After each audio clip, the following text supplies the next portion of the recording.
Hello everybody, how are you doing today? If any of you are in here.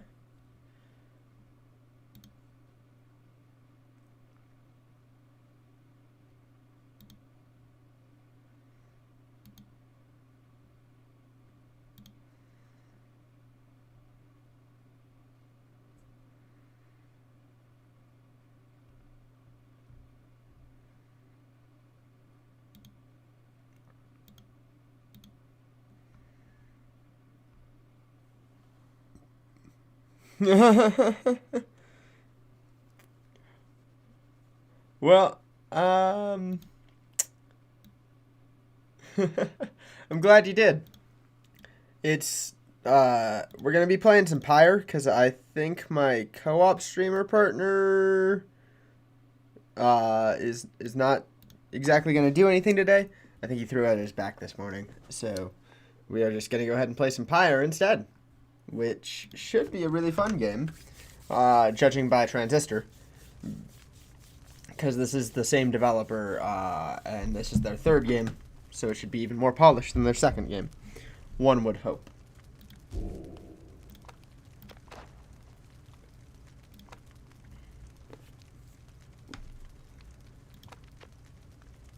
No.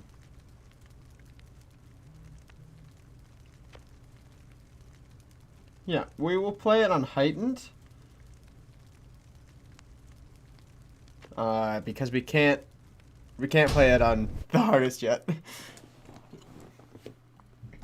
I'm very excited. I've been meaning to play Pyre for a while now. I've been meaning to play all the Supergiant games because I've heard they were super good. So after Transistor, more than happy to try them.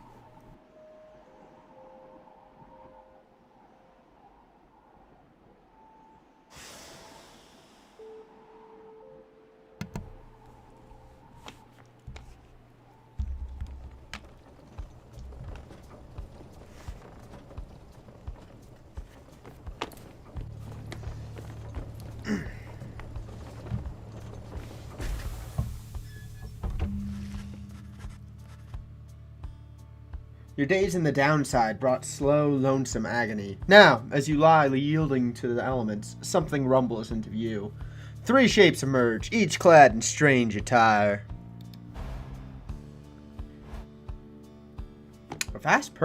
Downside. A vast purgatory in which the Commonwealth casts its convicts and its enemies. Looks like the art is definitely on par with the second game. All of their games are super pretty. Hades, their roguelike that I played. Oh my god. It's so good looking. And it's not like a big AAA company. From what I understand, it's a very small indie company. Another piece of filth expelled from the Commonwealth. Commonwealth. A proud country risen from the ashes of a fallen empire. Home to a multitude of ethnic groups. See, right on schedule. What'd I tell you? You told us we would find someone alive. Someday. I'd say we find someone alive someday. Just not today, I guess. But don't be glum. You know, I see you frowning underneath that mask. Looks like she's breathing. The masked wanderer presumes you are female. Interact to change this. Nah, that's fine. It seems she still is. And stand aside, I shall send her to a better place. She is she? Can you people just tell? Hang on, the markings on her rag. I think she's one of them. But look at her, she's beyond our help, and we are beyond hers. Broken, shaking, starving, probably diseased. Yeah, good luck with that there, chum. See you back in the wagon. Indeed. The day grows dim. You have at best an hour. Understood. I won't be long. As after the others leave, the man turns to you and begins unfastening his mask. Hello, my friend. Don't care who you are or what you did. None of that matters anymore. All of us, we're equal nothings here. You are parched and he gives you a drink. You ache and he binds your wounds. Your hunger and he gives you food. Little by little it helps. There! Turns out you're tougher than you look. Name's Hedwin. Come on! You sense no ill intent as he helps you up and leads you to an old black wagon. Nothing like the stately vessels that paraded Commonwealth criminals through alabaster streets. Hedwin beckons you to enter the wagon.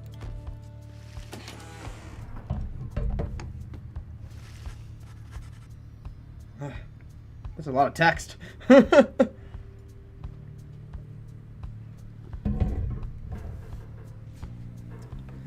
weather-beaten wagon is as much as a mess inside as out. You see the masked woman and the talkative creature taking stock of ancient-looking books. I'm back. And with a guest, she loosens the clasp on her mask. Oh, jeez. Most imposing. You may call me Jodariel. Jodariel? Jodariel? Whatever, she's the scary horde woman. And as for myself, the small one struggles with the mask. Jodariel soon assists him. Yes! It's a talking dog!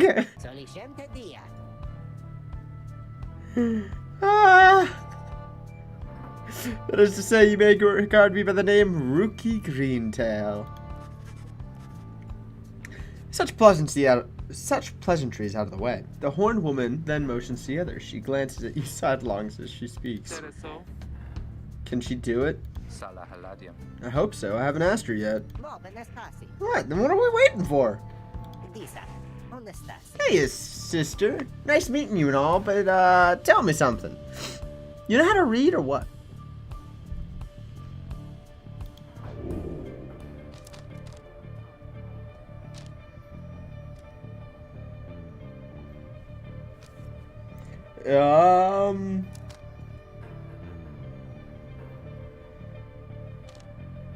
Yeah, sure.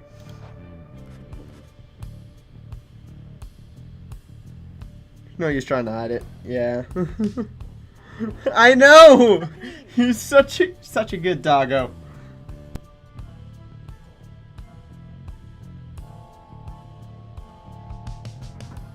Well then, glory days, because it just so happens my associates and I got ourselves some nice material here for someone just like you. Reader, should you live to thank us, we ask you for something modest in exchange. Open one of those books back here and then tell us what it says. Sorry to put you on the spot like this, my friend. We'll have a look-see here.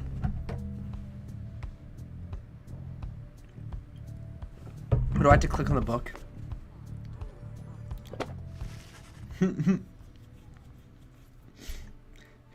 We pick it up. Expanded materials we do not recognize. Kind of looks like skin. A formal welcome, undersigned by the 8 scribes. You, dear reader, are an exile of the downside, such as we. The 8 who wrote the Book of Rights, that you possess it. That you possess it and have capacity to clean its words is testament enough to your... Glean. Okay, that's a G. It's really small. Glean its words is testament enough to your potential. That we reveal a path to the forsaken place, to freedom, a homecoming and glory.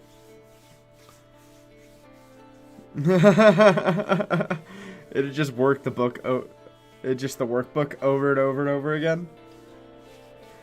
The stars themselves shall be your guide. On the turning of the years... Air? Is that... I think that's an E. Ere the turning of the year's first solstice, seek the hardest nearest longitude beneath the brightest of 8 as they align as shown. Nice here. Arrive as a triumvirate, clad in the raiments of rights bearing this book. Oblige the voice that tells you more.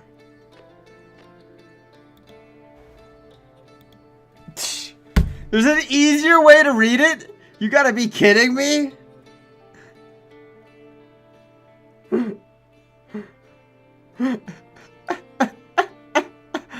Okay. So, I'm gonna read it again because I read it completely wrong last time because the text is very confusing. You, dear reader, are an exile from the downside, such as we, the 8 who wrote the Book of Rights. That you possess it and have capacity to glean its words is testament enough to your potential. Thus we reveal a path from this forsaken place to freedom, a homecoming and glory. The stars themselves should be your guide. Ere the turning of this year's first solstice, seek the nearest longitude beneath the brightest of the 8 as they align as shown.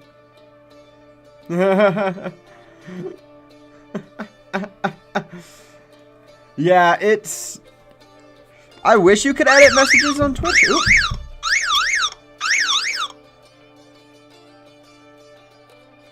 Sorry, I've got a wake up setting on my alarm.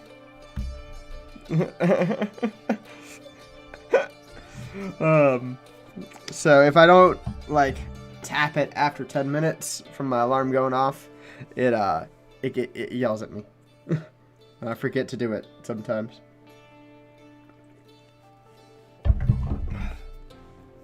Anyway.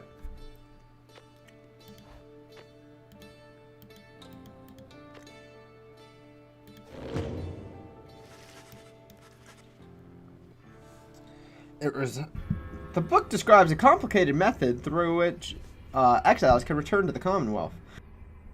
Swim through your mind as Headwind gets your attention.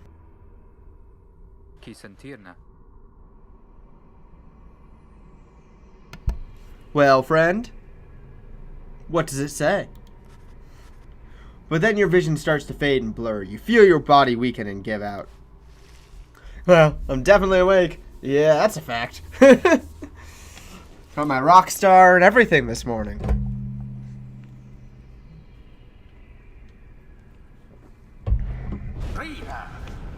Rita! Dare you tamper with forbidden knowledge? So soon after your sentence into exile. 'Tis true what the book says. You can be free again. Perhaps not you yourself, but someone worthy of the privilege. You witness now the path toward salvation. You witness the rights. The one way to return to glory. Though in your case, I hardly think it possible. Yet, by the grace of the scribes, it is my duty to inform you anyhow. It worked!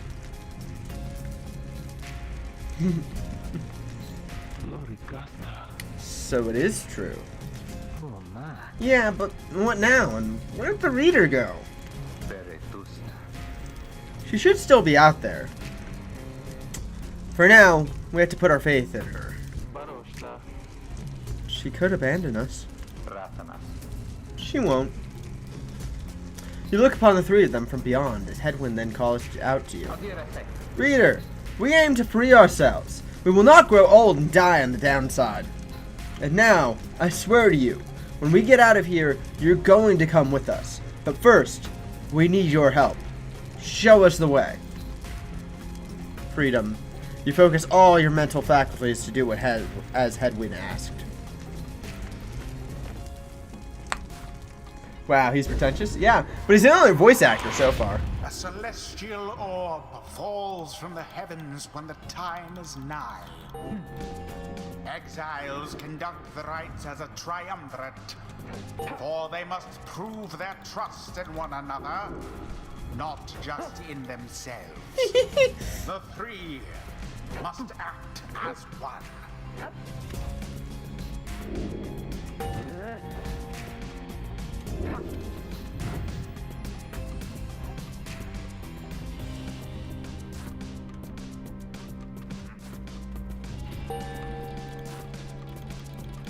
Now plunge into the pyre with the orb can be purified.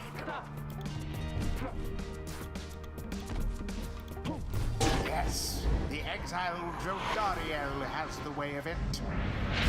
Whoever steps into the flame is banished for a time. His or her cohorts must make do on their own. Oh, but it is not so simple. Oh no, really? In the rites, you shall face adversaries whose own freedom is at stake. Beware the aura that surrounds them, as they shall beware yours.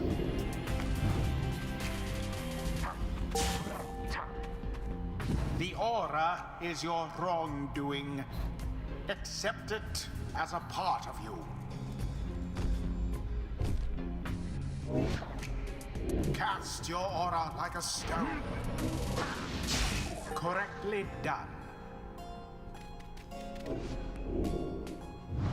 Again. Just so. A glorious performance, I admit. More than I expected from the likes of you. Grasp the orb once more.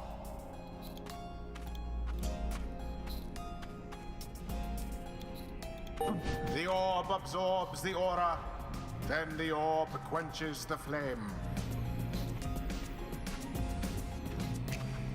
Now I say jump.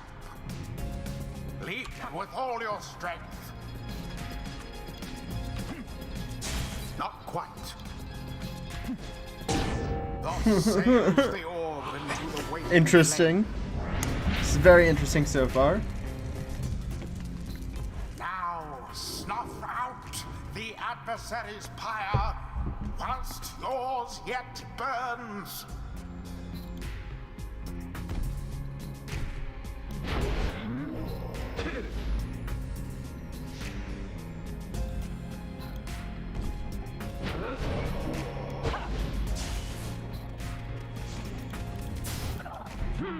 That's it.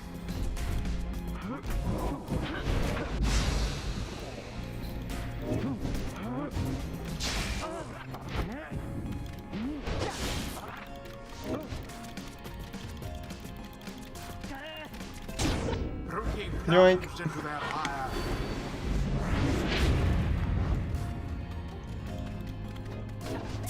Be gone. Not mine.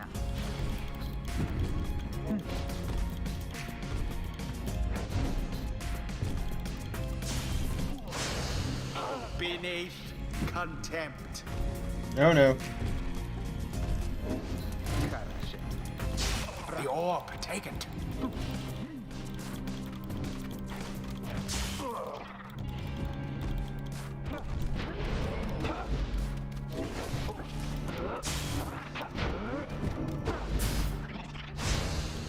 Banished all of them.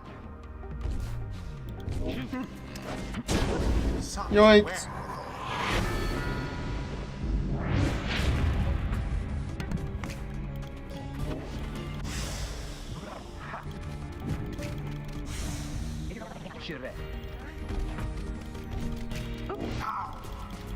Yoink. The rite is complete. There, dear reader. Yeah. Now I can totally update you when you get back. Just let me know when you get back. Or do you? This was but a glimpse of that which lies ahead. I would tell you to turn back, cast down your hope. But all those such as you never listen.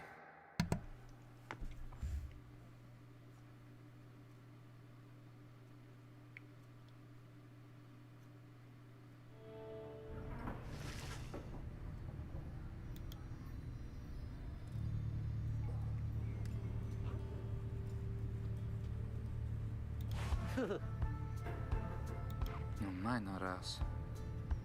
Well, that was something. That was our way out. So now we just follow the stars or what?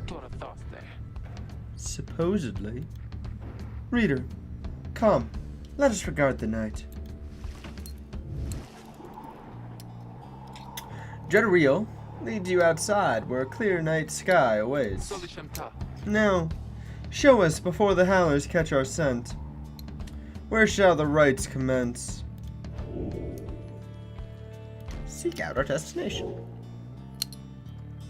What?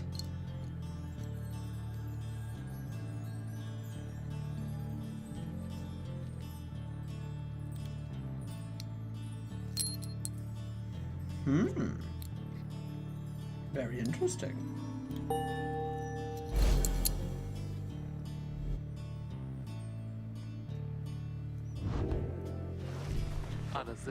Hmm.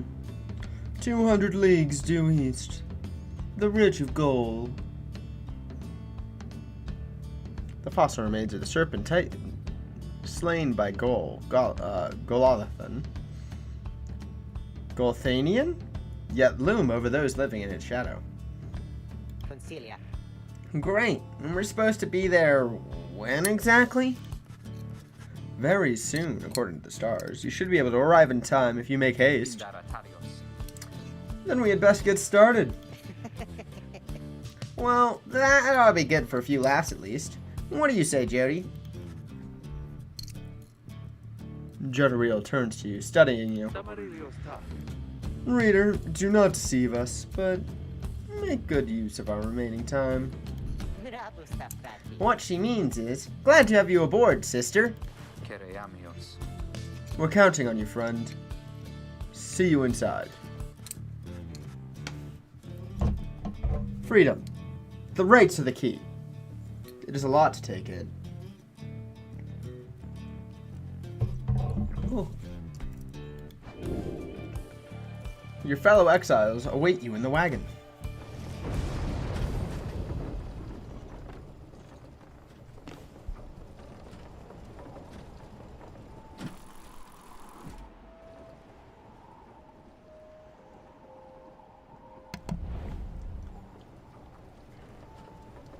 Here's the downside prairie.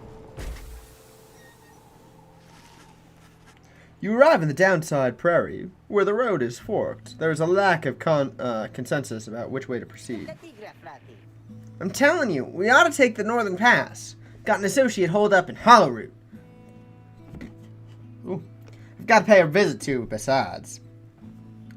The Hollowroot's the northern route to the Ridge of Gold. It goes through a small exile encampment. Every so often, tempests come and scour away the huts and hovels, but they always crop back up. Fie on your associate. Best we head to Blooming Pool and avoid attention. Blooming Pool. The southern route to the Ridge of Gold goes through a humid area packed with hot springs. Runoff from the sandfolds means no bathing in the springs, so they're just there to mock you. And get stuck in a bog while we're at it. The dispute continues as Hedwyn listens for a while. What if the reader settled this? She marks the way, we get us there. If these rites are meant to test our faith, then we best learn to trust the reader's instincts on our path. No second guessing along the way. Can we all live with that for now? Yeah, sure. If necessary. How does the dog put on clothes if he doesn't have opposable thumbs? I don't know. It's a question for later, man. Then it's settled. Just point the way, my friend. The stars guide us through you. I may now choose a route towards our goal at certain junctures. Weigh the options.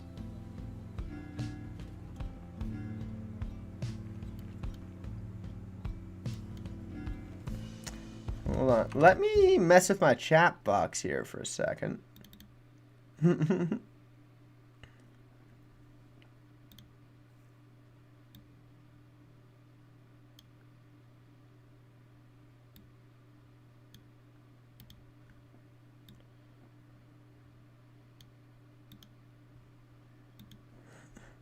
How does he do anything? I don't know. He's really fast.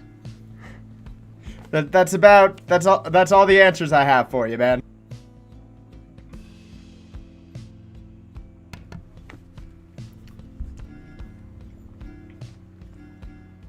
Rare flora. Talking to somebody. Rare flora. Talking to somebody. What do you think, chat? Which area should we go to?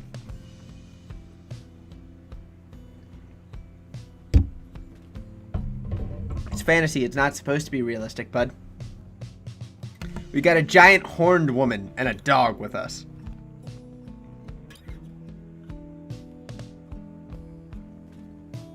I should do less talking?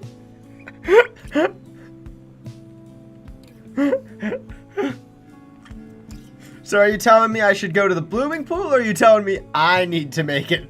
I need to talk less.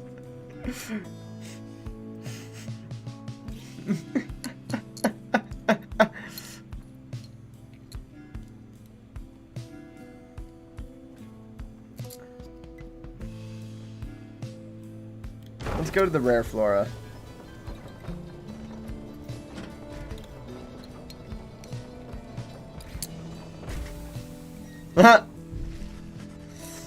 Jodariel offers to show you around Blooming Pool after she notices you staring at the bogs and vegetation near the wagon. Soon, something catches her eye. Observe. This shall pay for half our trip. The Black Bloom. Be sold at the slug market.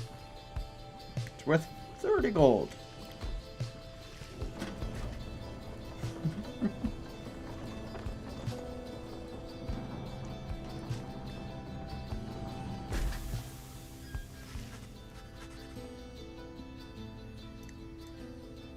The black wagon grinds to a stop at the base of the Ridge of Gold. The others ask you to assist with making preparations for the nightfall and the commencement of the rite. Commence the rite.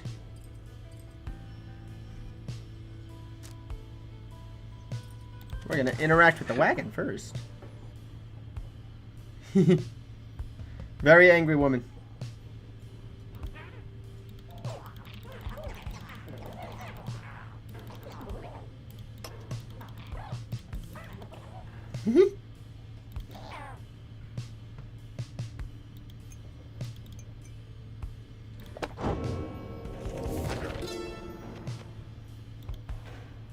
You know perhaps the thrice cursed name of Solium Mur, the Emperor of Sar, the first exile in my liege? This chapter concerns him and those who found him in the downside. Each of us was sent to take his life, such was the hatred for him and around his country. Yet we found in Solium Mur a man transformed in body, mind, and spirit, a man deserving of much more than mercy. In time he named us all the scribes, and he became the eighth. It is my greatest honor now to share with you his deeds. To know his story is to know the rights.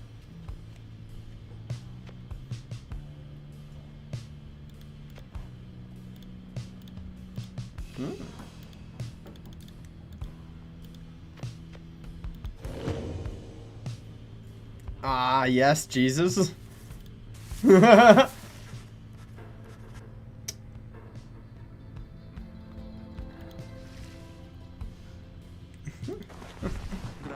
Reader, Greentail here was just complaining how you opted not to take us to the Hollow Route.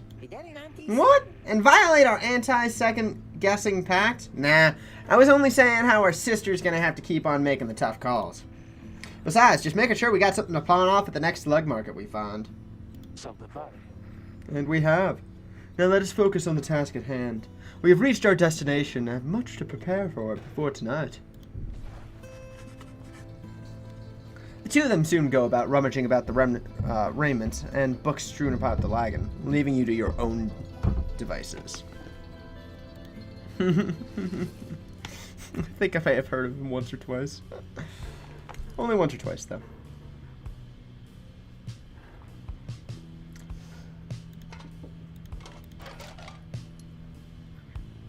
Oh, you love your own devices?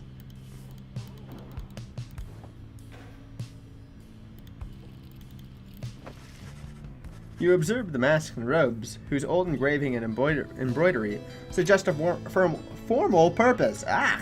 Some of the garments are massive, while others are so small they might fit a child.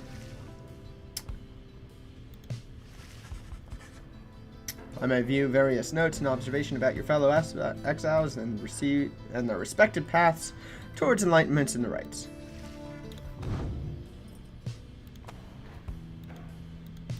Okay, so there are skills.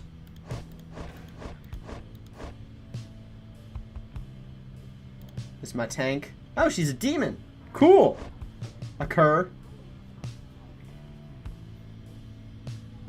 And a nomad. Okay.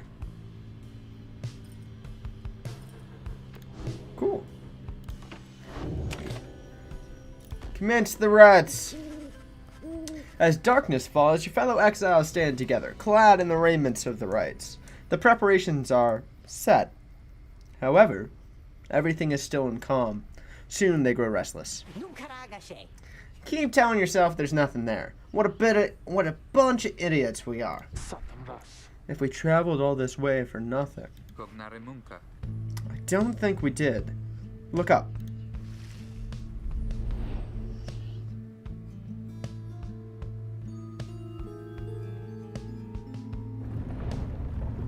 There we go.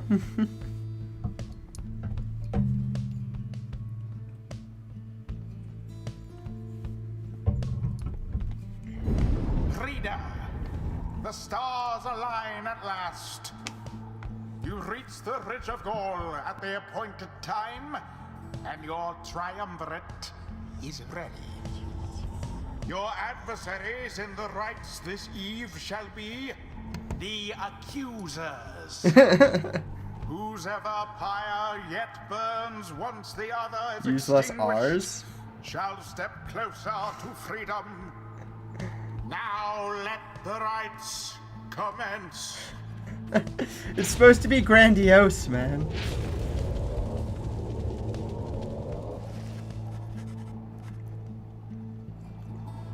The stars aligned and your pyre burns bright. Across from your companions appear several others, also clad in raiments. Your adversaries in the rites. Commence the rites! For your party. So mystical. Everyone ready? Let's hope so. Be still. We have a visitor. The one whom she refers to steps forward. At last, the Night Wings grace us with their presence. I see that reports of your demise have been exaggerated after all. Even I was beginning to think you were gone for good. Nobody moves, save the man in gold, who unfastens his mask. Surprised to see Lendl again? I trust you remember my face, though you must have assumed to never see it again after last time. Never had I come so close to freedom, only for you to dash my hopes. Now, I and the accusers shall repay that affront. He shoves his mask back on and takes position with his comrades. It is time. From the shadows, you clutch the Book of Rites and focus on the task at hand. Well, I mean, we are fighting him, so I would hope he's kind of a dick. Begin. Seize the orb.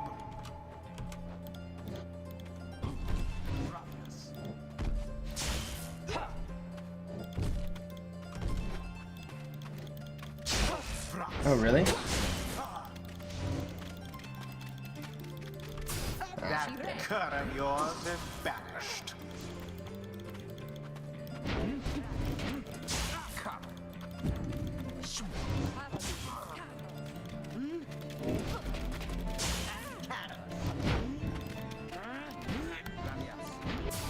Ah.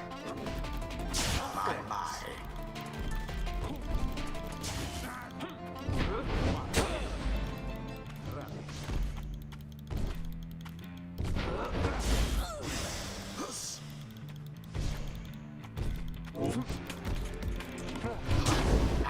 Okay, got one in.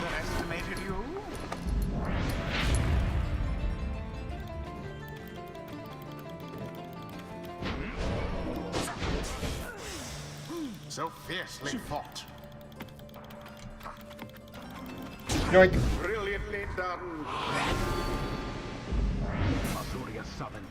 No, I shall not accept defeat from you again.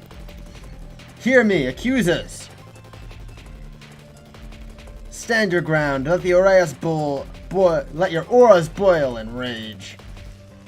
It seems that you have flustered the accusers.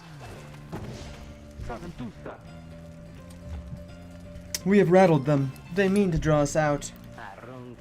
And we just have to make more circles. And then we just have to run more circles around them. Have you any idea what that Lendl did to deserve his exile? Yoink! Daring display. Flinging the orb into the flames like that. You elude banishment using such tricks. Banishment.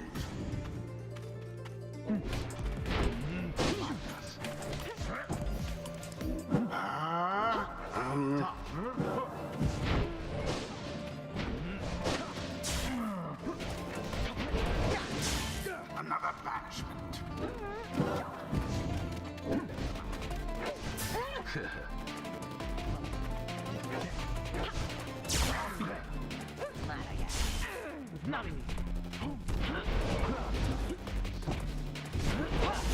Too bad for that one.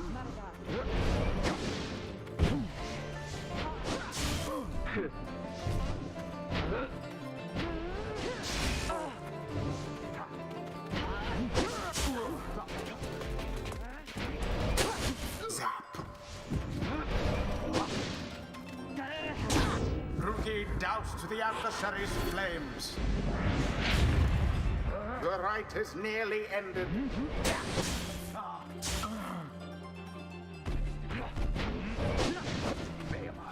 Poor Joe Dariel.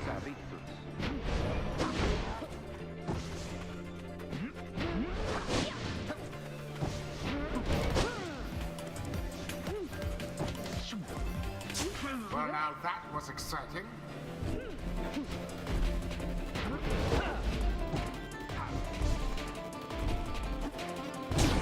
From burning flame to ash.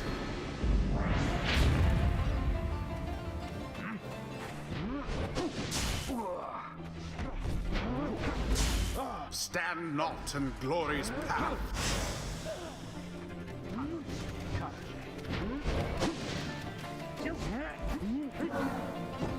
Not much of a splash that time.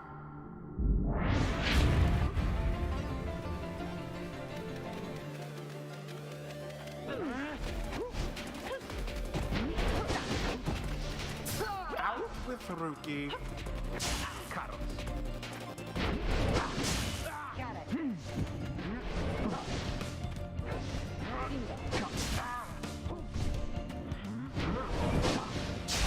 Alas for Joe Dariel.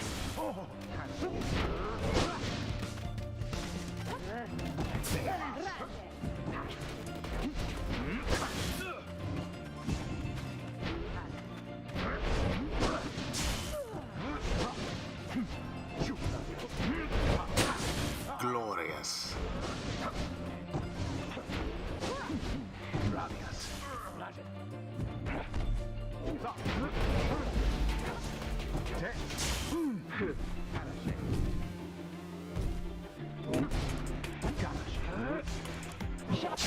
Goodbye, Joe Dariel.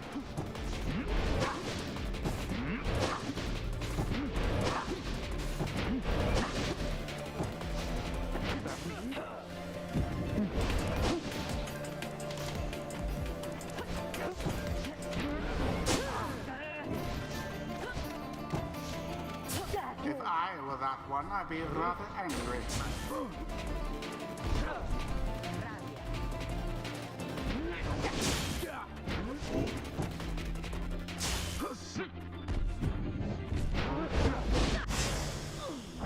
Banished each in turn. And it is done. You have prevailed. I wasn't talking much. I was Rejoice focusing a little bit. It's single fleeting victory. you got to be really active with it. I was expecting it to be like turn based, but it's not at all. Your deceit may have earned you a hollow victory, but now this. The accuser know this. Whoops. The accusers will not forget your wickedness, and then we will next we meet, You will rue the day. Rue, I say. Bask now in the wisdom of the scribes. The exile Jodariel has gained enlightenment. Only the enlightened. We haven't stood worse regain nights than their this. freedom. The few is strange. He doesn't come back. Just kill him. Like, he doesn't come back if he has no head.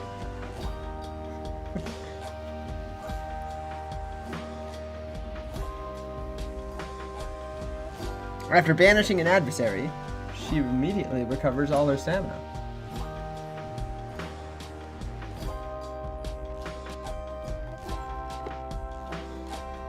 After saluting her adversaries, deal an additional 10 damage to her adversary's pyre.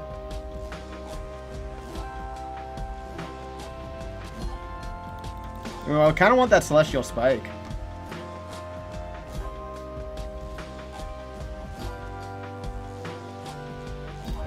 The demon scribe bestows his favor.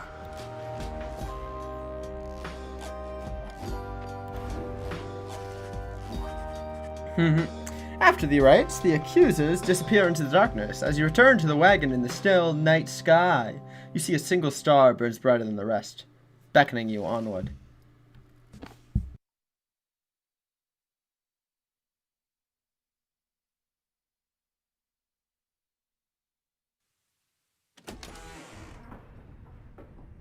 Smadonashe.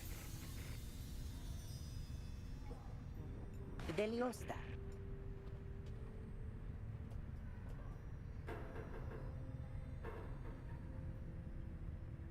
Consilta vidias. Conceal de vidias.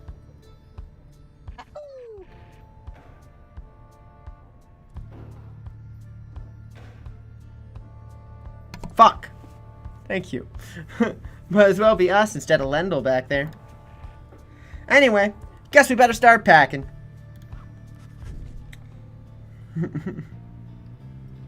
I know, I really need a physical switch or something. It's because I can't see the...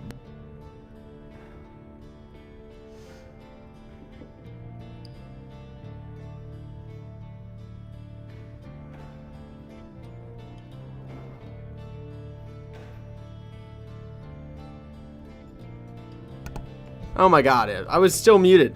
So the button is really sensitive. It's because I don't have a physical button. I can't see it through my pop filter most of the time. But I'm going to work on fixing that. Oh. No, I need you to stay in place, Mike. There we go. Should be able to see the button now. If I set up a key binding, I'm not going to remember. I've kept my audio muted for days, even though I can see my audio on OBS. It's just not something I remember to look at.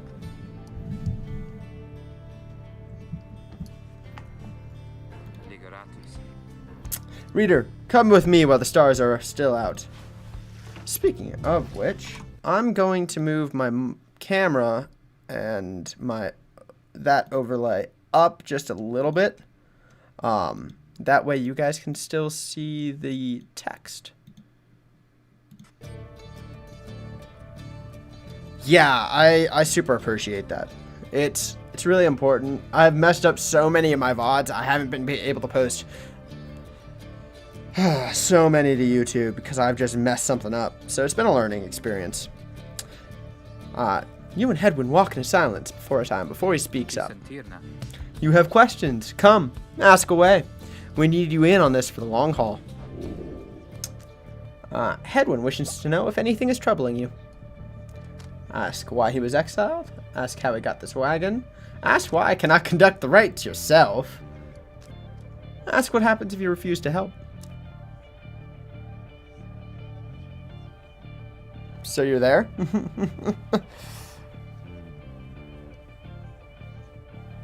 But you just refuse to play their weird soccer game? I don't know. Ask why I cannot conduct the rite yourselves. You ask Hedwyn why he and his companions did not invite you to participate in the rites firsthand and relied only on your guidance. He maintains eye contact and a smile. Good question, my friend. We're going to have a lot of time to discuss that, and many other things. Make you a deal. Read the stars for us again, and I'll tell you all about it on the way. You sense he speaks truly, and as he beckons towards the fading dark above. Seek out our destination.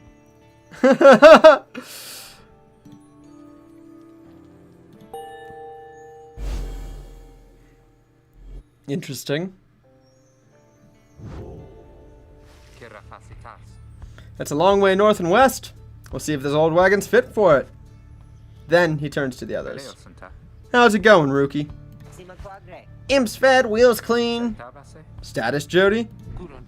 No sign of howlers. Everything is secure. Good. Then get some rest. We're headed to the spring of Jomir.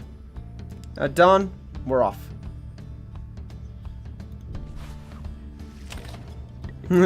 Eat my ass. That was his answer. Pretty much. Pretty much.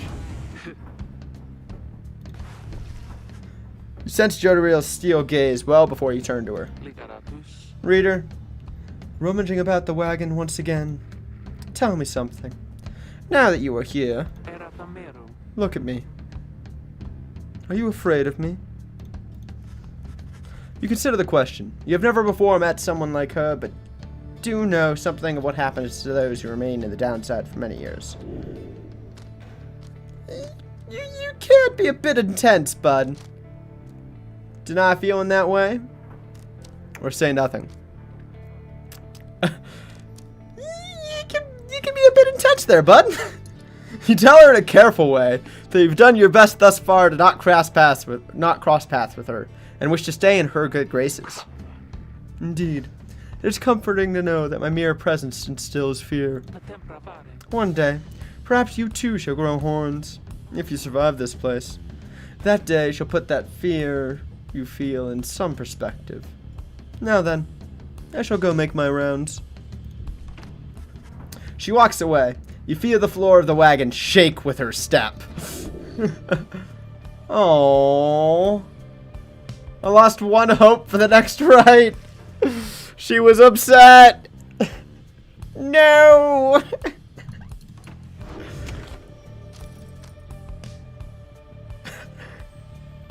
If I get horns, could they not be bull horns? Oh.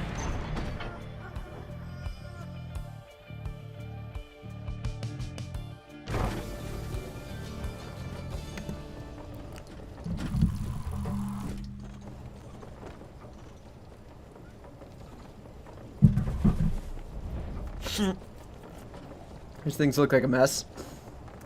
Yeah, I can tend to agree with that. The climate here in the Joma Valley is hot and uncomfortable. On top of that, we have a stowaway. Home?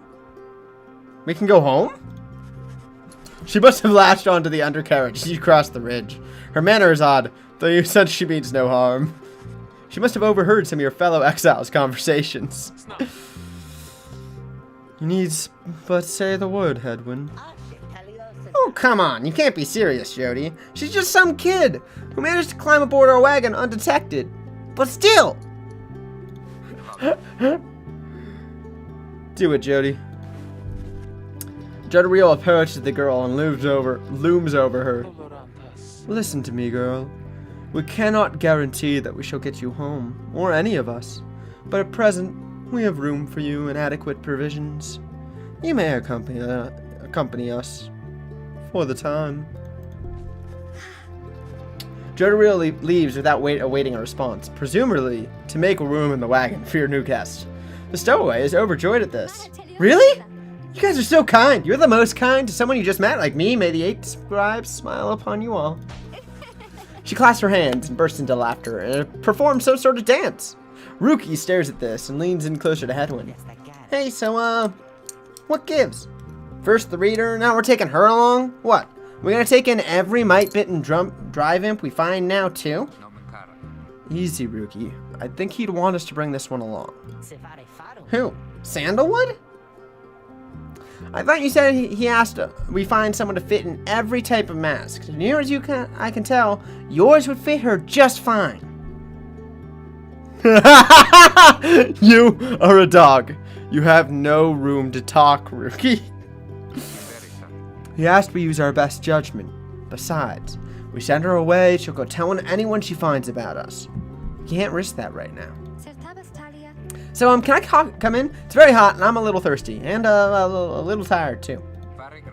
Yes, you're welcome here with us. One question, though. What do we call you? Well, this is embarrassing, I think, but I don't know for sure. It's just, back home, they called me lots of names, like for the color of my hair. They made fun of you just because you got gray hair? That's it. My name. It rhymes with gray. My name, it's just, they called me a lot of names. You sense the girl struggling to recollect a certain feeling she felt best suited to her. You think you can help the stowaway girl and make peace with her name. We can call her May, Kay, Faye, Day. Consider other possibilities. Ray, Shay, and Zay. She looks like a Shay. Or a Ray. Or a Kay. What are those talking rhinos from Doctor Who? No clue. I never really watched Doctor Who.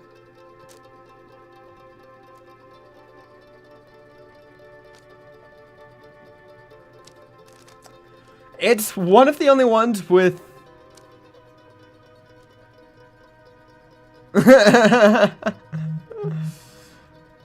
Alright, Faye. You suggest that the stowaway girl's name is Faye.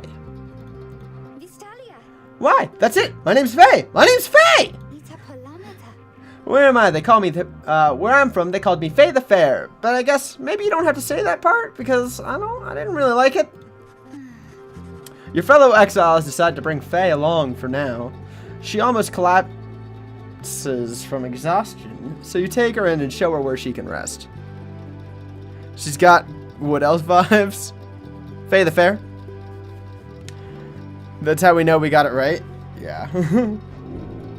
Faye joined the group. She is tired, but excited.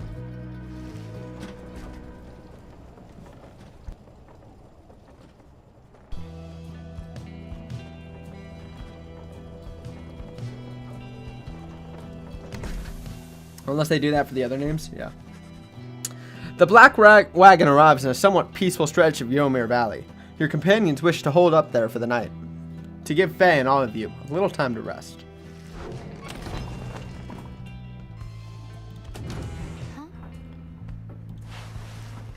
Faye seems to be recovering well since you found her. She seems fascinated by everything and everyone on the wagon.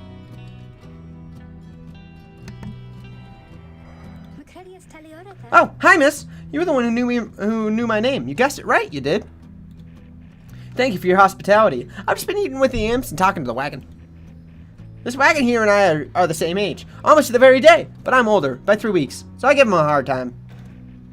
Little brother, I call him. He's a good wagon, isn't he? We take us very, very far. My little brother, sure, he pulls on my hairs at times, and I don't like it very much, but he's happy, and I'm happy to be here with my family. I thought I had lost them all again. I thought I had lost them all. Oh, but we have stopped now, haven't we? Then I should go outside to dance, in case the scribes are watching. I get it. You're crazy. Bye, miss! Yeah, I think so. She looks a little crazy. Smiling back at you, she prances out the door.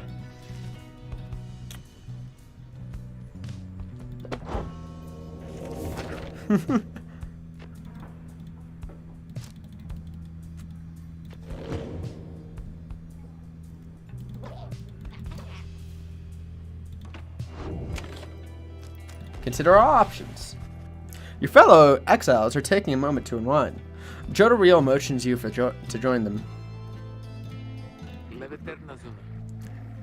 Best we get used to your new life here, reader. We seldom get such moments of reprieve. Perhaps some further study of that book shall pass the time. You can join me for a little stroll if you're feeling up to it. Always something to be forged around here. Samisara Sumaina. Or you could teach us more of what you know. Prepare us for the next raid. In any case, we can do what we can to stay busy. Oh, we do what we can to stay busy. Keeps the sense of isolation well at bay. At certain junctures, you may choose from several vocations. Ways we can make ourselves useful during the occasional moments of free time. Use what time you have. Study in private. Mentor a companion. Forage for resources. You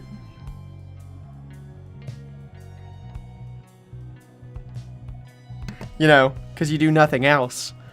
We read the book, and we tell them which way to go. That's what we do. We're the only one who can read.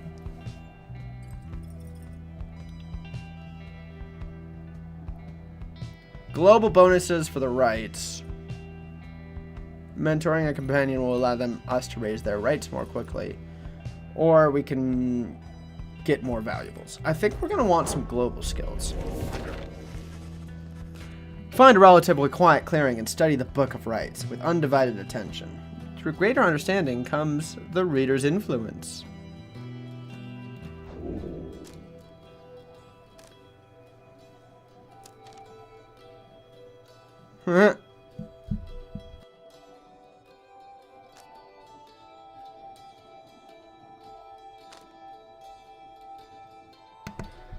So currently, we're looking at like banishment time, how quick they move, how big their auras are. I think we're going to want to improve everyone's quickness. You can concentrate on your knowledge of the 8 scribes and how together they compose the Book of Rights among their many feats. Inspiration comes to you in a flash. Whether from the book or from within, you cannot tell. You gain the reader's influence. Clarity.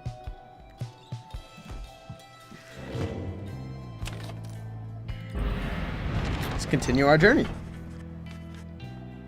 The path leading further west splits off, and once again your fellow exiles turn the choice where to go over you. Faye seems enthusiastic for whichever route you choose.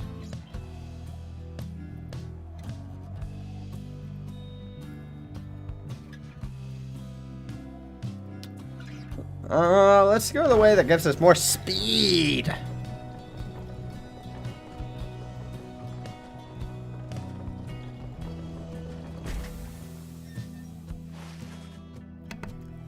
Faye is behaving strangely than usual as you traverse the barren wastes of Fall Flat. This was the path Joma may run across so many times. Can you not feel his presence, him and all his friends here in the sand and in the air and all about? At first, you pay little heed, though later you observe your fellow exiles seem to have more of a lightness in their steps. Perhaps it was the previous day's rest that did everyone good. Your companions gain +1 quickness for the next rite.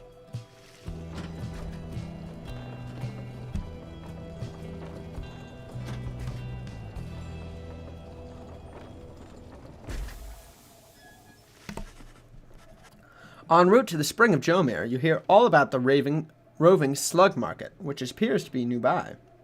Ruki insists you take a look after you settle in. Slug market. Hey guys, how's it going? Mr. Greentail, been a while and all that. Hey Ron, how's it going? Say, how come you set up shop all the way out here? Isn't this a little out of the way? Oh well. Let's just say you guys ain't my only customers, you see. Dad and I, we know the business pretty good. We've been around the block, and so... As Ron keeps blathering, Ruki signals you in a furtive way. Here's the deal, sister. Got an informant says there's something here connected to these rights business. See if you can spot it. Should be able to pawn some of our stuff to make the trade. And, don't worry about Falcon Wrong. So anyway, you guys got something for me? That black boom you got there. I could take it off your paws if you want.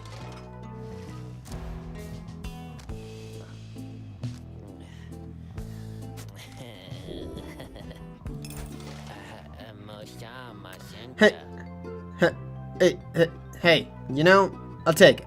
Mr. Greentail, though you drive a pretty hard bargain. Now, We gonna take some? You're gonna take something off my hands here, or what?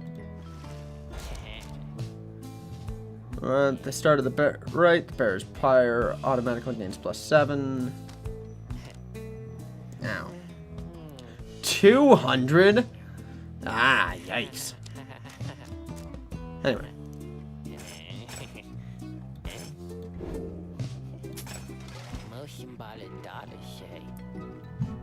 That's a one-of-a-kind thing you got there. One-of-a-kind thinger you got there. You don't like how their eyes work? Which set of eyes? They appear to have 2. You know, you got yourself a real good deal from me as well. So thanks. Switch the roster to equip the talisman. Apparently, any one of us bozos can get a little edge out of that thing during the rites. I mean, just a question as to who gets to try it out. Each of your fellow exiles may have 1 talisman equipped.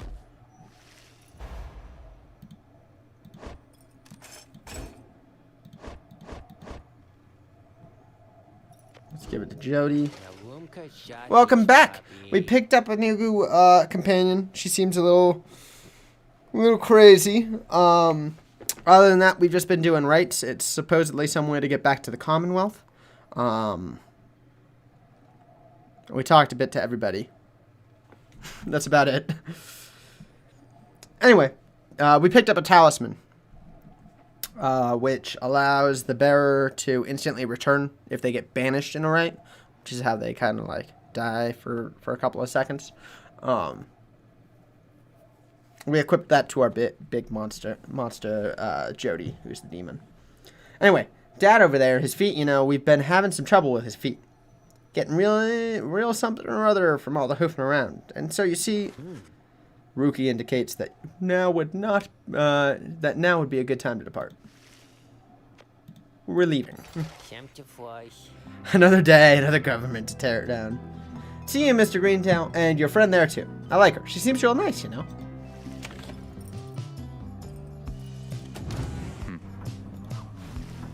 Headwind motions for you to join him. His easygoing smile soon fades. You asked me before how come you can't conduct the rites yourself. It's a fair question, and I wanted to respond. It's not that we don't think you could do it. I told you when we met, you're tougher than you look. It's just your connection to those books, to us. We need your guidance out there in the field. We can't do this ourselves. I've made that clear. You've made that clear. You're our reader. Out of all of us, you have the most important job. Nor do we have a substitute if you decide that it's your job.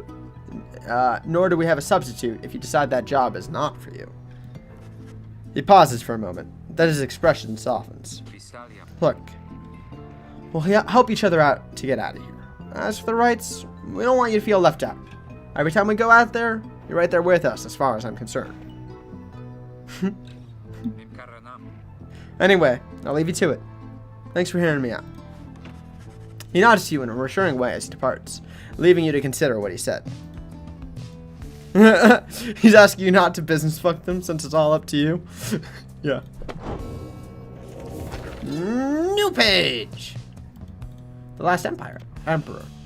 How many nations did I scour in the name of Solium Mur? How many countries fell before our spears and blades? Such questions matter less to me with every passing victory. Our legions swelled across the land and our dominion grew. The Emperor, Solium Mur, paid us all this little heed. He only attended to his personal affairs. Our legions relished the autonomy. We did not know that the Emperor cared nothing for his legions, nor his people. He cared only for that which was before him. One day, he learned of such a thing to benefit his name, such a thing as to befit his name, and vowed to seek it out.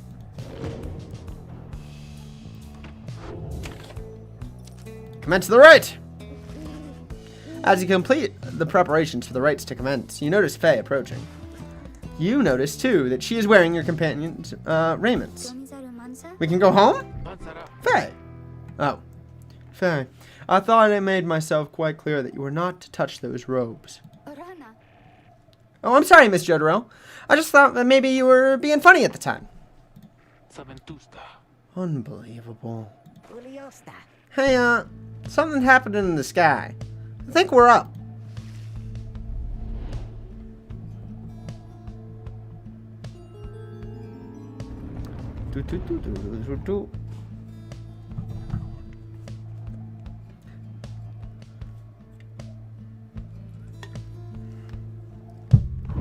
Reader, what brings you to the spring of Jomir? Why, it must have been the stars. Although it seems that your triumvirate now numbers 4 exiles, not the expected 3. The rules of the rites were not created for you to besmirch. Prepare now to confront the fate. They still honor the traditions of the scribes, and surely have been longing for this chance. But first, you have a choice to make. Sky burns bright once more as your next adversary is in the right's approach. The apparent leader is a bent old cur who regards you with a formal bow. At his side, an intense young man. I hail you, exiles of the Night Wings, and am grateful that you chose to grace us with your presence once again. I am called Dalbert Oldheart, and this is my son, Almer. We need not greet them, father. We shall face you on the field this night, and may the victor's pyre burn eternal. But first, we offer a token of good faith and show of the appreciation the Night Wings have returned. Dalbert approaches you with something in his palm. You sense his motives are sincere as he hands you a small talisman. Oh, 2 quickness. Thank you. And begin.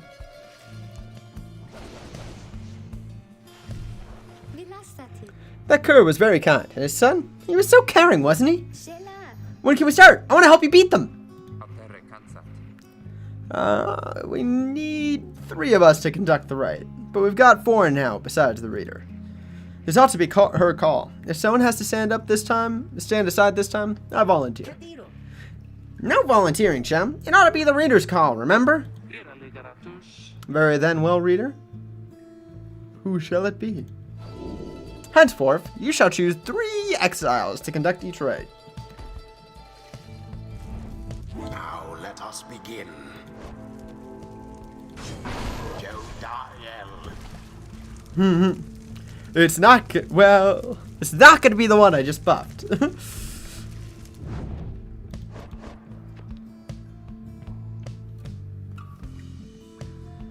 Her quickness is 18. His quickness is 20.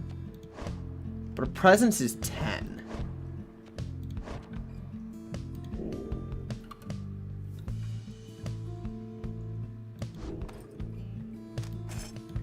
Now her quickness is 20 and her presence is 10. So she's even faster.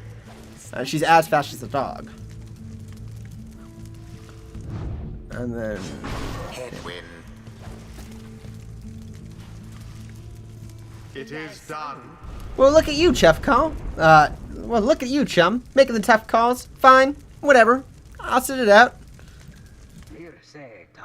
Nightwings, I trust you are well prepared, for these old eyes yet see that the rite shall be commencing momentarily. Are you quite ready to? Chuff call was actually. Are you quite ready to, my son? I hope so, father. Here, now. Let me show you.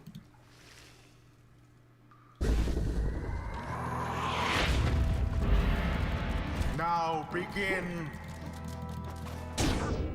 Yikes! He's fast!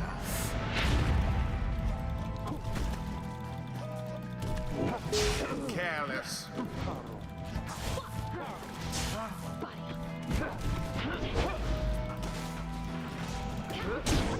Yikes! These guys are really fast.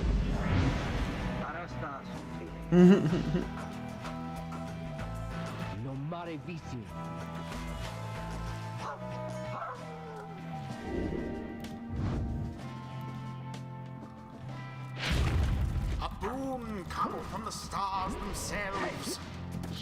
Shall it be enough for Dalbert and his faithful son?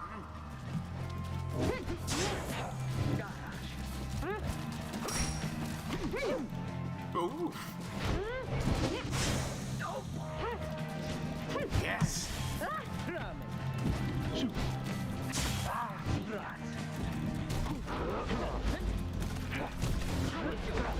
No! Oh! Show of glory for old Dalbert's boy.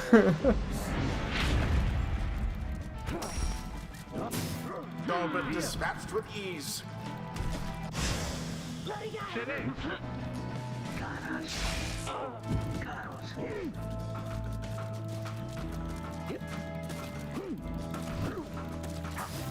The orb.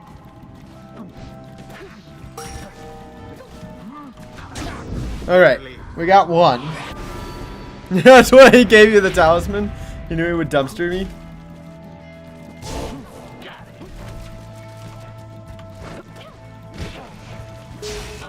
Oh, so close.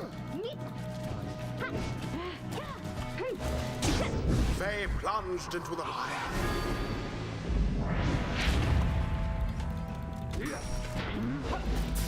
Dalbert vanished.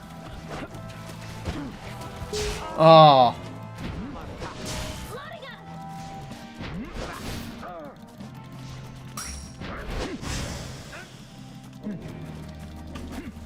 Yoink. Edwin doused the adversary's flame. This is like really aggressive rugby. Yeah. This is the path to glory. Now to the flame. Whoop. Ah!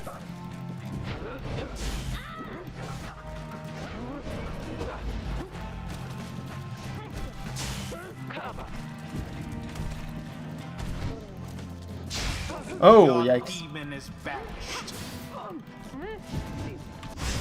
Oh no. All of the Oh no. wings Oh no. No, no, no, no, no, no, no, no, no, no, no. Oh. thrust straight into your flames. Your pyre shall soon be ashes on the ground. The orb is loose.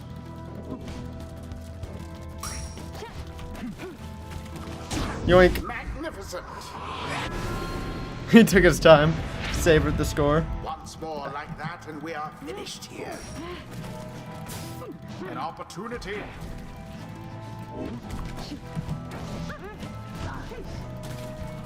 And it is done. Yoinked. The Nightwings prevail.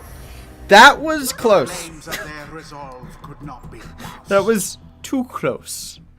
Three Perhaps close, you five me. shan't be quite so fortunate next time.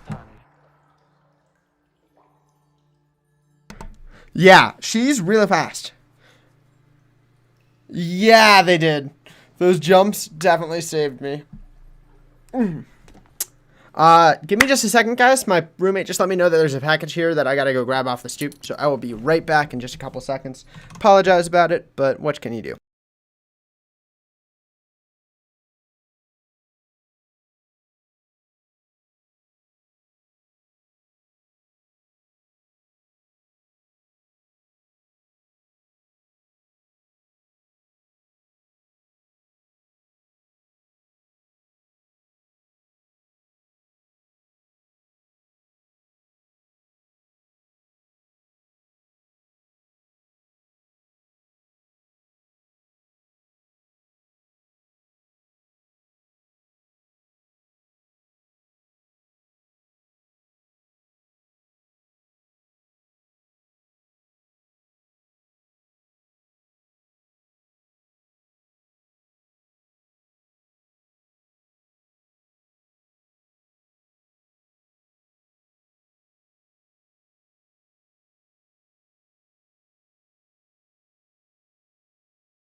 Alright, guys, sorry about that. We're back.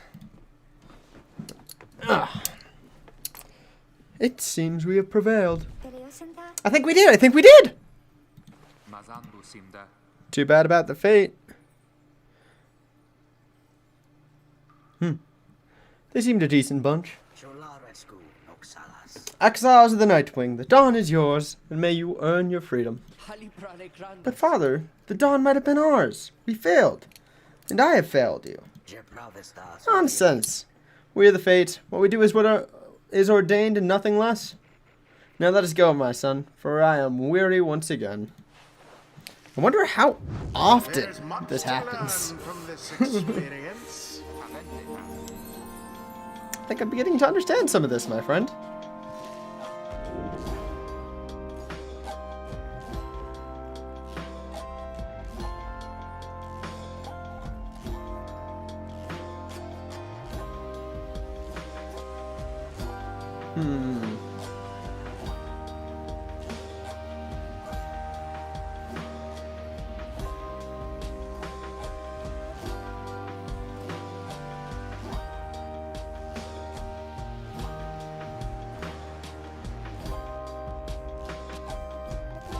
Yeah.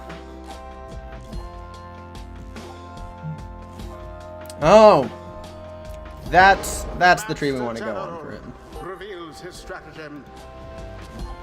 Witness the rites firsthand and be inspired. Okay, they even rank up while they're not doing rites. That's pretty cool. Until the next rite. Hello? Excuse me? I mean, would you excuse me for a moment, do you think? You're one of them. What do you want? Father needs me. Oh, I'm sorry. I think I forgot what I was going to say. I'm so embarrassed. What is the matter with you? It is against rights for us to even speak like this. I did not know that. I don't think. No one said anything like that to me, but then all this, it's very new to me, so I thought maybe you can't be serious. Yes, I mean, I like to laugh. I like to laugh a lot, and you know, how about you? This is a Nightwing's trick. Father told me not to speak with any of you. But I have to go. Wait, Elmer, wait. I think that was your name. Was that even your name? Wait. Oh.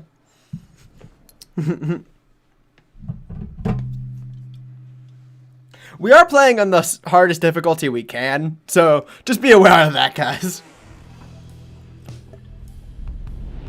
When I inevitably get my ass kicked to next week. My ass kicked to next week.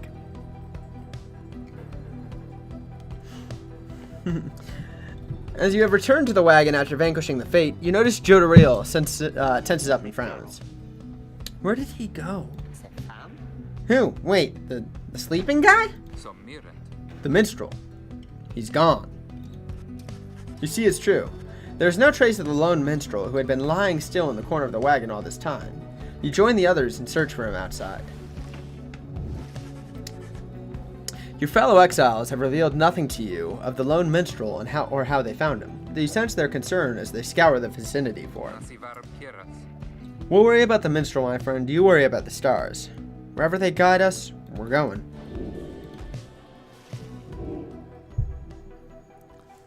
I don't know that incredibly well. I think these are gonna be the easiest of the rites to do.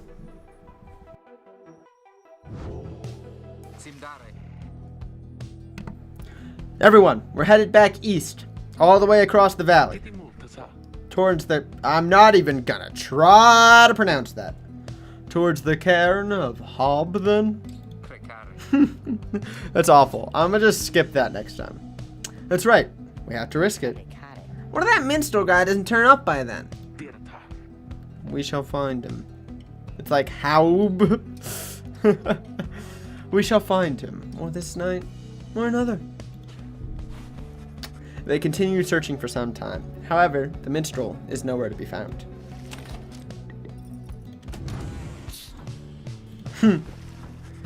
After having vanquished the fate, despite their best attempts to stop you last night, you find Ruki off on his own. You sense he wants to talk to you about your decision to exclude him from conducting the rite. Half a laugh. How? Well, look at what we have here. If it isn't my good sister. Oh yeah, I'm mad. You bet I'm mad. Who wouldn't be? If they don't get to run around in the cold wearing old robes. Good thing the others managed to scrape by without my help. He complains like this for some times. And then... Okay, it's out of my system now. I'm off for a quick walk. Know what I mean? He departs to check on things outside. You sense he no longer has misgivings about what transpired, and is more concerned at present about the missing minstrel. Yeah. Phase status. Picking at her food. God, he is a dog. Yeah! He's a talking dog with a super fancy mustache.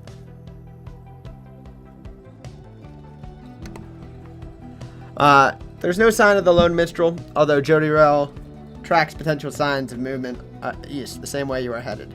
You consider where to search for him.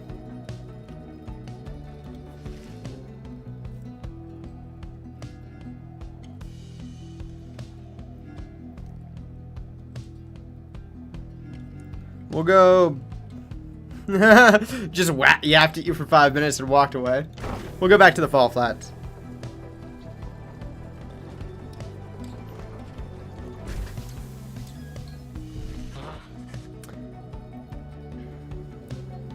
As you make your way through the desperate sprawl of Fall Flat, all there is to show for the missing minstrel is a deeper scowl on Jodorell's face. Blast. Blast. I felt certain that he would have taken our same route to the spring of Jomir. It's alright, Jody. He could have gone anywhere. Likely there was nothing to be found either way. We should keep moving.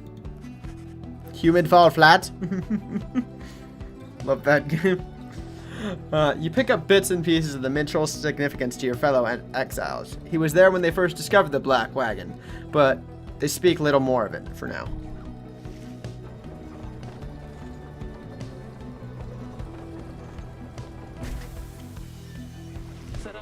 Stop the wagon.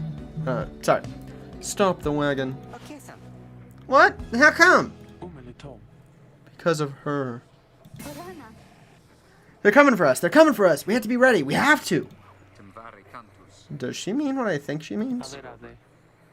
I believe so.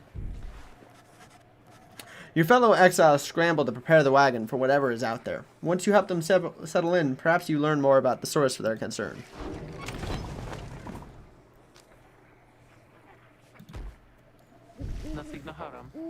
They are coming for us. They fear the scribes. They fear the scribes. I know they do.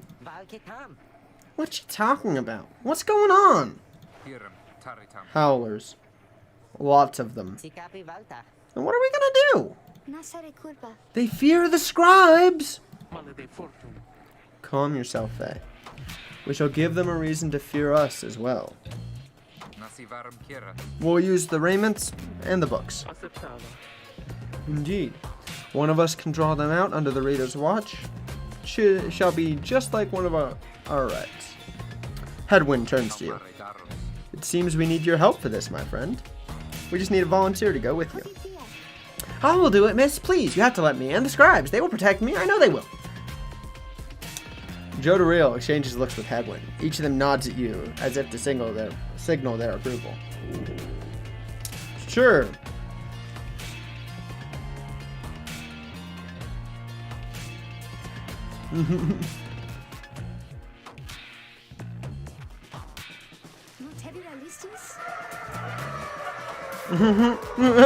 The game. User now, bruh. The howling sounds. It means they're here. Oh, by the scribes, they're here.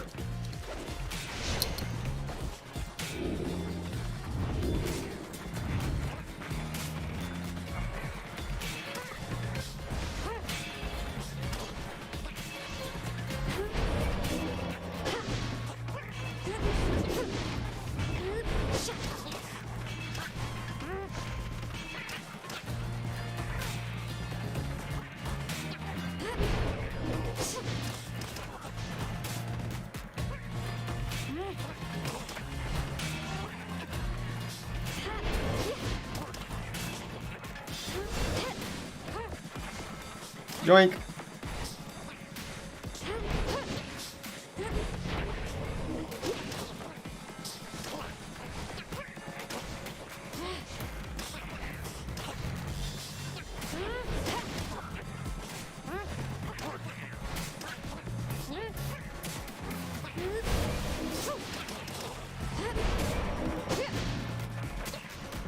Yoink. More. I think there's many more. Oh, here they come. Here they come.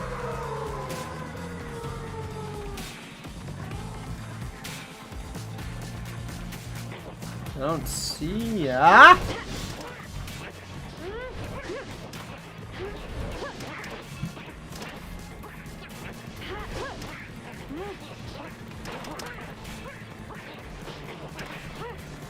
No, no, no, no, no, no.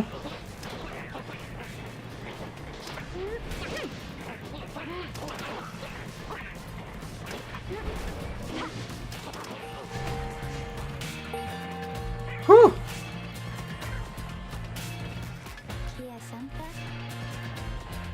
Is it over now at last? It is. I think it is. Oh, those poor wretched beasts. Huh? That sounds more like the rubber chickens that you squeeze than howling. Just then, Faye spots something creeping up towards her. Whoa. Who? What? A very angry thing.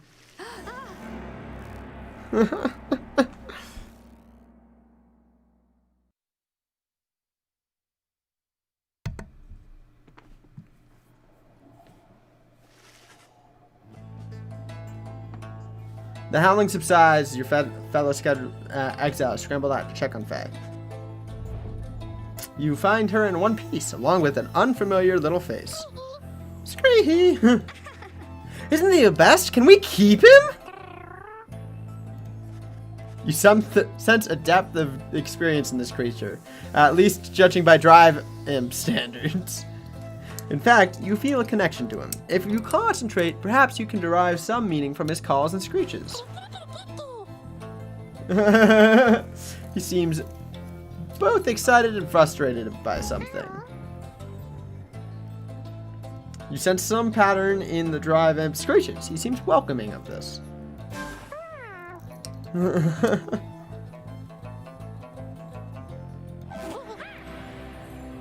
He's pleased to meet you.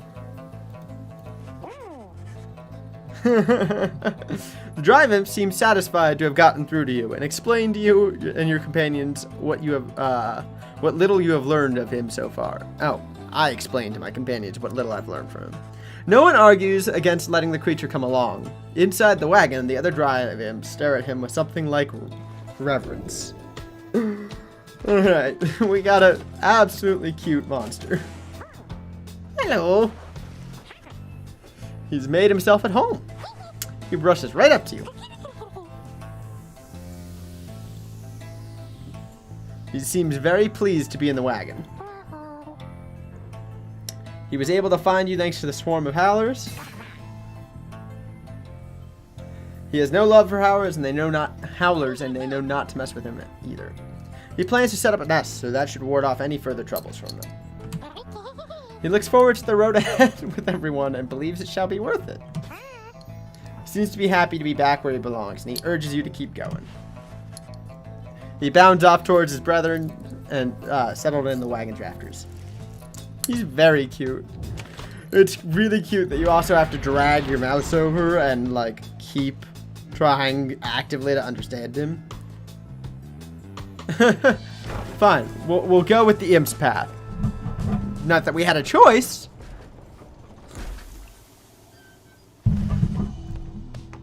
Hedwin orders the wagon to halt somewhere in the barren wastes of the Jomia Valley.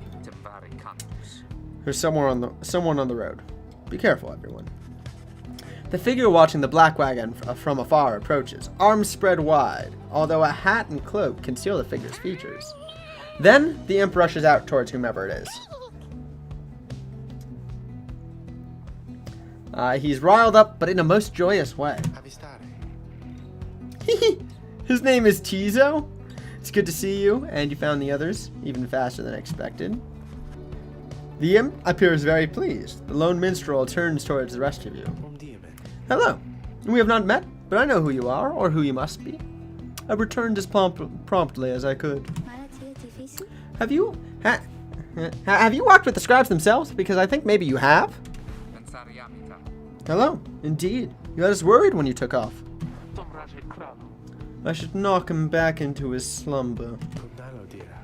I did not aim to cause you such concern. As soon as I awakened, I had to notify my client that the Nightwings had returned. Your client? Aye, my client, Sandalwood.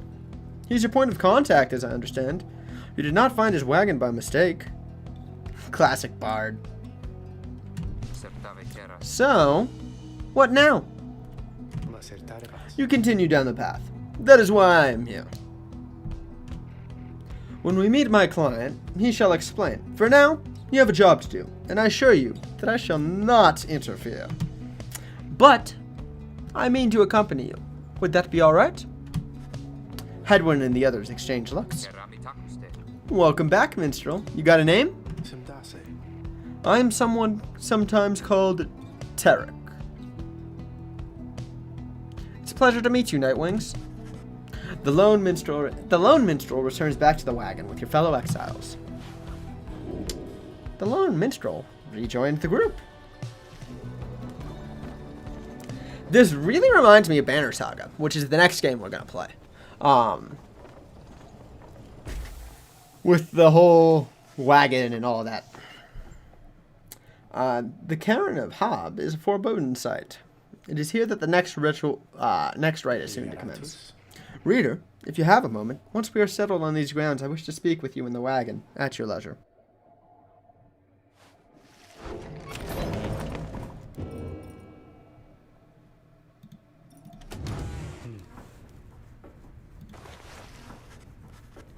The lone minstrel seems to have situated himself in the wagon. He is very still, not unlike when he was sleeping.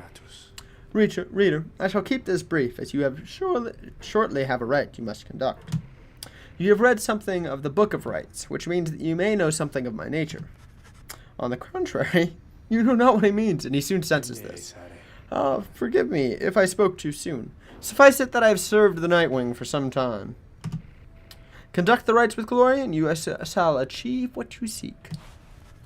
The lone minstrel nods farewell to you and steps away. The lone minstrel, in his white lute chronicle, the journey of the Nightwings through song. Using it, you may hear glimpses of your past experiences across the downside. Yeah, he seems a little, you know.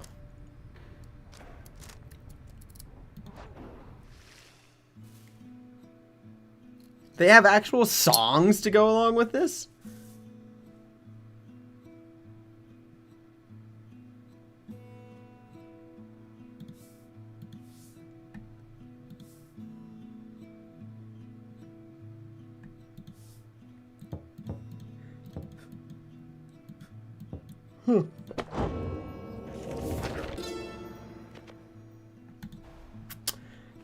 I knew it was a foolish errand, but my liege, he would not listen.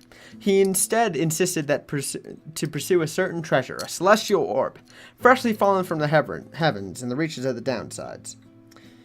He would be a living legend if he could only grasp it, whispered in his ear by that Kalmer rope collar, his elder and most trusted age.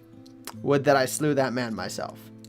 His was a simple yet brilliant ruse, to draw the Emperor further still from his responsibilities, and towards his greed. Thus did the Emperor begin an expedition into the Forsaken lands. He insisted that he go himself.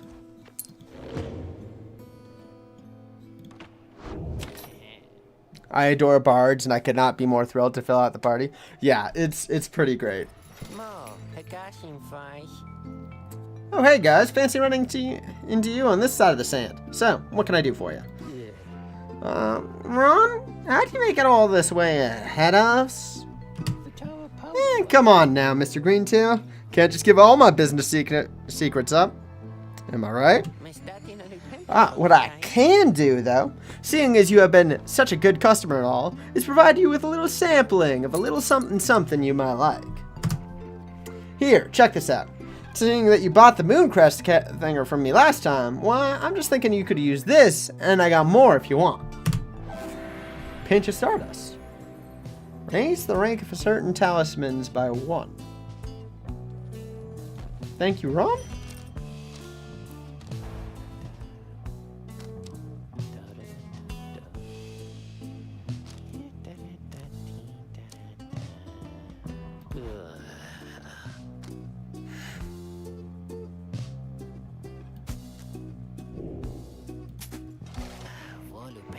and foolish. Yeah, look at that. Hey, I know you guys are gonna like that stuff. It's pretty woo. Know what I mean? And if you want some more, oh shit, I hit space before I could finish. Huh? Grab that. And grab that. That's how you get a repeat customer there, Dad. You give him a deal.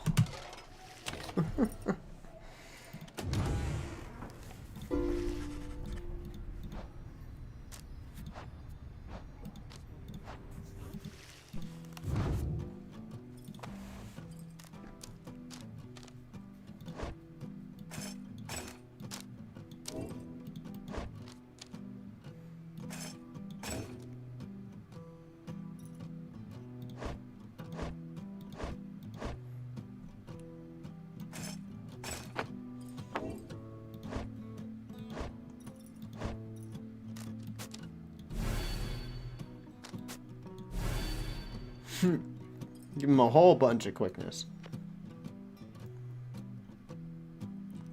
Well, he certainly is a slimy salesman. I'm so upset that I missed that pun. Yeah, it's pretty great. You and your fellow exiles gather around the sacred site known as the Cairn of Herb, anticipating the hour that the rites are to commence yet again. All is quiet for a time, and then, from out of nowhere, charges in a gangly cur. He stops short and gives you a mighty sneer. Psst. That's Barker Ashpaws. Real piece of work. Just don't make eye contact. Boy, well, would you look at this lot? Even got one of our own. Consorting with the two layers. You're a disgrace there, mate. You realize?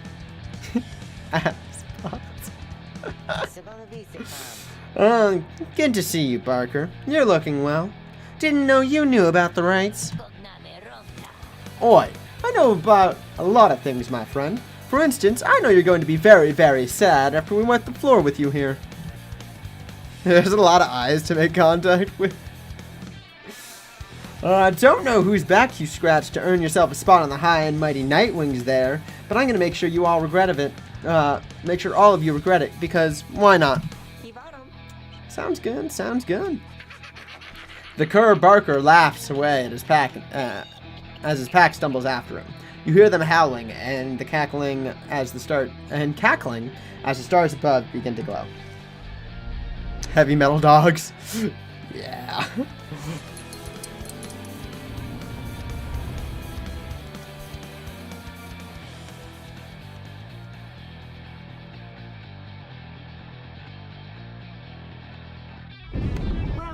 Opposite of a that dapper dog. Haoob. The downside grows less pleasant from this point. But first, there's a tradition to uphold. This time you stand against the dissidents. Even now they hunger to defeat you. Perhaps not simply to regain their freedom, but to deny you yours.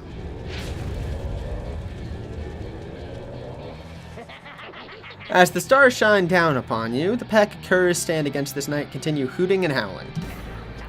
Oi! Come on, let's boil some blood! Then Ruki pulls you aside. Look, sister, I don't know how to say this, but I can't go against these guys. Just trust me on this one, okay? You sense he means it. You make a mental note to ask about his history with Barker whenever the time permits. Typing fast and typing well are on the opposite end of the spectrum. And you're not good at either. That's alright, neither am I. That's why I don't chat. Type chat. I just, talk chat. It's alright, Ruki. We can take care of him. Begging your pardon, but if you need another to stand on your side this night, I have someone here whom I would recommend. Do not be coy with us, minstrel. Don the robes if you intend to stand with us. Oh, I did not mean myself. The rights are not for me. I was instead referring to this little one. Yes! Yes!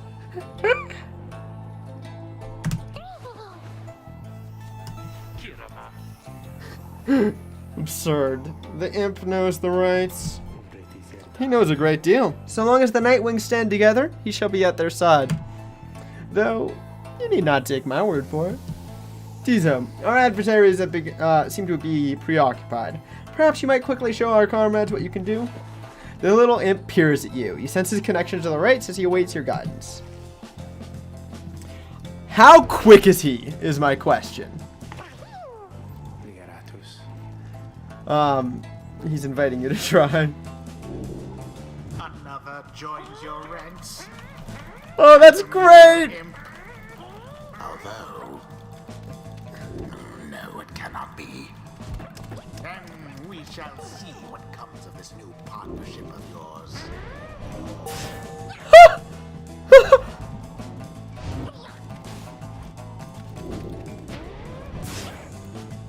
Not much to be done whilst all are banished.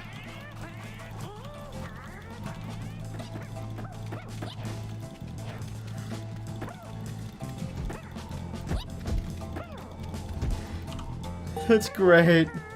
He doesn't have any aura size though.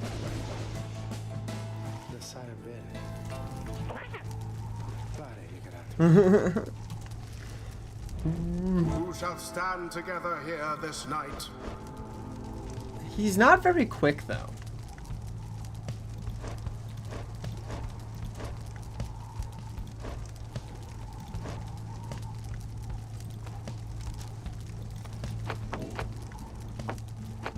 Oh, he gives increased stamina regen though.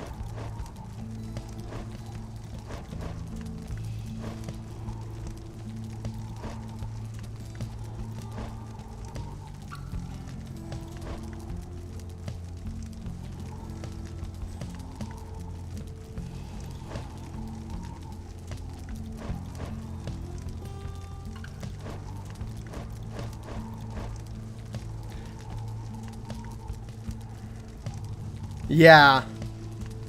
I feel like we're gonna go with Hedwyn, Faye, and Jody again. Jodariel, it is done. Time's up, you swill. Let's get him. Commence. It was almost cool.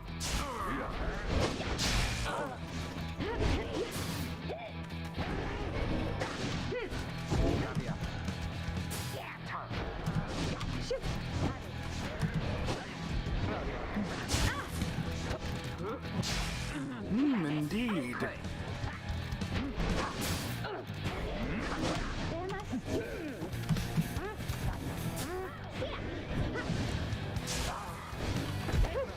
Yoink! A favorable start.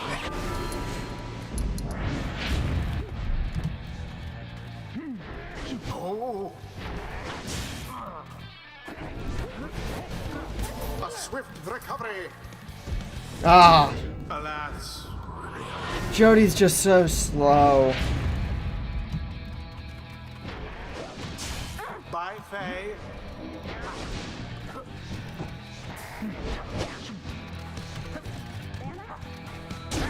A blow against the adversary. Yeah, these guys are really quick.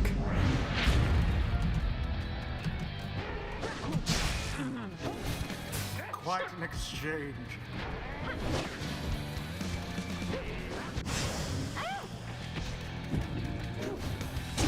Your pyre Yikes. weakens.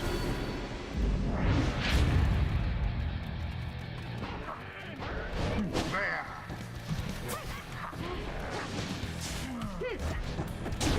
Glory.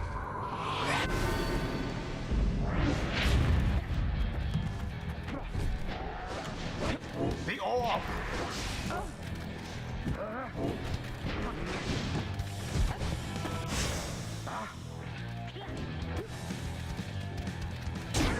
Glory to the scribes.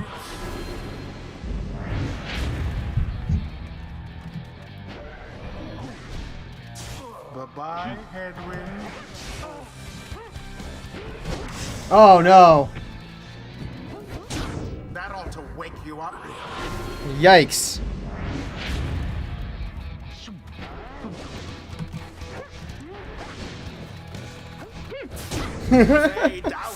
Go ahead. Keep attacking that guy. Alright, that, you lot, that does it. No more fussing around, right? My boys and me, we're proper angry now.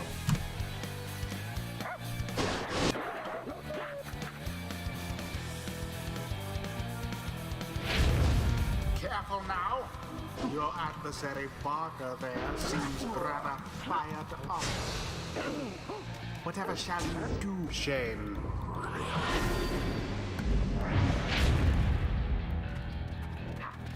You have it! Yoink! The Way too hungry for ghosts. Meanwhile, their adversaries wallow in defeat. I think I need to replace Jody. I don't think she's good. Thus end this night's She's too slow. proceedings. That ought to show them. Oh wow, I thought, did we just win? Did we just beat them? Well, I'll be a heaping ball of dung. But I can't believe you shoddy lot showed us the what for like that. My boys and I will take you just a tad more serious next time.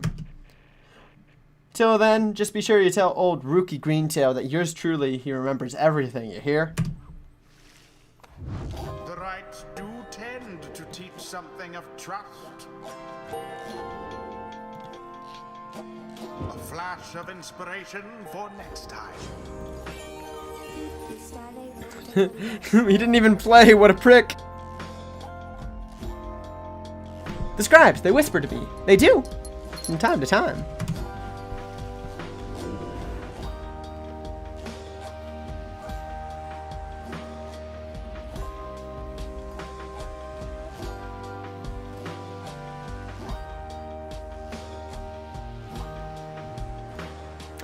Okay, that's real good. While grasping the orb, Faye sprints and jumps without using stamina.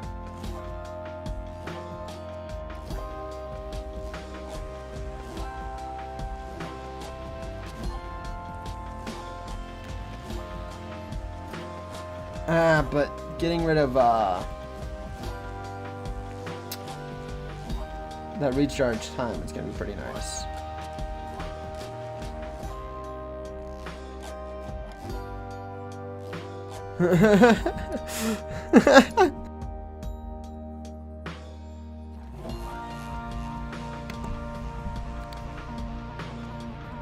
No, I'm assuming that's something else to do with their past. A devious trick from the rope collar.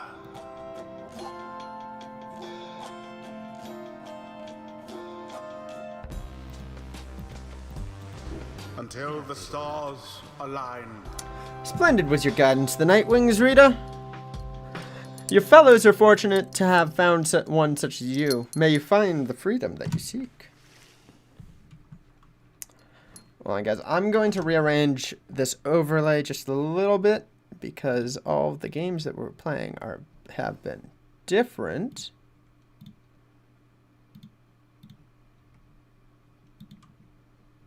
We are going to move this stuff down here. Shouldn't block too much of the screen that way. We're going to move this up here so you guys can see the health and all that jazz.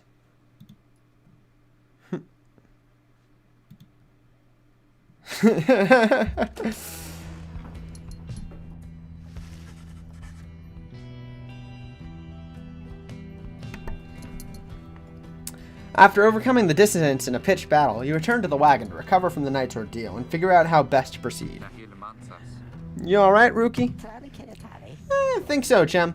I just need a little time. Didn't count on Barker being caught up in all this. You don't owe him your conscience. You'll sort things out with him. You always do. I do not wish to interrupt, but the dark of night is waning. Rita, will you join us outside, please? You find Jodariel and the lone minstrel gazing into the sky above the valley, which is beginning to grow pale. You look towards the heavens and find our next destination. Yoink! Alright. Yeah, this game gives me serious Banner Saga vibes. Not with the rights, but with the like overall campaign structure. It's actually making me super excited to play Banner Saga too. So we're gonna play that next. There's a whole trilogy there. So we'll play the Banner Saga 1 first, carry our save over into 2, and then I'll buy 3 and we'll play 3. I played 1 but not 2 before. Then it is as I feared. We are to press further north beneath the valley into the flagging hands. What are the flagging hands? Fetid sprawl of noisome, festering, unpleasant objectives. Basically, a disgusting swamp pit. The scribes are watching over us. They will protect us wherever we should go. Had you been to the flagging hands, you would not say such things. The scribes have surely turned their backs on that place. If I may, the bleakness of flagging hands shall wear upon you, to be sure. I urge you to take what rest you can, and you shall need your strength upon the road ahead. Your fellow exiles agree to turn in for the remainder of the night at dawn. You shall have to press deeper into the downside. But he won't. He's fine.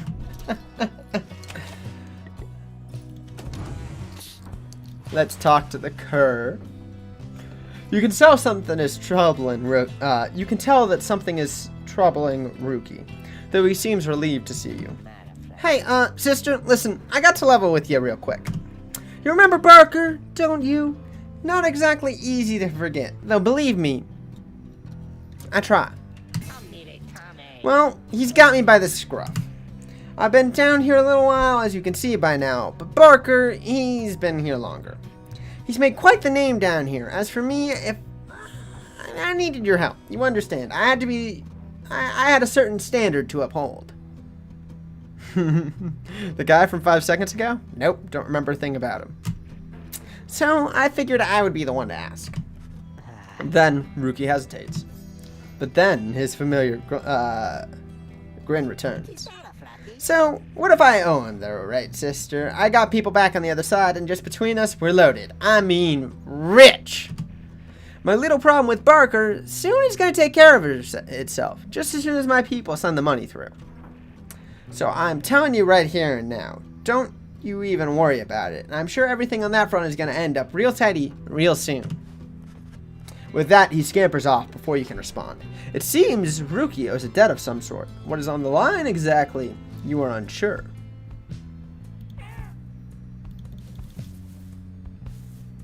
So translated, he's gonna be a problem later.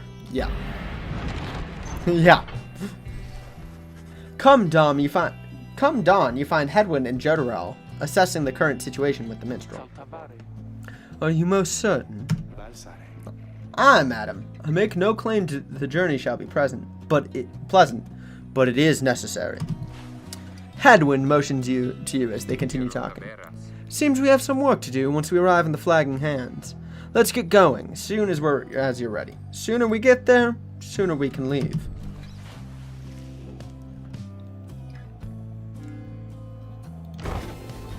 Yoink.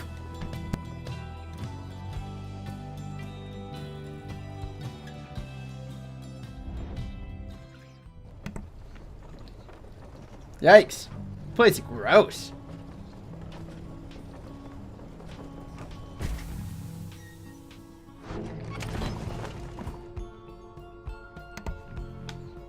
Let's consider how to proceed. The flagging hands region proves as dismal as Jodoril indicated. The air is thick and foul. How far to the pit of Miliath? All the way across the all the way across the marshlands on the coast. Reader, would you join me in the wagon for a moment? We have matters to discuss. Jodoril and Hedwin exchange looks. Then she turns to you. Go see what he wants. That's new. Thank you for the time, reader. I have something for you on behalf of my client. Before you is an artifact called the Beyonder Crystal. You observe a shimmering crystal of some sort beside the Book of Rites. As you have surmised, the triumvirates you are to confront during the rites shall stop at nothing to prevail against you. They have prepared for this for quite some time. The Beyonder Crystal may ensure that you are well prepared in turn.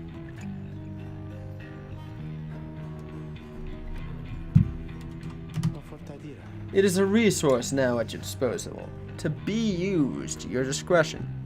Gaze upon it, and you shall see what I mean. Take a closer look. You look upon the shimmering surface. Ah! It seeks Ruki! Look upon the shimmering surface of the Beyonder Crystal.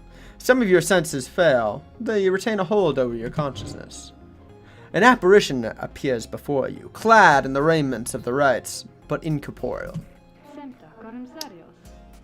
I sense that you are not a total idiot. She searches for the clasp on her mask. So, the Nightwings have returned. Oh, but where are my manners? You must be their lovely reader. Please, call me Sandra. We met briefly before, when you first beheld the book, when you were stuck inside of it. I was among the phantoms your companions banished there, no doubt stroking their egos. You listened well enough to that damned voice. Now I suggest you listen to me.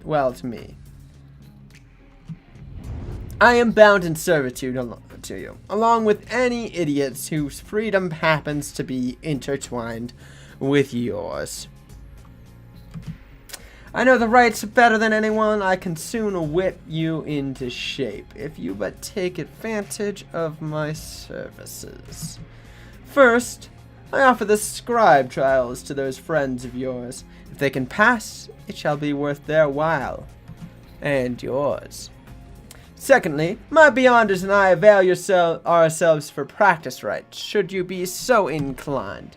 Or, you can always come and chat for briefly free me from my eternity of boredom. You have invoked Sandra from the Beyonder Crystal. What do you wish to do? Request a scribe trial.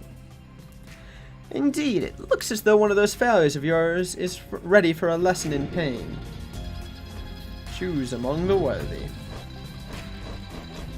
I have to play as Ruki.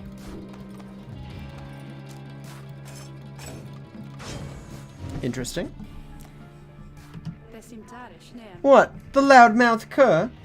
Well, I suppose he is ready, technically. Though I have a litany of reservations about him. But let us bring him forth. Soon, Ruki appears in heat of summons. Sister, why are you looking at me like that?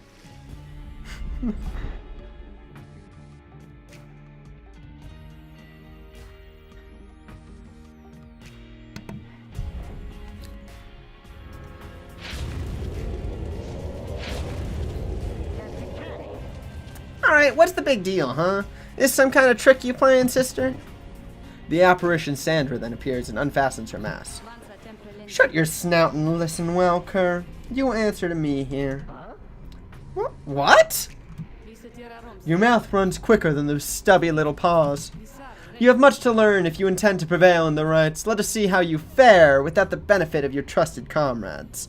Save for your lovely Rita. Oh, I guess it's you and me then, huh, sister? Wherever you are. Yikes! There's 3 of them? Fuck that.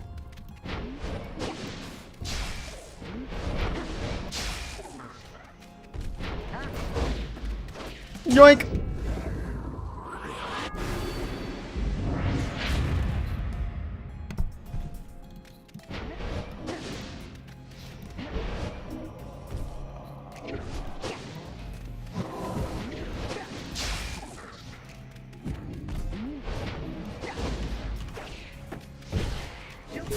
Oh no. Oh no.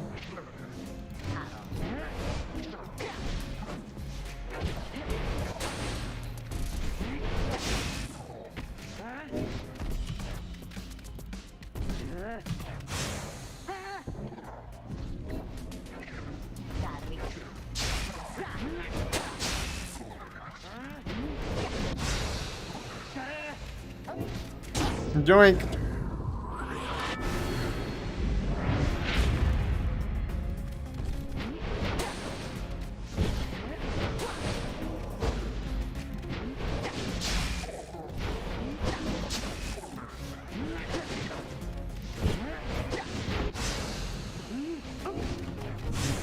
Oh, I jumped. Come on, game. Oh. Yeah, they're really slow, but their aura is about 3 times the size of mine.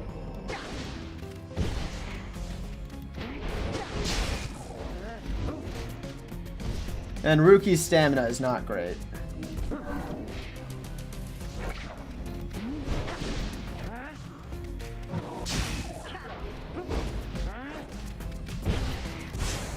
See? It's just so big.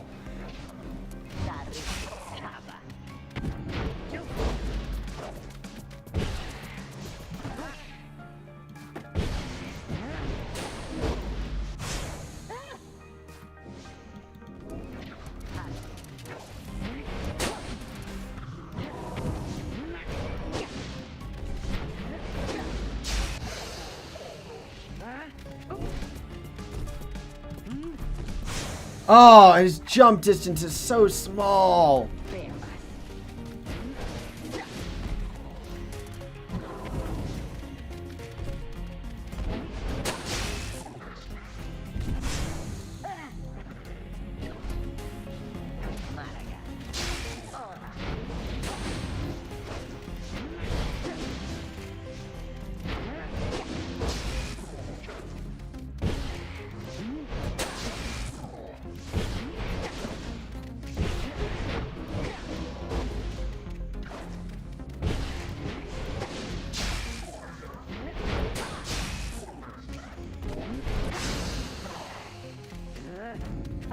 Yoink.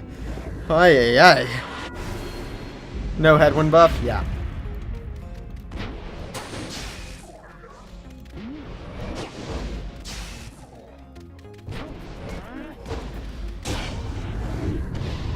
We do it? We did it!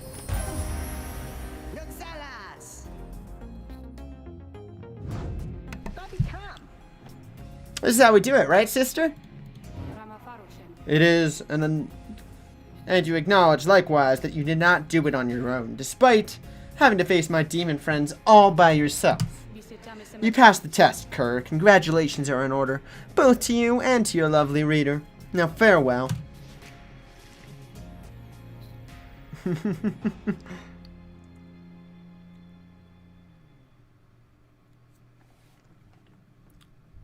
This game is very interesting.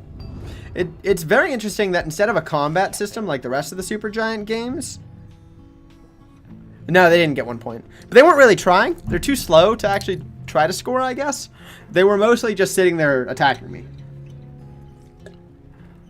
But I had to clear all 3 of them before I could get through. That Sandra kind of gave me the shakes, you know what I mean, sister? Hey, what's that you got? Yomer's Fang? Huh! Huh. That's cool. So, the trials unlock character-specific talismans. You find that everyone is feeling rather miserable. You sense just being in the flagging hand eats away at one's spirit. Only the imp Tizo seems unaffected. Most of your fellow exiles lost 1 hope for the next raid. A moment, reader. There are several courses we may take through the flagging hands. If you choose to prolong your stay, it may be worth your while. However, your companion's spirit shall likely suffer more.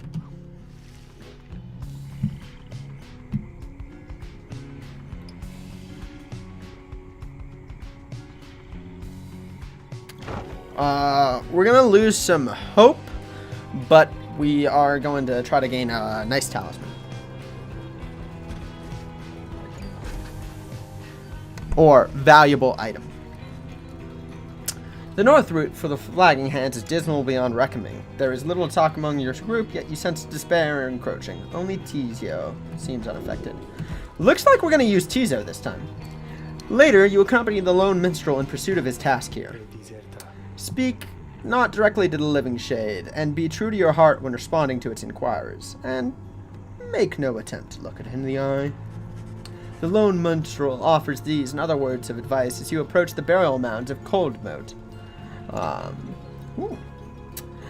where many exiles of the downside see their final days. A glimmer of a shade appears before you as you stand surrounded by the dead. You barely see it, and it does not speak, but you feel its thoughts pierce your heart and mind. According to the shade, the book you may possess may lay some of the fallen here to rest. The shade leaves you to your work. You turn through the book, locating passages concerning freedom and spirit. You should recite such words as seem best fit for each of the fallen you see. It is draining work. The shade resurfaces after a while. It leads you to a hollowed stump, then fades away. Nox room. It's worth 50 gold. Hey, one hope for 50 gold? It seems like a worthwhile trade-off.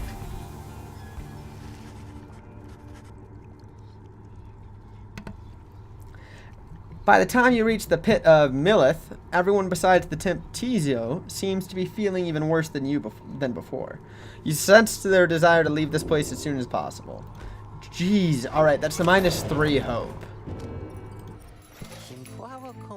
Oh, hey guys. You know the place. A lot of folks here, but not a lot of customers. Know what I mean? So have a look around. New stuff in the shop.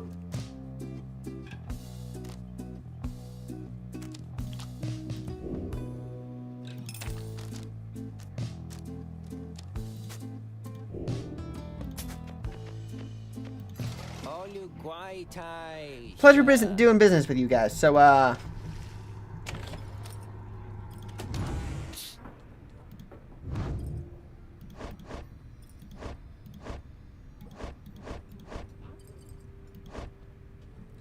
yeah, it's gonna take her 8 seconds to respawn. We're gonna increase her quickness some more.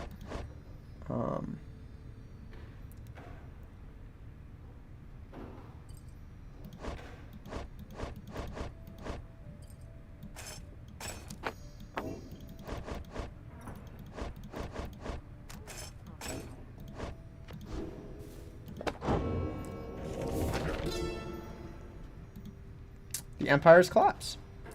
It was not long before the Empire began to crumble. With it, my liege gone, his own country quickly turned upon itself. I must admit that this collapse had started long before the Emperor's disappearance, his decision to chase after a myth, but hastened the inevitable. All the while, the rope caller stood by, awaiting such a time so that he could rule in my liege's stead. He would be our people's savior. His first charge was to organize the search for the missing Solium. Warriors, pathfinders, and scholars heard the call and prepared to seek him out.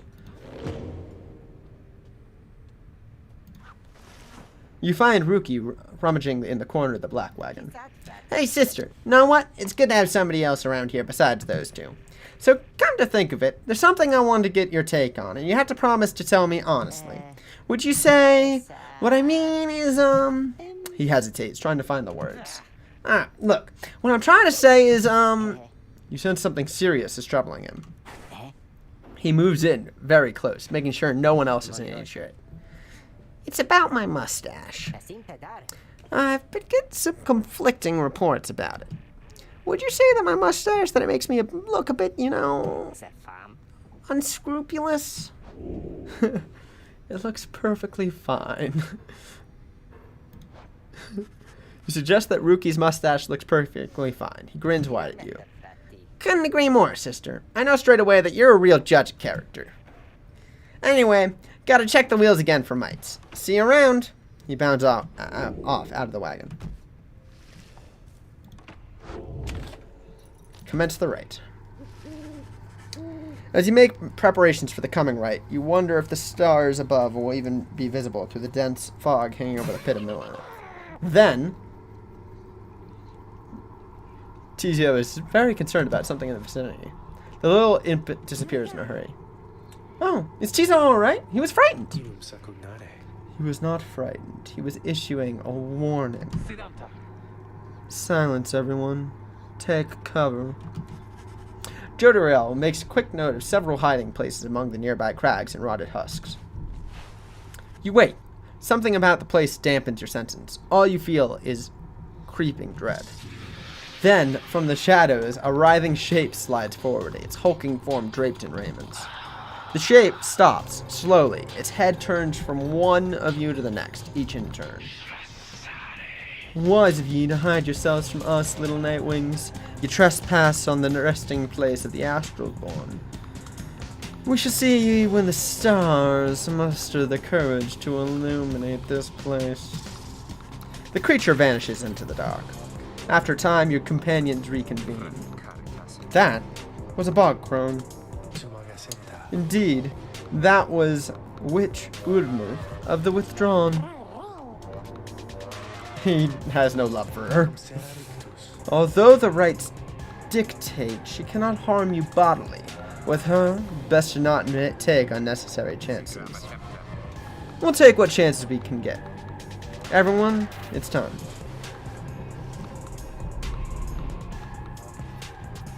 I think we're gonna run Tizio, Headwind, and Faye on this.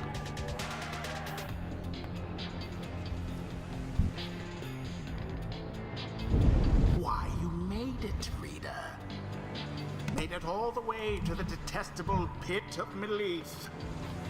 In doing so, of course, you have disturbed your ancient adversaries, the Withdrawn. The deranged witch who leads them has big plans in store, should she prevail in all this. Now, as you know, I normally would wish you a shameful defeat. But in this case, I wish you a little bit of luck.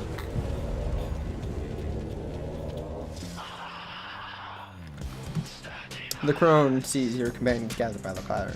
A little flame as that shall never harm you here, much less survive the night. Hear us, you sulch, make the nightwing suffer. Rookie trots forth from your ranks. Listen here, you old bag. You don't scare any of us one bit. You and your buddy Sulch. Now, we doing this or what? The question hangs in the air for longer than is comfortable. It does seem to have drawn her attention, however. Rookie begins to squirm a bit. Then, Udmith moves her slender fingers to her mouth. Foolish. Your salt shall grow, your salt shall grow, your salt shall grow. He shall consume ye ere your little flame has died. That we shall ensure. Udmith slides over towards her followers. Rookie remains motionless for a time. Whoops. Yeah. Who shall conduct the rites? Faye. Tizo. Now. No matter where you go, ye salt shall find ye and devour ye.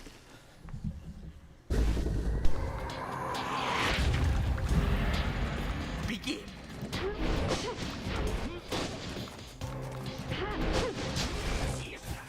The orb is up.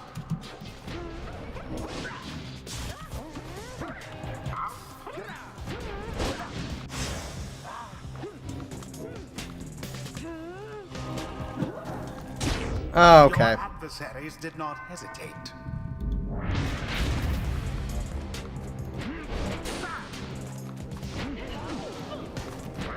Oh, come on. Flames grow weak.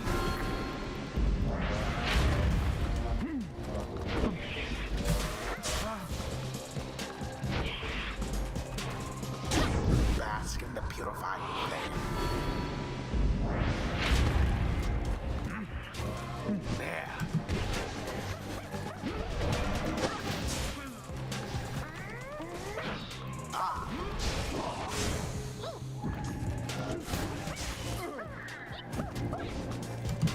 Thoroughly banished.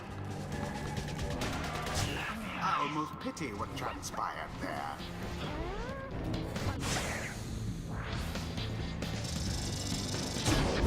How did that not kill him? He was within range. You guys saw that, right? Now go.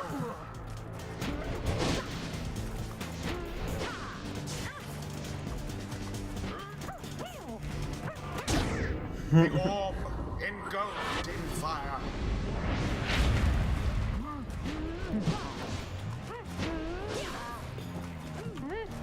Simply abhorrent.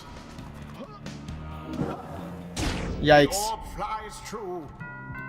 I am down pretty far now.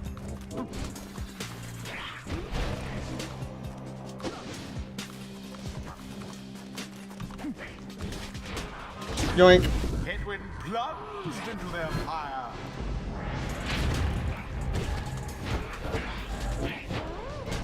A banishment.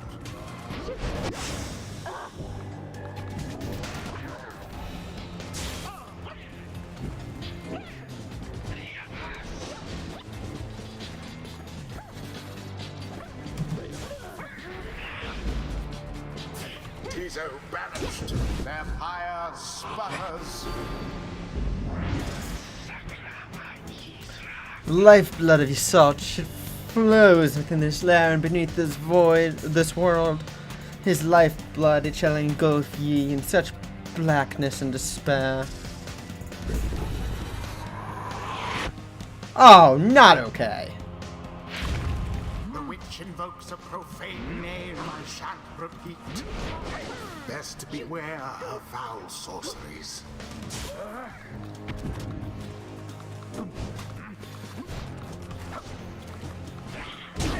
Absolution.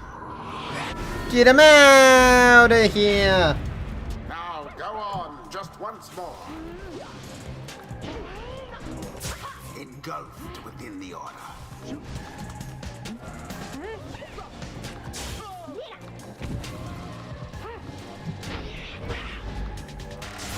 Oh no. Oh no, no, no, no, no, no, no, no. And it is done. No, no, no, no, no, no, no. Come on! Drawn prevail. Their adversaries came ever so close. Perhaps your fortune shall be better next time. You and the Nightwings have experienced your first defeat, but this is not the end. Rather, this is an opportunity for you and your fellow exiles to press onward. Headwind, for example, learned a valuable lesson this night. So too has Faye, not in spite of setback from the withdrawn, but because of it. And Tizo is no exception. He has gained more insight here as well. Your fellow exiles all shall gain enlightenment and learn and grow from what has transpired. And your story shall continue. The choice of whether to accept such outcomes now and all throughout the quest is to be yours alone. Despair, ye fools, who deign to think that the scribes yet live. They once sought to vanquish Yasalt, yes, but the tales of their victory are lies. Remember this. I'm sorry, everyone. They were too much for us. How could that bog dweller say such things about the scribes? Boundless are the teachings of the scribes.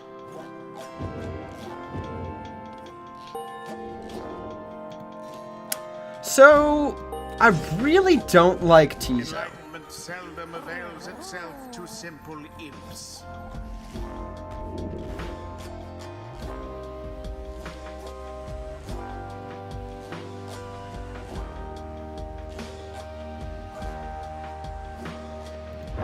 Tis the influence of the imp scribe. Until the Yeah, he's stars kind of bad, actually. He's cute, but he doesn't move quick enough. Yeah, his attack is wide range, but it instantly banishes him, and I don't know. He's just so slow. What? Greentail had enough of Ulmi's hospitality for the time, and hostility. Oh, Joni, yeah, thanks. I'm good. The reader and the stars will point the way, as ever. It's just, so far, we've kept going north. That's the case again this time. The Sea of Solace spreads north. and west from here for untold leagues. I could not tell you when the last vessel dared to sail those waters. Tizo asserts himself during the conversation. What's the matter, little one? He's trying to get us to come look at something outside. Rena, please go see what he wants. We excuse ourselves and follow the imp into the dark of night. You find Faye and the low minstrel already gazing up at the stars. Can you not read the stars yourself then, Mr. Minstrel? I fear it's not so simple as matters of can or cannot when it comes to me, Faye. We shall see what the reader has to say, for this is her charge. And here she is, in fact. Thank you for fetching her, Tizo. Skriha. He's happy to have obliged. Reader, it would seem the skies have cleared to some extent. Please, look upon the stars and see where they compel us to go next. As long as they don't cheat again, we're fine.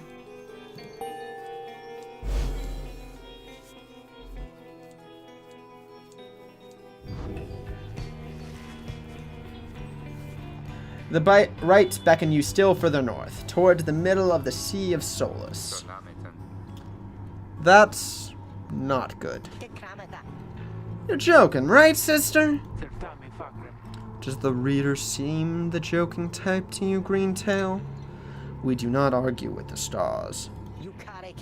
You talk like that when we go ride. You talk like we can just go ride right out into the water. Pardon my interruption, though. Perhaps we can. Say what? My client, Sandalwood, has a way of anticipating such eventualities. West of here lies a place called Big Bertrude's. The proprietor is an old companion of his. She may be able to assist us. Headwind smile returns. That sounds like our best shot right now. Let's pack it up and move as soon as possible.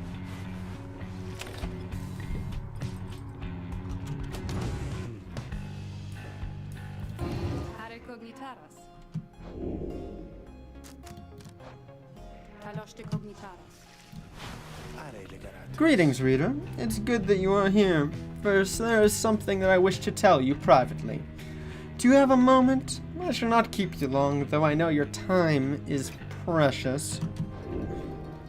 Sure. You bid him to continue and make clear your interest in whatever he has to say. Very well, and thank you for your time. And I should further note, matters that pertain directly to the rights I must reveal to you alone. For thus, I am obligated. Or obliged. In any case, when you confront the withdrawn and witch Udmi, you might recall she tended to invoke a certain name, Ysolch, the Astral-born. I hesitate to say it even now. You would be forgiven if you took the ravings of Udmith for mere nonsense. However, her words, it turns out, ring with a certain truth. Before the union of the 8 scribes, when first they found themselves here on the downside, this land was even less hospitable, if that can be believed. It was ruled by the greater titans. The one called Ysolch was the eldest and most fearsome of the lot. Just the same, the scribes managed to defeat it. They later used Ysolch's own hide and ichor to bind the Book of Rights. However, Ysolch did not truly die, for by some accounts it seems to be incapable of death. The creature is regenerating even now, though very, very slowly. Its vow is to devour this land and everything in it. Only then can it return to whatever place that banished it to Oz. So, in a way, it's an exile, just like you. If ever should the creature be reborn, it shall be many ages hence. Thus the ravings of Ulmith are more or less inconsequential, for the while. Yet the history of Ysolch is inexorably linked to the rites, and therefore must be known.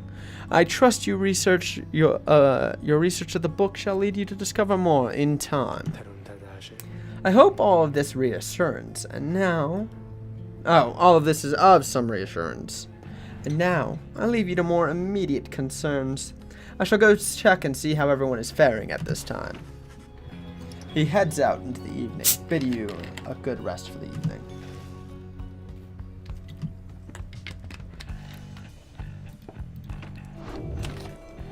Continue our journey. Big Bertrudes.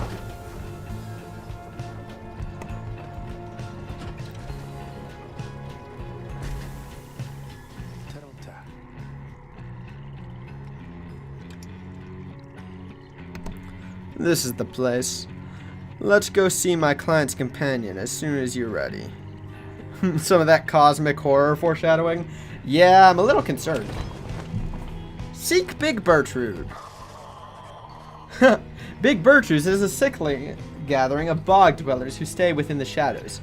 Yet you can feel their eyes surveying everything. The lone minstrel steps forward. Sandalwood sent us. Those words are enough to make the bog dwellers snap to attention. They emerge from the mud and dark and begin inspecting your black wagon with strange tools. One of the bog dwellers slithers forth. She is larger than the rest, and leaves no doubt that she commands the others. Thou speakest the name Sandalwood. We would know his whereabouts. Reveal them to us. Good day to you, Big Bertrude. It's a pleasure to meet you at last. For Sandalwood always spoke highly of you and your handiwork. Did he? In turn, we know who thou must be. Yet thou speak of the... Oh, shoot. I held space. My bad, guys. Though I have faith that yes, Sandalwood lives. As for his current whereabouts, I understand that he waits us somewhere near Wakingwood beyond the waters. We wish to seek him there, though, as you can see, our wagon is ill-suited for the task. I was fully expecting the caravan to fall into a hole in the ground. Yeah. The one called Bertrude now frowns at this, studying the lone minstrel all the while. Indeed. Then leave us. Return at dawn. That is all. By your grace, Big Bertrude. The lone minstrel turns away, but Hedwyn stops him. Hold on. Are you sure about this? Leaving the wagon in their care?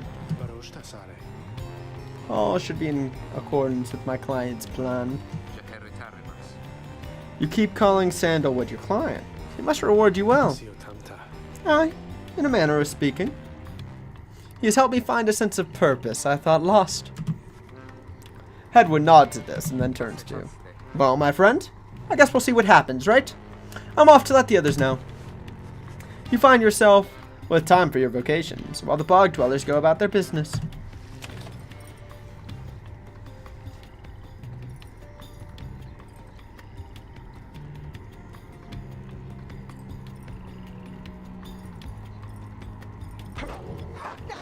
Let's mentor a follower.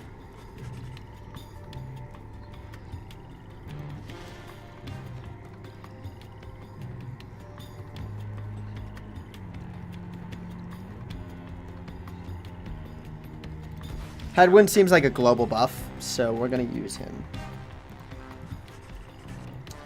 You illustrate to Hedwyn some of the intricacies of the rites, focusing on how all three in the triumvirate can move and act as one mind.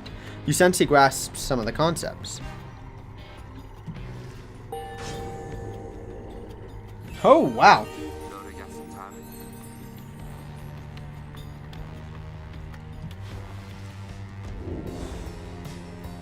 Choose a mastery.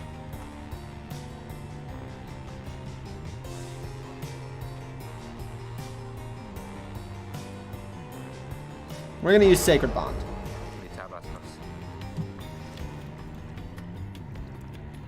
I want Divine Retribution.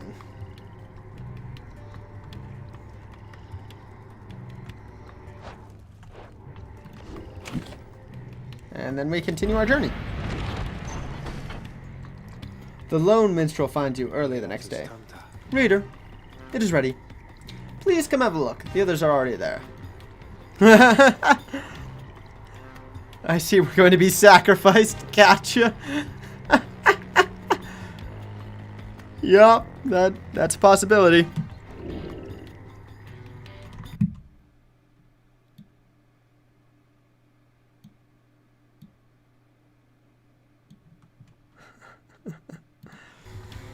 Step inside.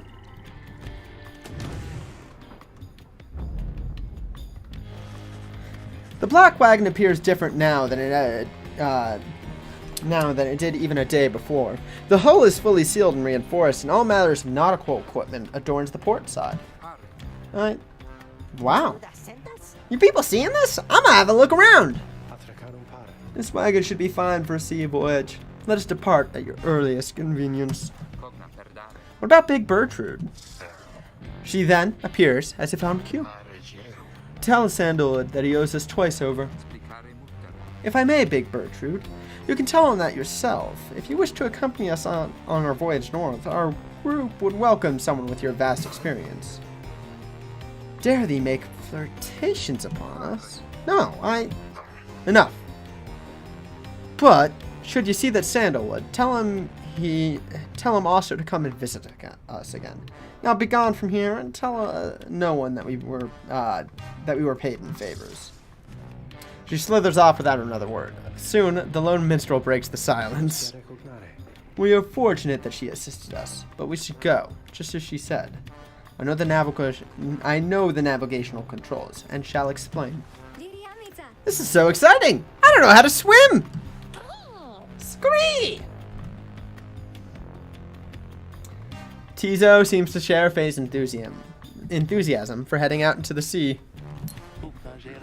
I'm beginning to feel ill already. Set sail. Worm Gulf.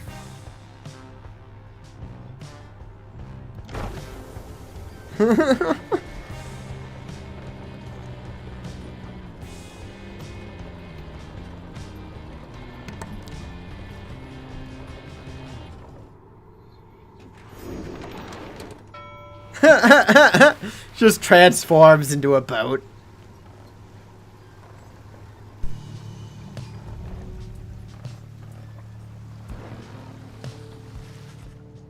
You and your companions watch the sea as your wagon rolls over the gentle waves.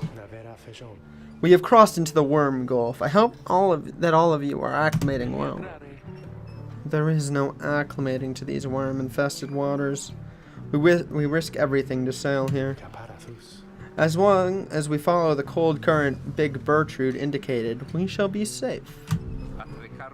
If the next right is in the middle of the sea, how will our adversaries meet us there? It's not a wagon anymore. It's a boat with wheels. I agree. And we shall find they shall find their way as we find ours. It's all part of the scribe's design. Now, reader, please confirm the next point on our sea journey. We seek the Hulk of Ores.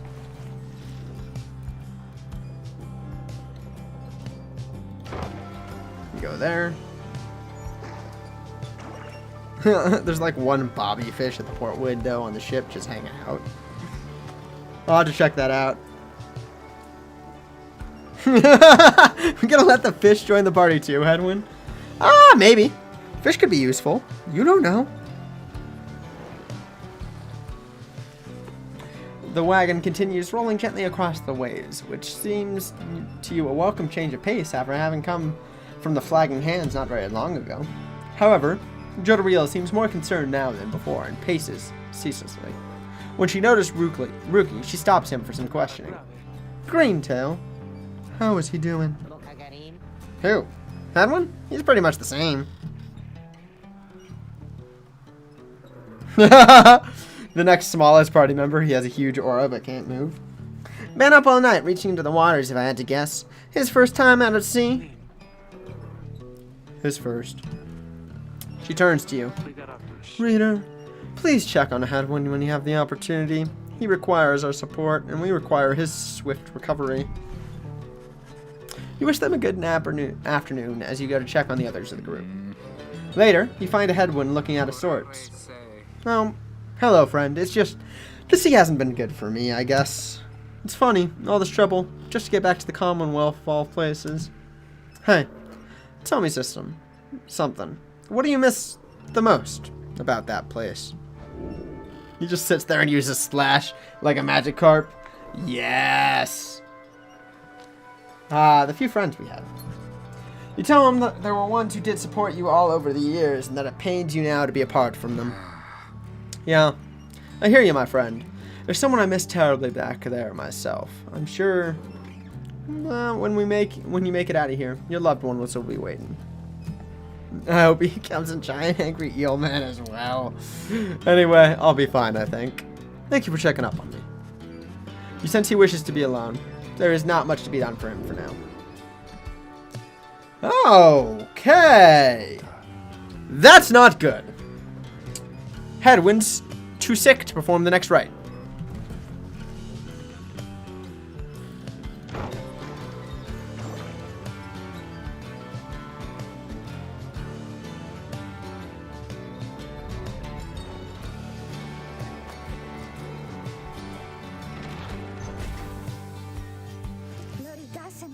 By the scribes, the sea. I didn't know it was so beautiful.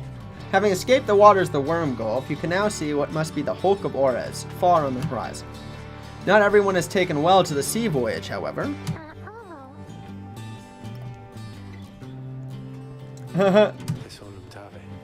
He requires further rest, Tizo. All we can do is wish him a swift recovery. Reader, madam, from this point our voyage must diverge from Bertrude's instructions. Please consult your companions about which course to take.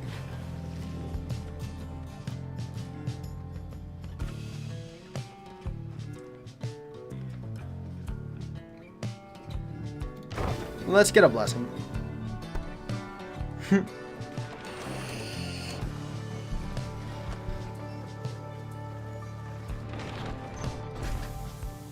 Of course, he doesn't like us. You find Faye gazing down into the depths. The water is so beautiful, and yet it's very dangerous. They always said it's very dangerous if you fall in or drink enough of it. But the scribes, they protected us, and they are watching. I just know. Even out here, in the waters of the Under King Ores, they urge us on. I feel it. I just know. There is no denying that the North Current sent you quickly on your way. Perhaps it is the thought of reaching land again, but you can see a sense of spring in everyone's step. Everyone gains 2 quickness for the next rite. The more people between him and us, the better. He just hates us. Man. He's good party buffer, though, guys. At last, you arrive at the Hulk of Ores. After journeying across the sea, it seems the next rite is to commence here soon, though there is no sign of your next adversaries yet.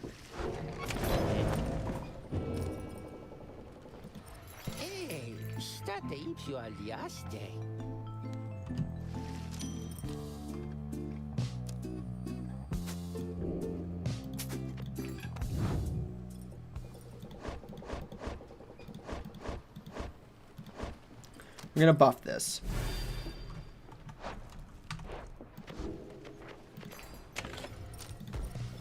And then commence the rite. He's a buff totem that moves, yeah. He's also the most balanced of them all, so far. Having landed at the Hulk of Ores, you and your fellow exiles now anticipate the hour that the rites are to commence again. What do you think, Tizo? Do I look just like Mr. Headwind? He's still worried that Headwind is feeling well as well. Wait, I think... What's that? A serpentine creature emerges from the sea, followed by several of its kind. You recognize it as a worm of the sea dominion. We know, but he won't accept any comfort in the way of hugs. What they all are doing here, you see him playing by their ritual raiments. The nearest one somehow loosens its mask. Good sirs and ladies, and good ladies. So it is you that heed the summons to glorious competitions against this knight and his brigade. Well then, let us see how you do battle now, without delay. More than our freedom is at stake here, but our very honor. And this knight fully intends to reclaim his. Oh, and lest this knight forget, he is called Sir Gilman. He salutes you on behalf of all the Pyrehearts. Until the contest! He splashes out of view, just as the stars above begin to shimmer with strange light. No hugs, no party entrance.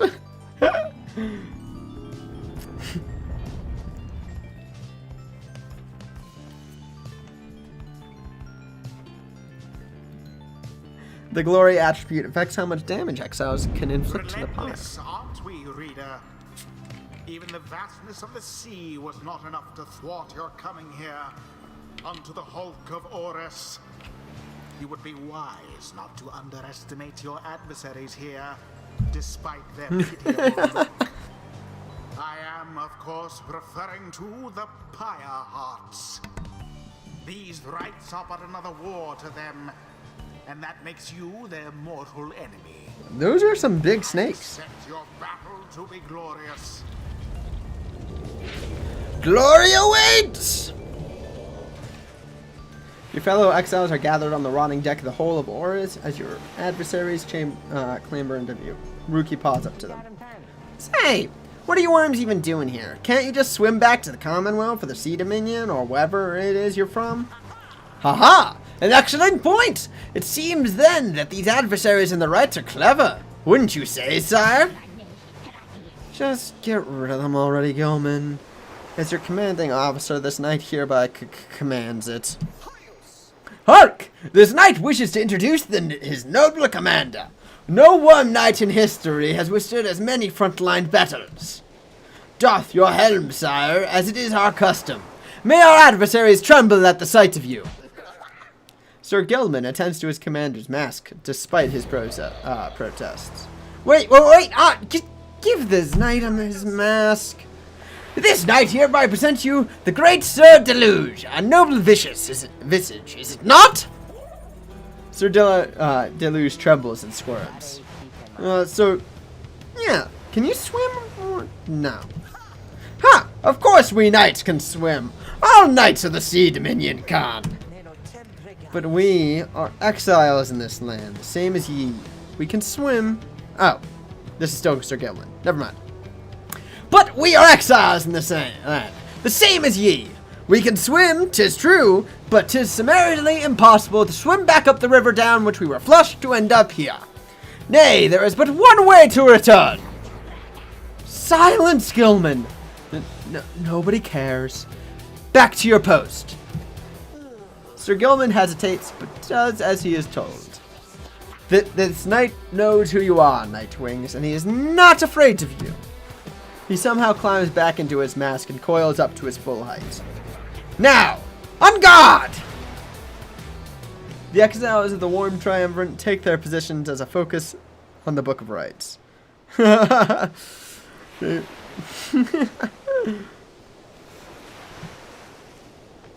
Alright, we gotta decide who we're bringing with us.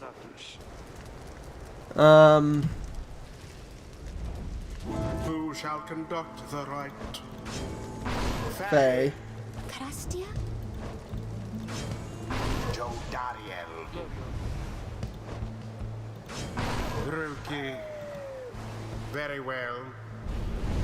No way these Worm Knight bozos are faster than me. Gilman, status report. What's the enemy's position? They now stand ready to confront us, sire. A very brave triumvirate they seem to be this night's eye.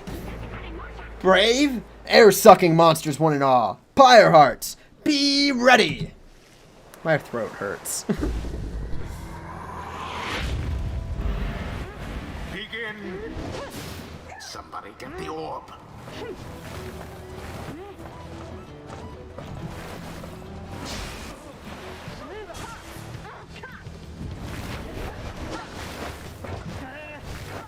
What? Your adversaries are Why did he not die from my aura? Someone there rose to the occasion. So it is. Perhaps you are worthy. Fear not the purifying flame. There.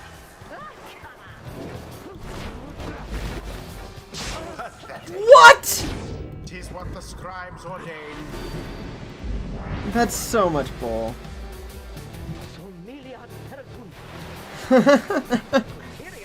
Perhaps we do have much to learn from such a brave triumvirate as the one whom we now face. Which side are you on? Gather and vanquish them at once. They're arguing. There seems to be dissension in your adversary's ranks. 'Tis little wonder these yes.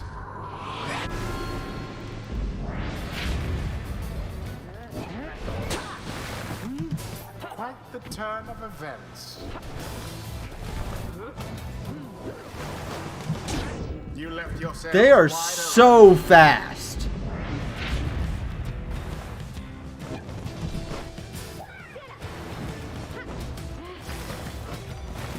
open.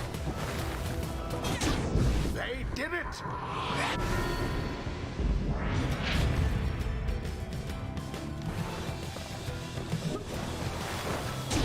Sir Gilman plunges into the fire.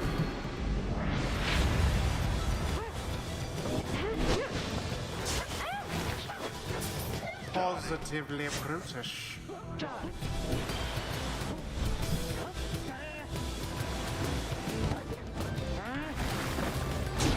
The fire of resolve.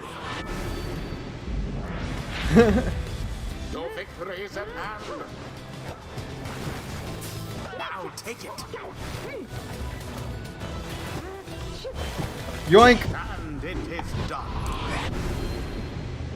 The Nightwings prevail. 'Twas the will of the 8 scribes which kept their flame alive. I got close. Ceremony is complete. This he was making me a little queasy, honestly, but we still won! We won! I expected more from the Worm Knights of the Sea Dominion. Those worms were quick, alright, but Rookie Greentail's quicker. This knight commends you, noble Nightwings. Glorious fought indeed. And this knight shall wistfully remember this defeat until the end of his days.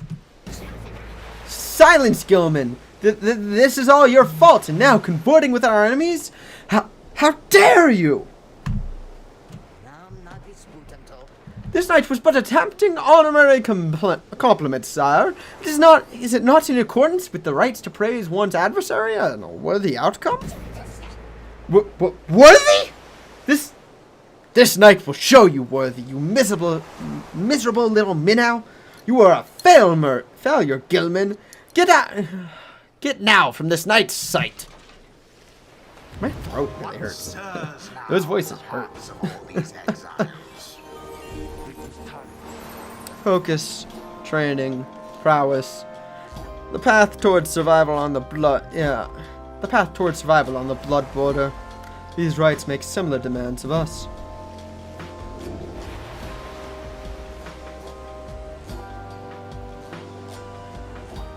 Do you want more health?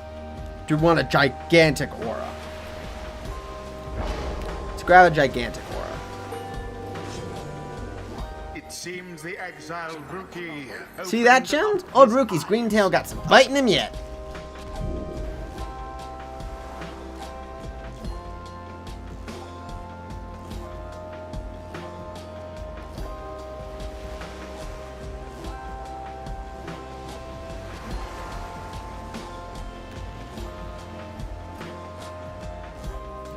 We'll grab that. Blessing from the Alpha Chief himself.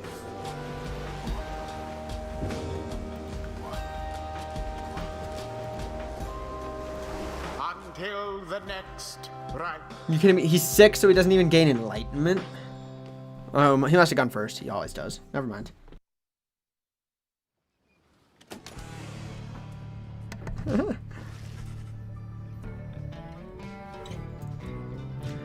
After thwarting the fire heights with aplomb, you at last return to the wagon with your companions.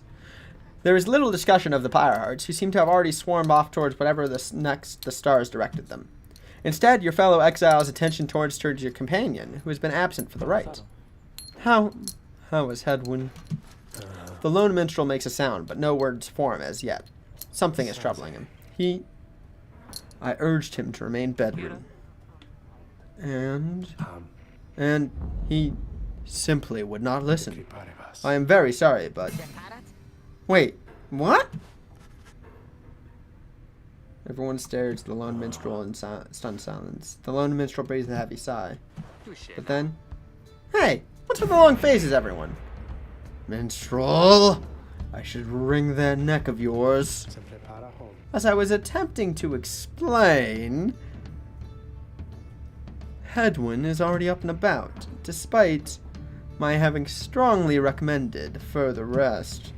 Those that are unaccustomed to sea voyage and take ill, they are very likely to experience further symptoms. They do not remain bedridden, or at least sedentary. Hedwyn is running a considerable risk of having to spend another night in great discomfort. What are you, a doctor? Nay, although I traveled with one. Extensively. Look, I appreciate your caution and concern, Tarek, but I'm pretty well accustomed to discomfort here, and I had to see how things turned out tonight. I haven't had to stay out of a rite like that before. So, you are back among the living then, Hedwyn? I was just seasick. Nevertheless, your full recovery requires rest. I think we could all use some rest after tonight. Anyway, thank you everyone for your concern. I'm sorry that I worried you or caused you further burden. He turns to you. My friend, what do you say we figure out where to go next? I'm beginning to miss being on solid ground. You follow him outside where the night sky awaits. Hey, I wanted to thank you for conducting that right back there without me being there. I could rest easy knowing you and the others would get through it. Anyway, I'll leave you to your reading. Can't begin to imagine where we'll be off to next. We're well past anywhere in the downside I've ever been.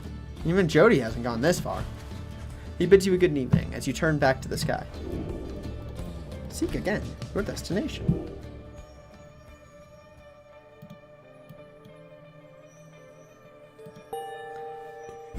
Further northward. Funny that. Still further north then. Not simply north. This shall prove difficult. What's the problem? Our destination is beyond the deathless tempest. A vessel such as ours has little hope of traversing it intact. Can't we go around it? Given our confrontation with the Pyre Heart, our chances back in worm-held waters would be even worse. Come on, people. It'll be just another day in the downside. Go get yourself some sleep while we still can. Bet you'll feel better in the morning. Your optimism is infectious. Isn't it? You all concur that rest is in order, but the sea journey has been taxing on everyone. Come daybreak, you will have to find a way to sail past the deathless tempest.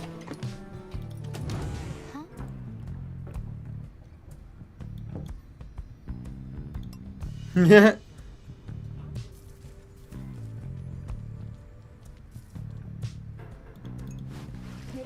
Oh, hi miss. I'm so happy right now. I'm happy because I was so worried about Mr. Hedwyn for a while there, you know? He was so kind to me when we first met. Him, Mr. Dario, Mr. Greentail, and you too. But I just really like him. She sighs and seems happy to be there. Say, do you, She trails off for a moment. Do you think he likes me too? Encourage her. You suggest to Faye that if she has certain feelings for Hedwyn, should let him know it. It is a rare privilege to feel loved. She stares at you for a moment. Then she begins to laugh. Oh, you're so silly, miss. I didn't mean I like him like that. That's so embarrassing. Besides, I think that maybe he's a little old. You know? I'm gonna go cheer him up. This is a funny story. She bounds off, leaving you to ponder what just happened exactly. She gained one hope.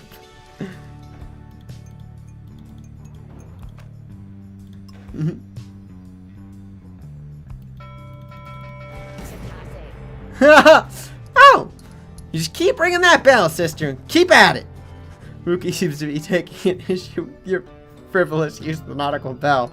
After all, there's no sign of nautical emergency nor a prepared meal. Oh, I know it's not mealtime. It's fine. I'm starting to really enjoy the constant ringing sound, though. Now that it doesn't mean anything to me or anyone anymore. Besides, ringing that bell, it's probably some pretty good exercise, right? It's good training for my ears too, you know. You know, we curs have ultra-sensitive hearing, don't you? Well, not anymore. I don't. Anyway, thanks. I mean that. He storms off. Oh, Rookie shall never forgive you for abusing the nautical bell. Rookie appears laughing heartily. He was only joking. Probably.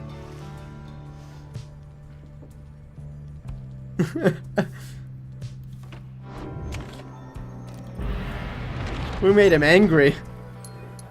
Rookie will remember that.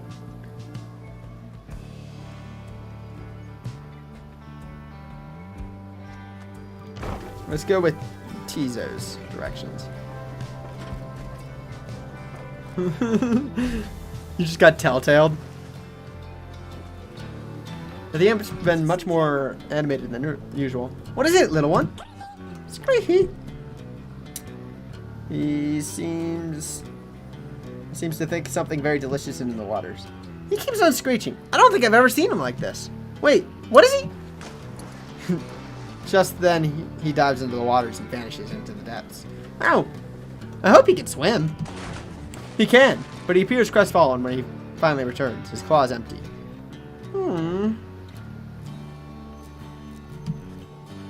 Faye begins to sob uncontrollably.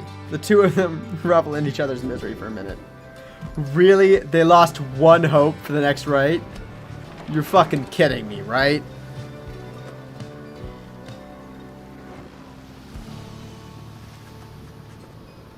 You and your companions look upon the deathless tempest. The stars demand you sail beyond it, yet the very thought of it is beyond reason.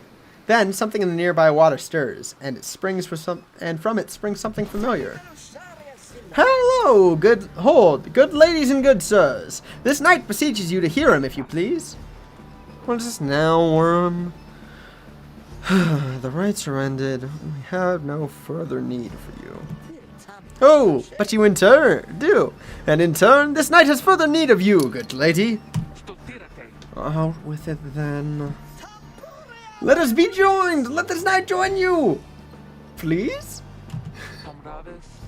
Can you believe this, Hedwyn? Not really, no. Nay, look ye not so surprised. Your valor in the rites did stir this poor knight's soul. He swears to you upon his long-lost honor as a would-be knight-errant of the Sea Dominion that he shall serve you to the end. What about your other worm friends back there? The Pyrehearts? Alright, they are base cowards. This knight can no longer abide such spineless characters. Having witnessed true glory in our clash upon the Hulk of Oles, never before have I been trounced so thoroughly. And furthermore, this knight shall aid your passage through the deathless tempest. It is not so that you seek passage to the north. With this knight's aid, you shall achieve your wish.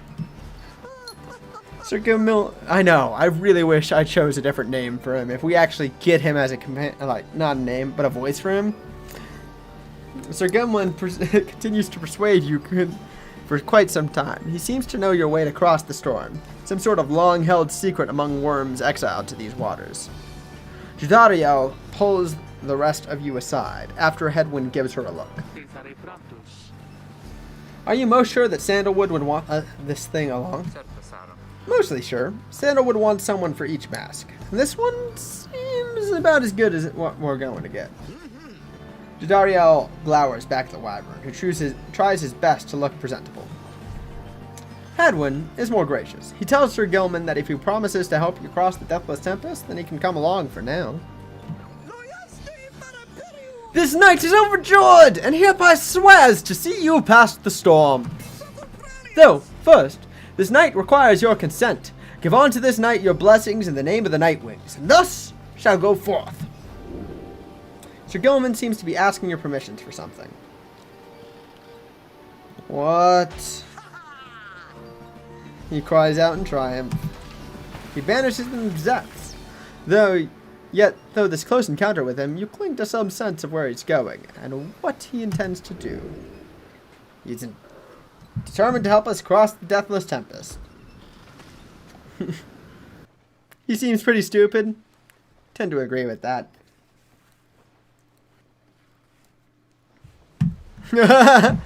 Up, carrot.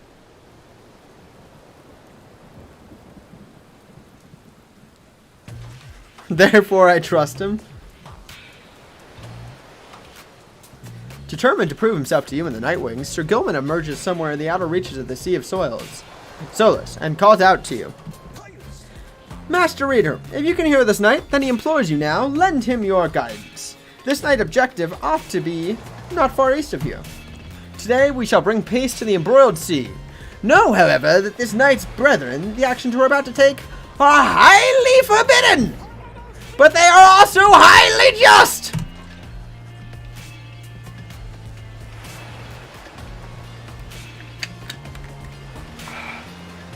Thus, Sir Gilman sets forth to quell the storms that rages to the north.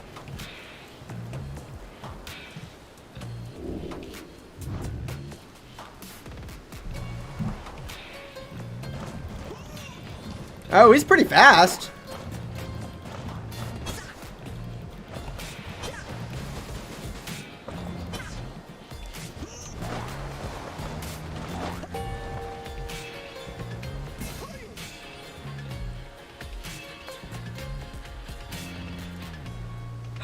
Hark! Yonder lie the foul spawn of the unfathomed plurns, boiling the seas with their wrath. Exiled worms within these waters have long have harbored these abominations, using them to bar passage through the downside channel for any save this knight's own kind. Begone now from here, fiends. This night shall finish what the Under King Ores started.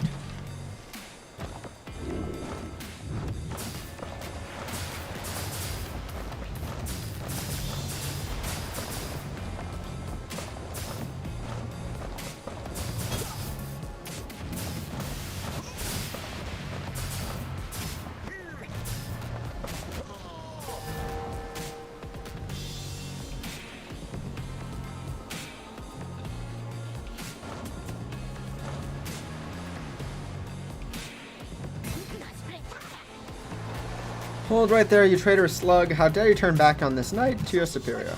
Superior by rank no longer, for we no longer serve the Commonwealth. Last this knight checked, here you hold no sway over this knight. And what have you done to the spawn? Have you no honor left at all? This knight has done that which required doing. His honor cannot sink much lower anyhow. He figured this would be an ideal time to free himself from his service to you. Why you dare staunch the Tempest for those night wings? Good, Sir Deluge. This knight was born to dare! Now come and fight this knight, if you so dare as well. Alright, Fireheart, finish him. That's just another. There's 8 of them.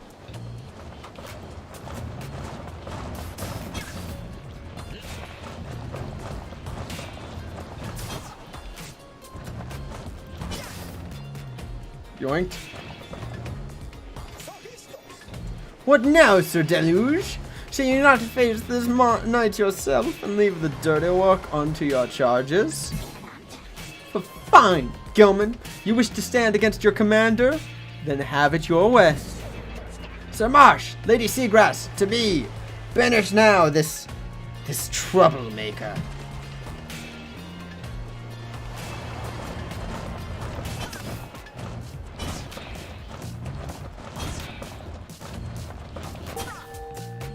Yoinked. You are master of this night no longer, Sir Deluge. Thus shatter our fraternal bonds. This knight would say it's an honor serving you, Sir Deluge, but that would be a bald-faced lie. And yet another stain upon his blackened reputation. Until we meet again. Oh, wait, you lowly traitor. This knight will have your head, Gilman!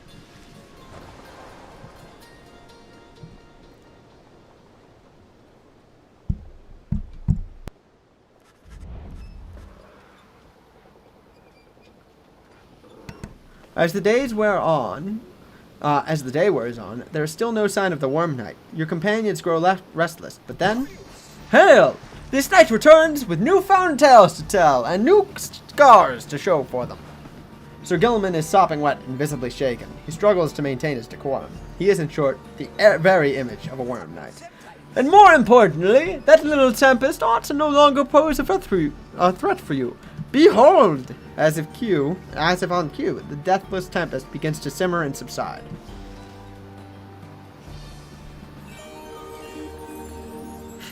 Cometh at me, brethren. Would you look at that? He really did it. Of course this knight did it!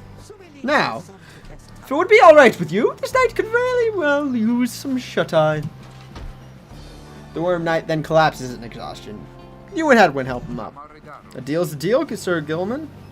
Welcome to the Nightwings. Huzzah! Sir Gilman joined the group. He's also revealed the path north for you. Let's go to the Deathless Tempest.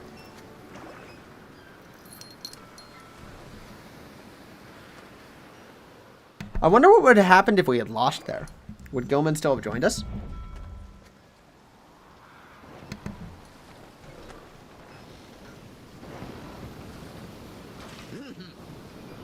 With Sir Gilman's aid, you... Oh, never mind. This is not him talking. With Sir Gilman's aid, you managed to breach the Tempest. You were true to your word, Worm. I shall give you that. But now what? You're stranded in this cursed storm. A most excellent question, and from one most fair. Call me that once more, and I shall tie you in a knot. Aha! And from one most spirited as well. This knight was wise to side with ye. Just... where do we turn from here? Answer the question. Now. Sir Gilman does no such thing, although eventually he does make note of a specific current that shall lead you to the lands beyond. If I may, I can corroborate Sir Gilman's account. We are close to making landfall. Then, let me be the first to say, let's go. Cool. So, Tarek. Hi, Rookie. What is it? That loot you're always carrying around. You know how to play that thing, don't you? Why? I suppose I do. Good, because I was thinking that it's a little gloomy here, and we could use a little tune to lighten up the mood. Know what I mean? Alright. Then let's see what I can do.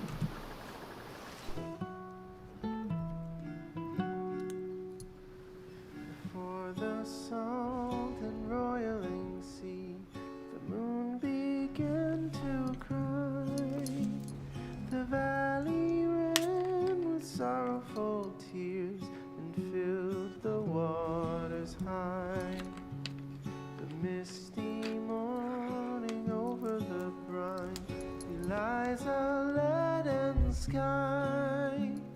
The stars all hide away from the chill until the evening rise.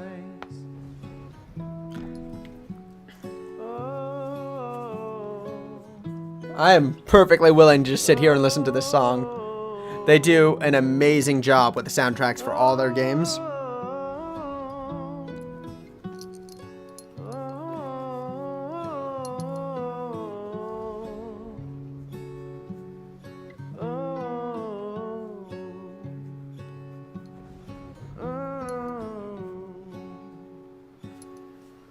The place where Plurna scuttled her foe, the doomed ship still resides. The Titan met her end on its prow, forsaken by tides. In death she leaves her stain on the place. Yeah, this never dies. Her final throes and shivers. This song is great. 1,000 years gone by.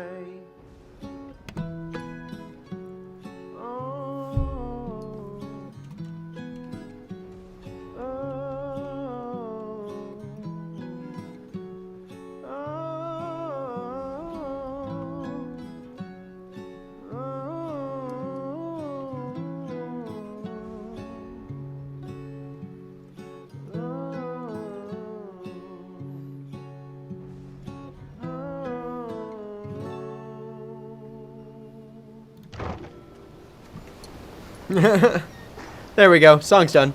Time to move on now.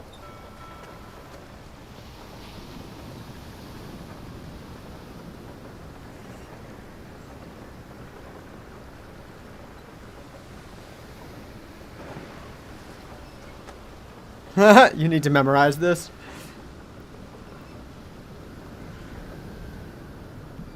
Yeah, I don't know if you were around for the song that they sung in Transistor, but you should look up We All Become One. Hold on, actually, while I'm on this topic, I know it's a little off topic, guys, but I'm actually gonna play it.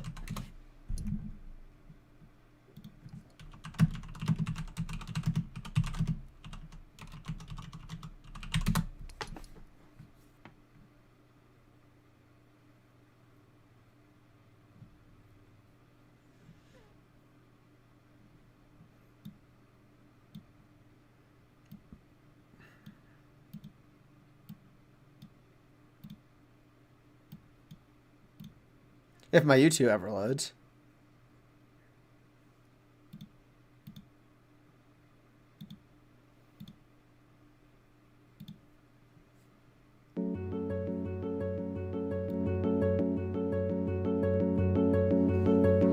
When you speak, I hear silence.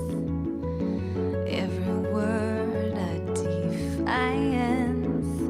I can hear, oh, I can hear. Think I'll go where it suits me. Moving now to a country with everyone.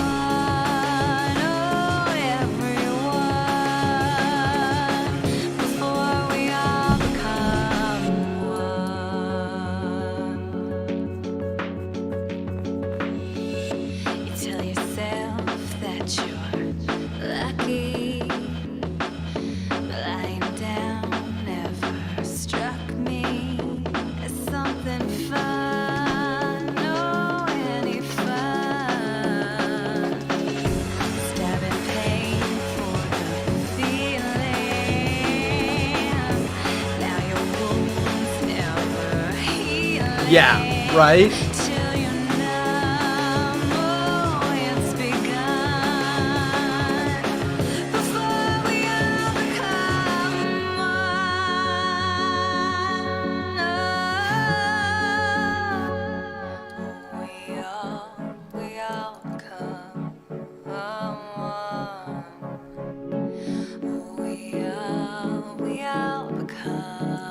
I know. All of their settings have been surprisingly different.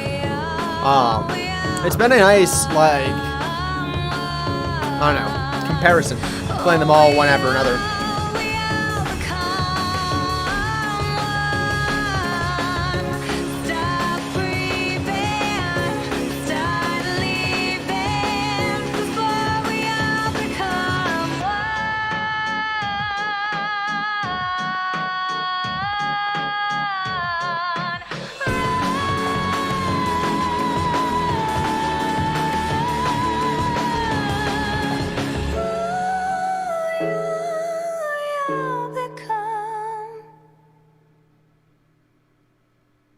Alright. Sorry about that little tirade, guys. But, important. Gotta hear the awesome song from the Transistor OST.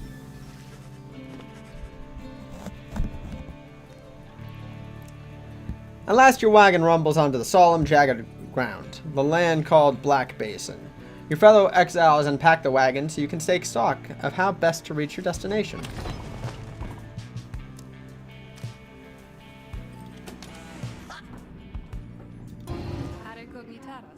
You bring me a brief reprieve from solitude. What seek you in exchange?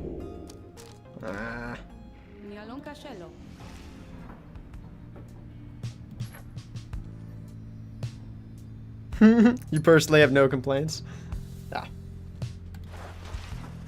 You approach your Gilman, who must have just finished practicing his fencing maneuvers. He regards you with a single eye. Hail, Master Rita! This knight is determined to train harder, having joined the famous Nightwings. He shall ensure that his triumvirate continues to live up to its most feared reputation. This is such an honor, and this knight has a great deal of honor to regain. Having fled the Pyre Hearts, this knight fully expects us now to conduct the rites in a most honorable fashion, to the fullest letter of the law described within the books. Some triumvirants this knight has met, and perchance mentioned by name. They are inclined to bend the rules a bit, sometimes a lot, and prevail by any means they can. But this is wrong! The exiles who refuse to obey the rules as they are written by the under King Ors and his 7 friends deserve neither his honor nor his freedom.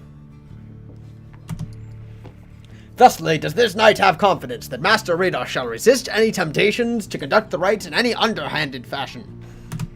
Now then, this knight must undergo a thorough cleansing, having trained until the point of foulness. So please excuse him, Master Rita. He slithers off, humming some sort of chivalrous tune. Survey the surroundings. Come on, just get me to the next rite. You find that Hedwin has asked for several volunteers to scout the area and report back. Alright, everyone, don't go too far. And let's meet back by dusk. Please, use caution. These exiles dwelling in these lands are, well, rather territorial. For your part, you remain with the Black Wagon to keep watch. You see the occasional dark shape soaring across the sky, but none of them drawn near enough for you to see in any detail. Eventually, your companions make their way back, and everyone arrives as planned or earlier. Hi, everyone. I'm back. I've come back.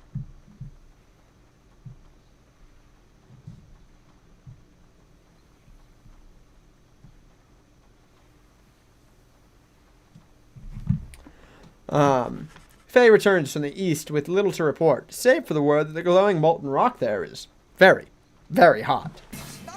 This knight yet lives! Although he has little else to report.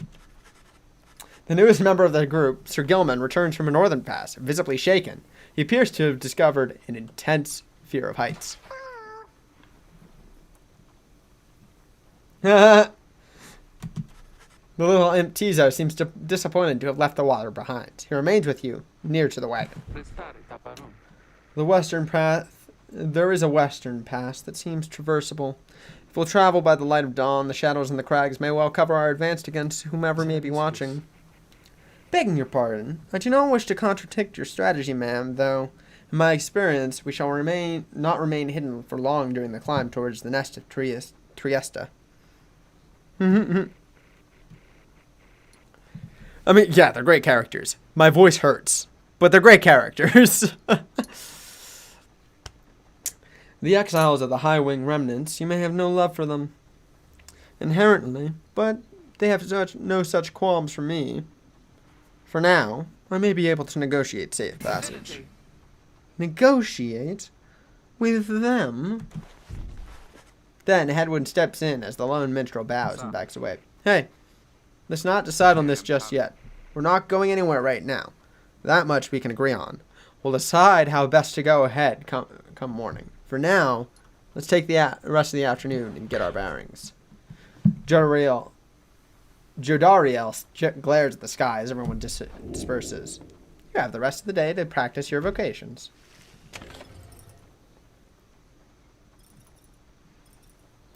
Let's mentor a companion.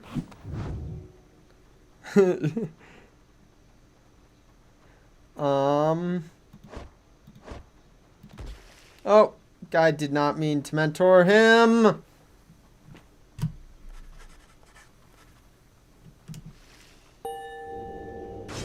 I meant to mentor Gilmore, but I suppose this works.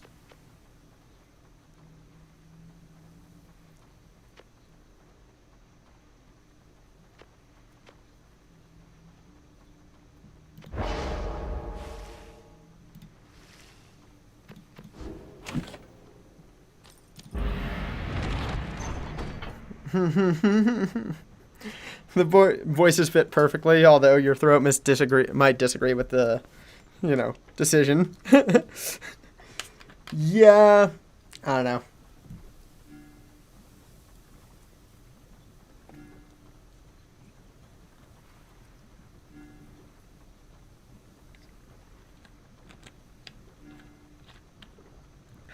What do you guys think? Should go with Jadariel's path or with the The lone minstrels.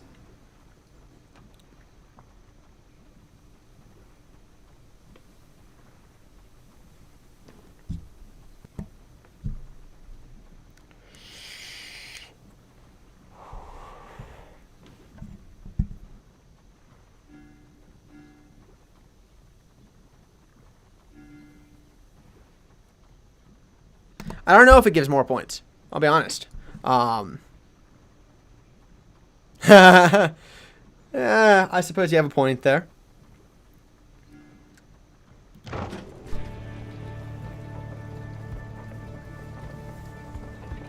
I mean...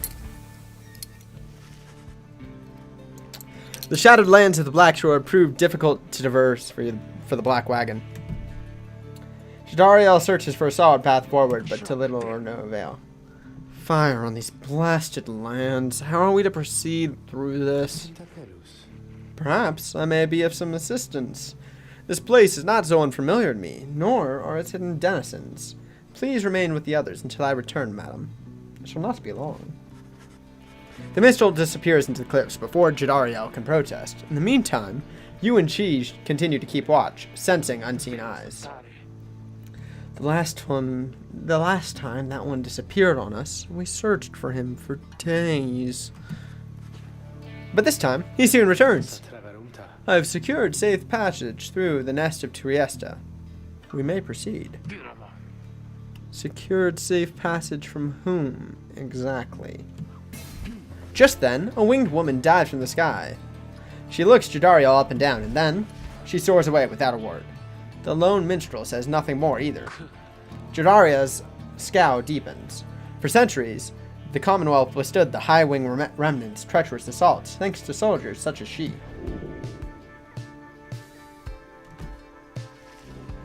She lost 4 hope for the next right.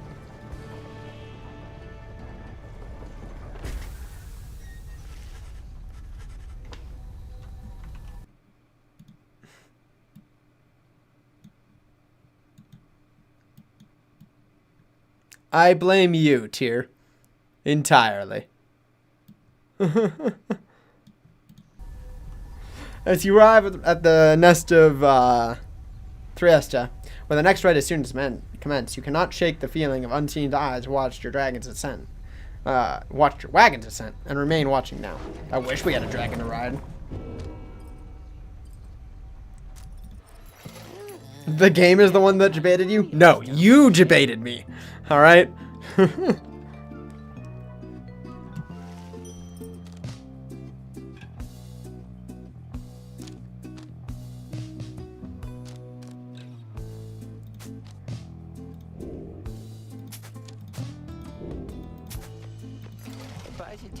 See you guys again sometime soon, maybe, okay? Because I gotta say, you are my favorite customers I've had all week.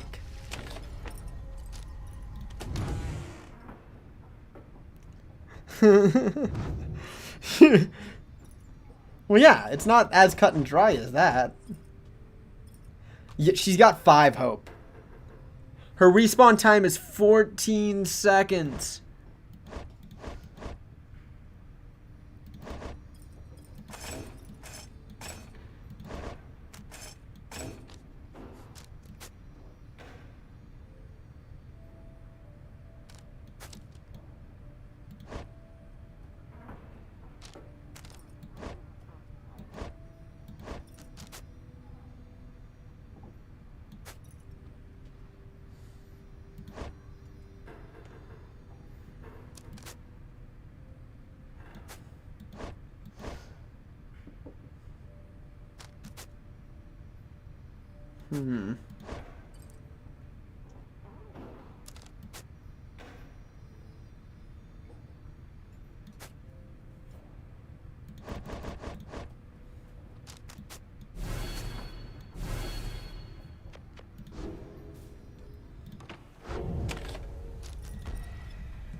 You and your fellow exiles gather on the blasted lands called the Nest of Trieste, expecting the imminent commencement of the rites. You see no sign of any adversaries, but then you hear a whooshing sound above. This, then, is what passes for the Nightwings now? Such a rabble, not even dressed for the occasion. Seems the scribes have little pride. It seems the scribes have little pride in their tradition. Hold your tongue. Sorry. Hold your tongue, little bird. We have not come for talk. No? You've come on behalf of your commonwealth? Mark well my words, you horned filth. When at last we free ourselves, your home shall burn. With that, the harp swoops off as Jodariel glowers after her. It was only then you realize that another harp has come. She is quite serious, I assure you. I can help you sort her out. It's in our mutual interest. You know not of my interest. Well, let's give this another shot. Hi, my name's Pamitha Thane. The surly one back there, that was my blood sister. No need to judge her harshly though. We've only met just now. Though I must say, something about you reminds me of her. How dare you implicate that I have anything in common with your ilk? Just then, Hedwyn shows up to intervene. He whispers to something to Jodariel. No, Hedwyn, you cannot be serious. Jody, I'm asking you to trust me on this one. Am I perhaps interrupting something? Say, by the way, however did you make it all this way across the sea? Didn't see you flying. Trust is something I am loath to give away, Hedwyn.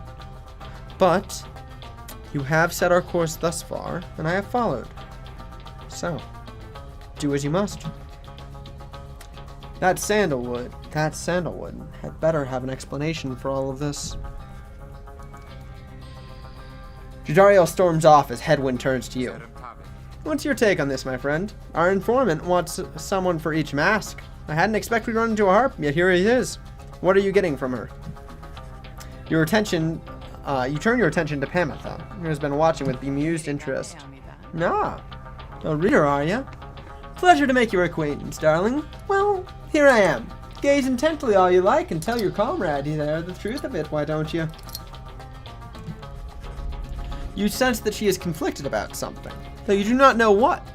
You also sense, however, that her motives, here and now, are earnest.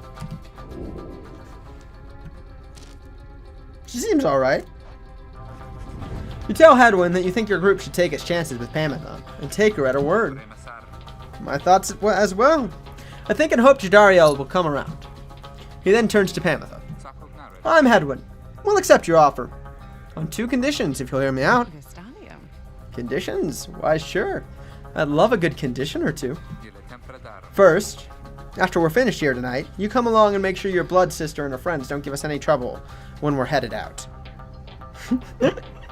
Second, you'll have to find a way to get along with Jodariel, whom you met earlier. Brilliant.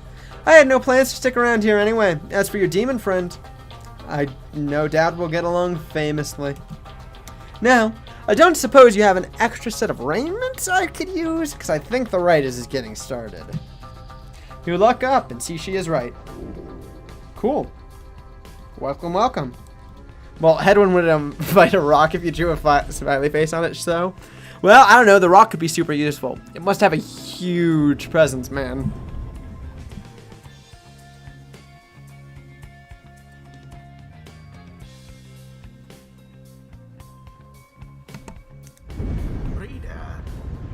I thought for sure the stars would have eluded you by now. Yet here you are, somehow, upon the nest of Trieste.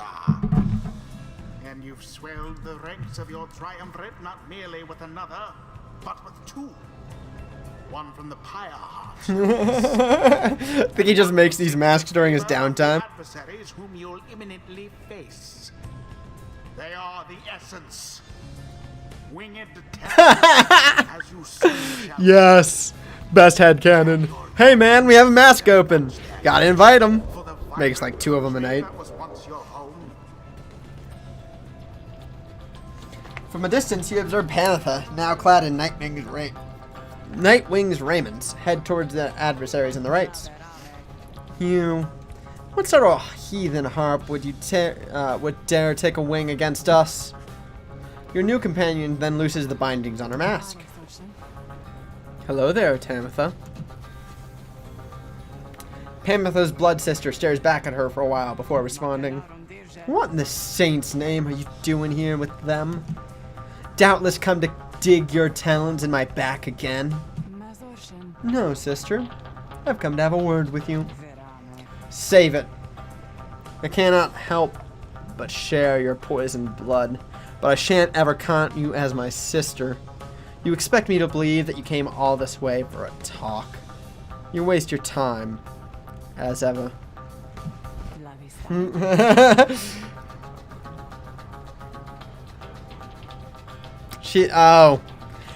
There's nowhere good for me to place my cam for this game, so fuck off. No, hers doesn't have a beak, unfortunately. I wish. What's life if not a waste of time, dear sister? Give me a chance, why don't you? What do you even have to lose anymore? Besides, I've come a long way. Silence. You shan't have come here, and the time for talk is long since past. If only you could see yourself again, consorting with my enemies. Fine. Savor their defeat, but I warn you, stay away from me. Tamitha says nothing more as her blood sister turns away again. Harpies. Listen to me, reader darling. The rest of you are ill-equipped to navigate this place. Let me conduct this rite on your behalf, and my wings will bring you victory. Dear lady, your words ring true. This knight is flattered that you have not eaten him, as is the tendency among your kind. This knight hereby volunteers his post in the triumvirate for thee. Ugh. Really? The rite shall begin forthwith.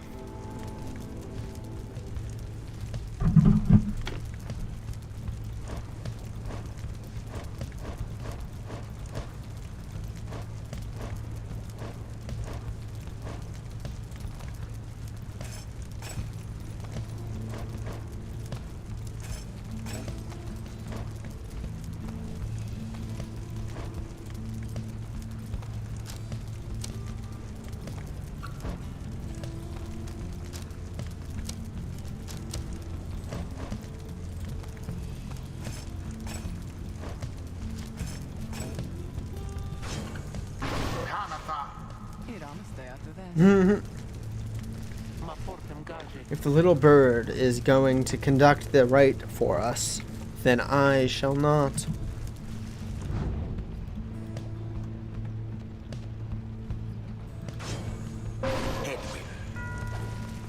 You can count on me, my friend.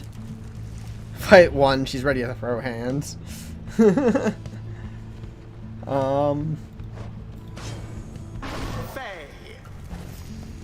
don't all have wings. I want to have wings. Why don't we all have wings? I want to have wings too. The choice is cast. Come on, come then, sister. Perhaps we are finished here. You'll spare a moment of your time. I shan't be tricked by you again, Tamitha. How poetic that we meet here in the downside. I can think of nowhere else where I would rather see you rot for what you did to our people and to me. Tamitha seems to sense your presence and then catches your attention. Hello there, Rita darling. If I'm to be at your mercy in all this, I'd like it very much if you could minimize how often I'm to wallow in the state of banishment. Quickly, let me show you what the sisters of the High Wing Remnants can do. Rita, you put yourself amidst a feud between two sisters? That seems entirely unwise. Even for you. Tread lightly around that exiled Tamitha.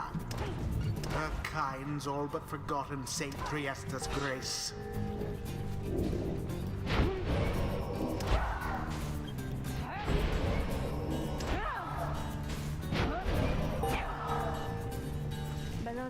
See, darling, we harps, we're not so bad. I suppose we'd better get to work, Just don't go underestimating Tamitha over there. I trust you'll do the best you can. To the skies, sister. Talon formation.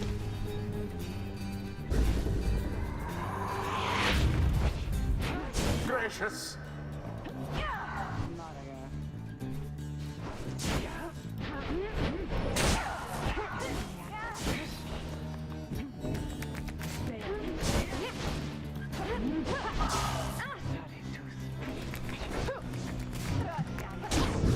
The path to glory eludes Jesus. us all at They're just flying. Tell me something. You know how to fly? I wish I did, right about now. And listen up. My blood sister there, she'll swoop right past you if you're careless. But we harps simply cannot get much altitude down here. So, if she goes for any unfair tricks, just jump for it and catch her in the act. She always hated when I used to do that to her.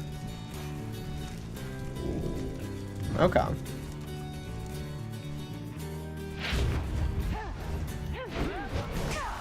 There goes Tabitha. Oh, come on! That's so ridiculous.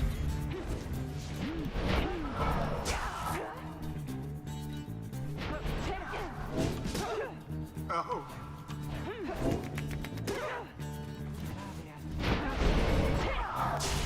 There goes the harp.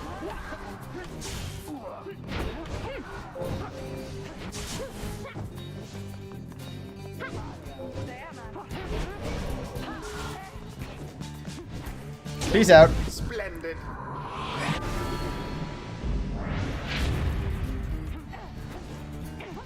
Down goes that one. She soared right in.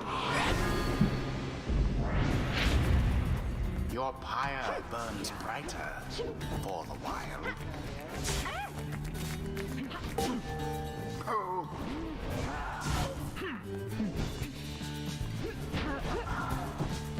Yoink! Their flame has died a little. A banishment.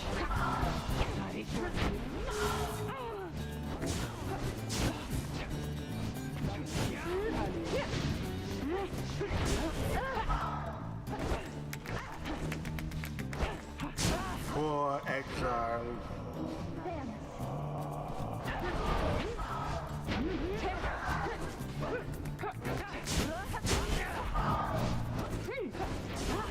Tread lightly.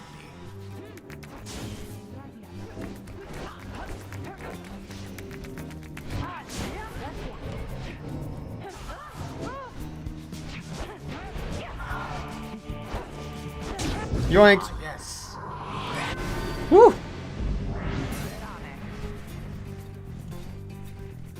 Damn you, Pamitha. You are no true Thane. To think that you have the gall to call me sister, still, after everything you wrought upon us. I hate to break it to you, Tamitha, but I don't think my actions, however much they hurt you, had any effect on our familial status. Look, I know I wronged you. That's why I'm here. You don't know my side of the story. Your side of the story? If I wanted to hear more lies and deception, I ought to have asked the Commonwealth to stay my sentence for a while. Well, if you come all this way to face me, Pamitha, then come and do it. You and me.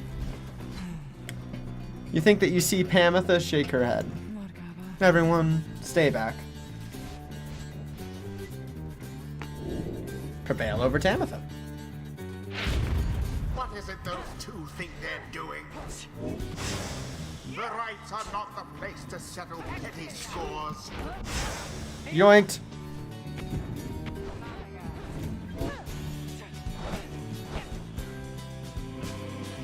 Yoinked. The Nightwings prevail again. 'Twas a glorious performance, I must say. The right is done. You Commonwealth filth. Only through that traitor's help could you have beaten us. You postponed the coming of our liberty, but we are ever patient, and our sisters, on the other side, shall have their day, with or without my aid. Tamitha, wait, please. You found good company there, Pamitha. May you wither here with them. I hope sincerely we shan't ever meet again. Pamitha stands motionless as her blood sister departs. Hey, she's gone. The rest of us are headed back. What about you? Sure. I don't see why not. The 8 scribes bless us with their ways. Sweet, she read it up. Untouched girl has greater understanding than it seems. The 8 scribes, they so inspire me. And now, I feel that I've grown somehow closer to them. Maybe?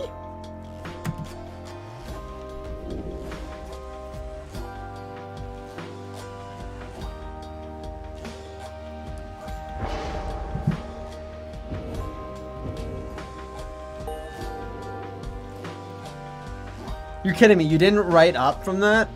Ugh. Until the stars align.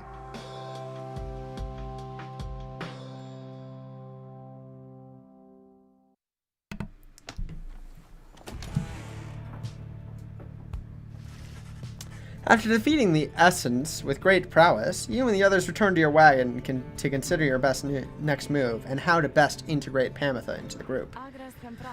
Don't worry, I won't be staying here any longer than it takes. I like my fresh air so I can sleep up on the roof. I trust the rites will cause my path and Tamitha's to cross again before long. You're welcome with us for now, Pamitha. Trust is what got us here. Isn't that right, Ruki?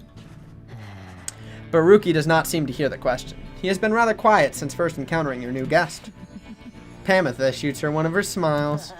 He stammers something about having to check the wagon's wheels again. He runs off. During the discussion, the minstrel pulls you aside. Reader, may I ask for a moment of your time outside? There is somewhere I may ask we go. Here in the Black Basin, Reader. By your leave, of course, and provided the stars allow it. Will you look upon them for us, please? You look towards the heaven. What's our next destination, dear sir? Lou, the vernal star. How many more stars do we have?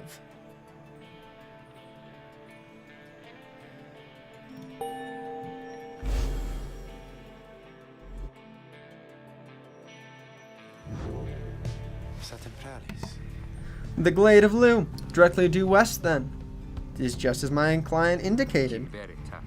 The client of yours, our informant, Sandalwood?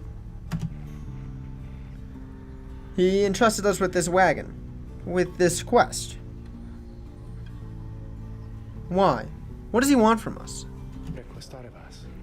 You may ask him yourself. He awaits us, somewhere in the Waking Wood, due west.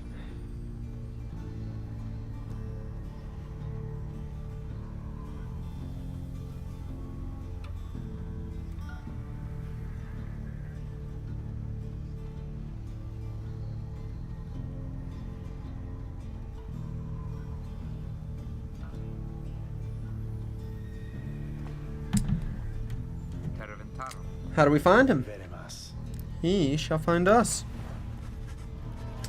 It seems you are soon to finally meet Sandalwood. At dawn, you shall have to cross a single narrow path leading west, where he supposedly waits.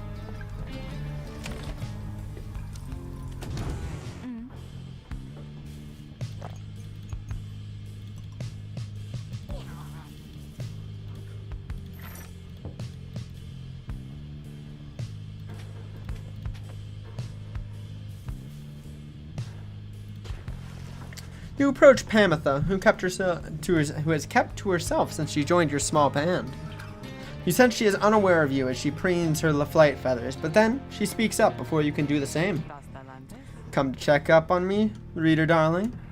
In those first moments when we met, that vote of confidence in me, which you relayed to that nice Headwind boy, I'm grateful you were willing to see past the wings. One of your kind's ancient enemies just happens to insert herself into your group, and you just go with it. However, I assure you that my motives here are plain, you see. I've business with my blood sister Tamitha, and nothing more. You briefly met, I think. She's quite a catch. As to the little quibble between us, well, it's a long story all in all. One that frankly, no one's business but hers and mine. Surely we'll run into her again. Maybe not soon, but in time, and we have to the rest of our long lives to wait.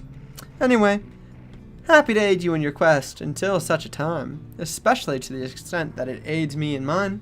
A simple exchange. Until then, stay vigilant, darling. You needn't concern yourself with making small talk with someone like me, and besides, we harps have saying, liars abound. And before you pick the bad guy one, she swoops away before you can respond.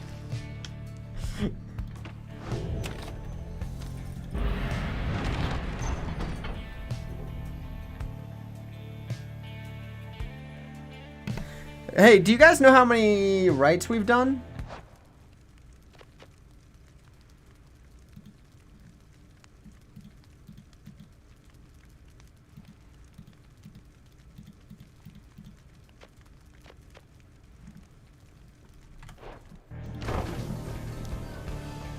It's like 6, right? The wagon has hit a snag, descending the black crags. Its wheel is stuck. Jadariel is not pleased. First, that blasted bird, now this. Though you lack Jadariel's raw strength, you join in as she attempts to dislodge the weapon. As she attempts to dislodge the wagon. At last, with a roar and a heave, she forces the wagon back onto solid ground. May this sandalwood be worth all the hassle. Thank you, Jody. I'm guessing Sandalwood doesn't like to be kept waiting. He is very patient. On the contrary. Not I. Let us move on. Soon, the wagon is prepared to press onward, down the jagged slopes, towards Wakingwood. Your companions who explored ahead advise on which of the forked paths is best.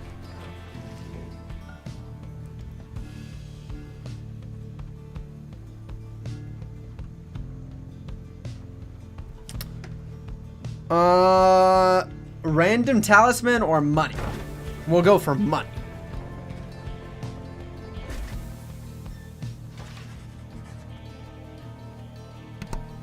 Sir Gilman is relieved at your decision to take the flatter of the two paths down the Black Rives, though nonetheless seems rather shaken by the steep trip down. This knight mislikes these heights. For shame, Master Reader, you must take this knight for a common, craven coward. He buries his head in the soil. When at last you coax him back up, you see that he has an item of some sort. Ha! This knight did have you fooled there, did he not? He explains now how finding the item was his plan all along. Sweet. Sir Gilman found porous crystal. His fear of heights remains. Journey onward.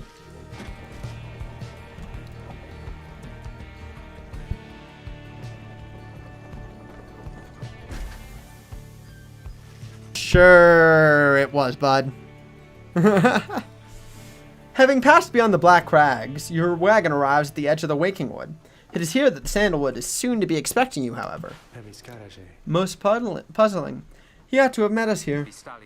He said you said he would find us himself. Aye. He was to find us at the edge of these woods. Are we supposed to keep waiting for him? He would desire for the stars to be your guide, as always. The rights beckon, and the rights take precedence above all else. Surely he shall find us yet. Then let's keep moving. How do we get through these woods? The lone minstrel notes 2 possible paths forward from this point. Though cautious that the woods are difficult to navigate, and Sandalwood would have known the most expedient path.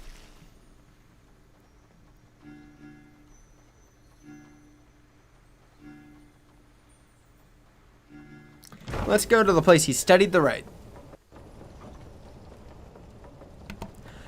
So guys, I think we're going to do one last raid, and then we're going to switch over to the Banner Saga for the last 2 hours or so of the campaign. I'll show you guys that, and then when we come back tomorrow, it seems like my co-op streamer really did hurt himself, so he's going to be out for a little bit.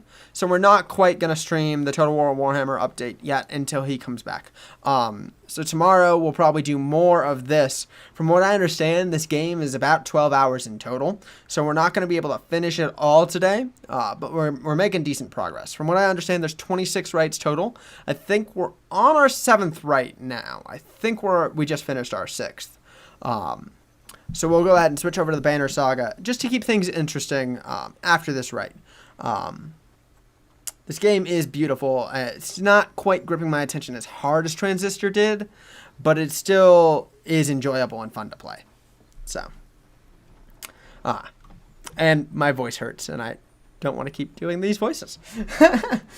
Sandalwood is a master in the rites, or used to be at least. Then, well, it's not a place to say. Doubtless he shall tell you in due time.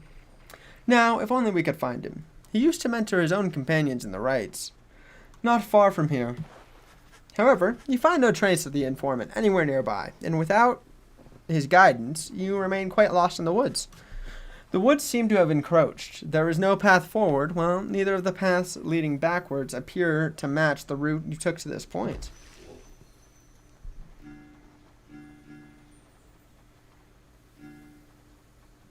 We're going to go to the Burnt Grove.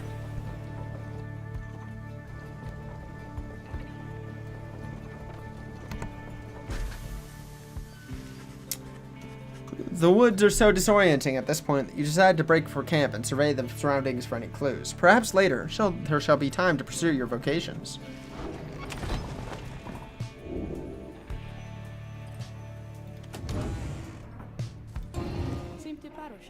Greetings to you, lovely reader. I am at your disposal. A quest of her scribe trial. Of course, reader. You need but think on who shall be the subject of my trial, and we shall go from there.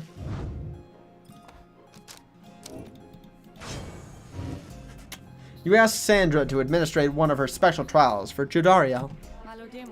The surly demon, is it? She could stand to lighten up, though. Lighten up. Though I fear that this is not a secret I can reach, but let us bring her forth regardless. Soon, Judariel appears in heed of the summons. What is the meaning of this, reader?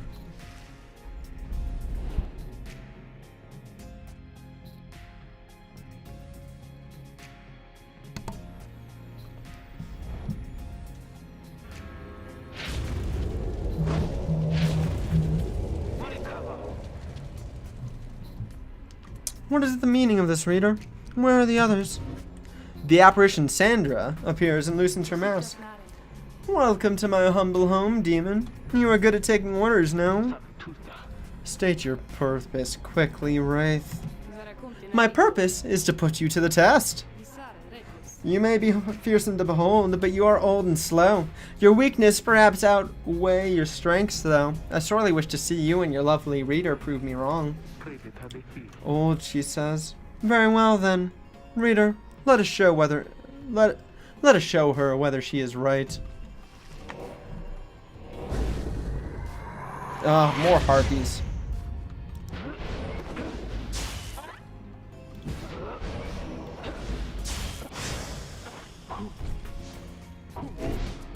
Yoink!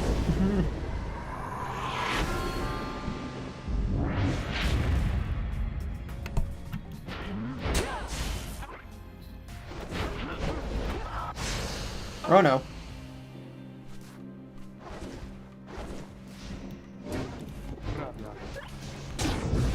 Oh, yep, I expected that.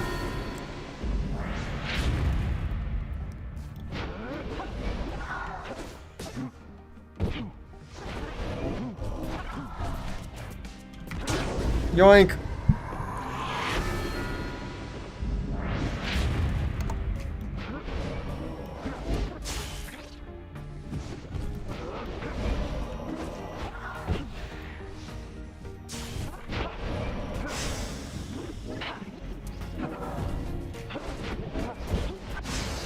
Oh no.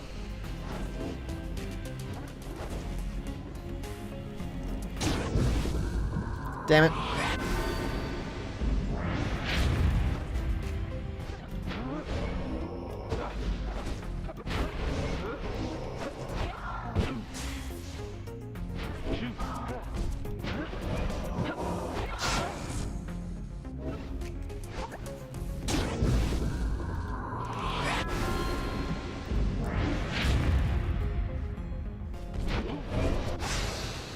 Oh, come on.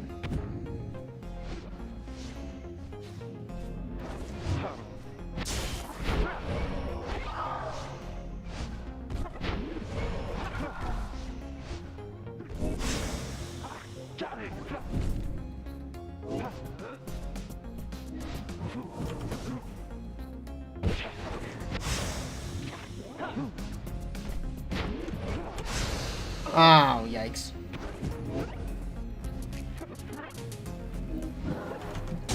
Oh, come on!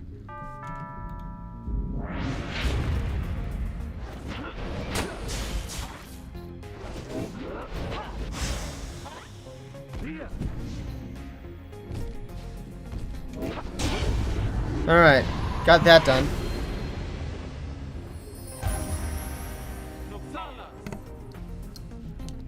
Well, we at least unlocked her, like, artifact. Are you satisfied now, Wraith? I'm never satisfied, Demon. However, your performance was sufficient, and you passed my test. Thus, congratulations are in order. To you, and to your lovely reader. Now, farewell.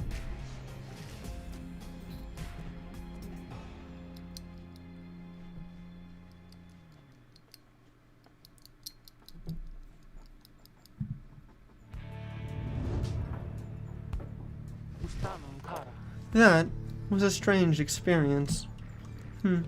What do you have there, reader?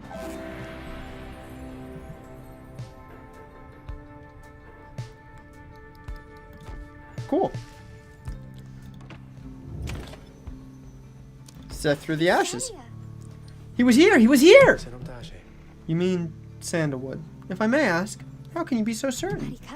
I think from this. It says something. I don't know what it says, but I feel like it has to mean something. Faye produces a small strip of bark she found in the ashes. At first, it seems like nothing of interest until you see a message carved on the inside. You found a bark strip. It must mean something. Come to Cinderroot. S. So, it's some kind of message from the sandalwood guy? Seems that way. Which way to Cinderroot? It is due west. Perhaps we can set forth early tomorrow, when the woods are still. Sounds good. Everyone, rest up. Big day coming up.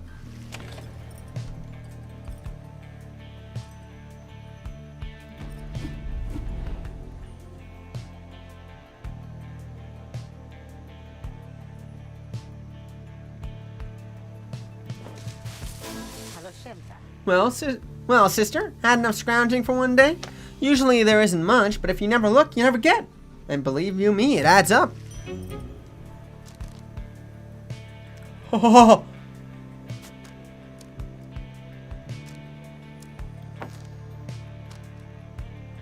+6. Sweet.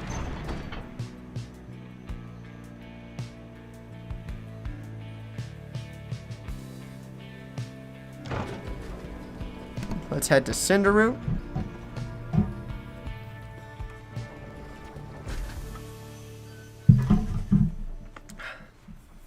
You arrive on the outskirts of Cinderroot, but once again, the informant Sandalwood is nowhere to be found. You sense the hopes of your companions waning as you search through the area. As your search through the area yields nothing. Then, something startles the little imp Tizo. He has spotted something or someone. A tall figure strides forward from the trees, making a sound like laughter. The imp charges towards him and leaps right into the figure's arms. They embrace. Hail, Tizo. But you look famished. Here. The tall sap produces something that the imp swallows immediately and with great pleasure. The lone minstrel nods his head in affirmation. Everyone, I wish to introduce you to my client, Wolfred Sandalwood. It's been too long, Wolfred, sir. Too long indeed, Tarek. I trust your new companions bring some color to your days. They do, sir. They do, sir. I think that you should find them worthy of the Nightwings. The sap looks upon the lot of you. You cannot sense his thoughts. We shall see. Then he turns to you. You must be the reader. I'm certain we all appreciate your efforts here, my girl. Though, we shall manage on our own from here on out. You're welcome to continue on with us, of course, though you are free to go. I trust you have been adequately compensated for your time. Thanks as well for looking after my books. You consider what to say to all this.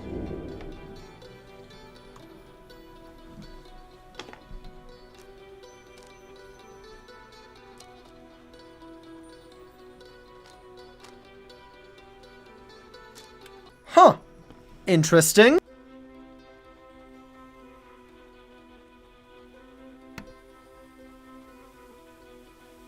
What do you guys think?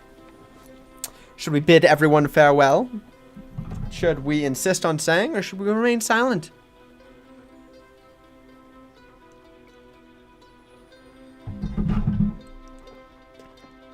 This is why Hedwyn was all... No one else can do your job. Stay with your friends. Because now someone else can. Alright. Okay. You stand your ground, meeting Volfred's steady gaze, and assert to him that you do not feel your commitments to and from this group have yet been satisfied.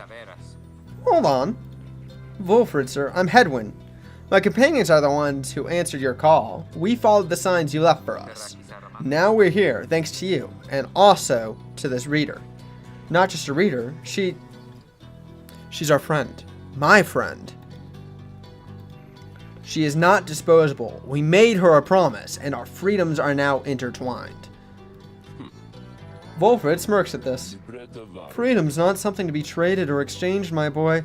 I'd hoped that you would have come to grasp this much by now. He breathes a sigh. It seems we've started off on the wrong foot. It is not my wish to sour the occasion, for there's much to do. You have a right you need to get to, do you not? I'll come along, though shall not interfere, for it seems you have a kinship with this reader of yours. Now then, Tarek? Aye, Volfred, sir. Come, let us have a chat. Of course, sir. Volfred strides forward towards the black wagon, which must have belonged to him. You sense many conflicting emotions among your companions. I guess he's joined us. What a dick!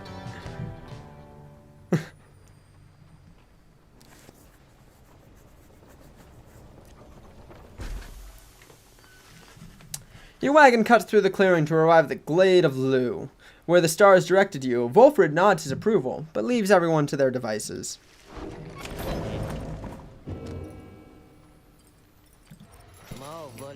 Oh, hey you guys, I guess I didn't get the word out, but the new franchise, which we just opened here now, give you a great deal. Just tell your friends, okay? Oh, and hey there, Mr. Sandalwood. Good day to you as well, Ron.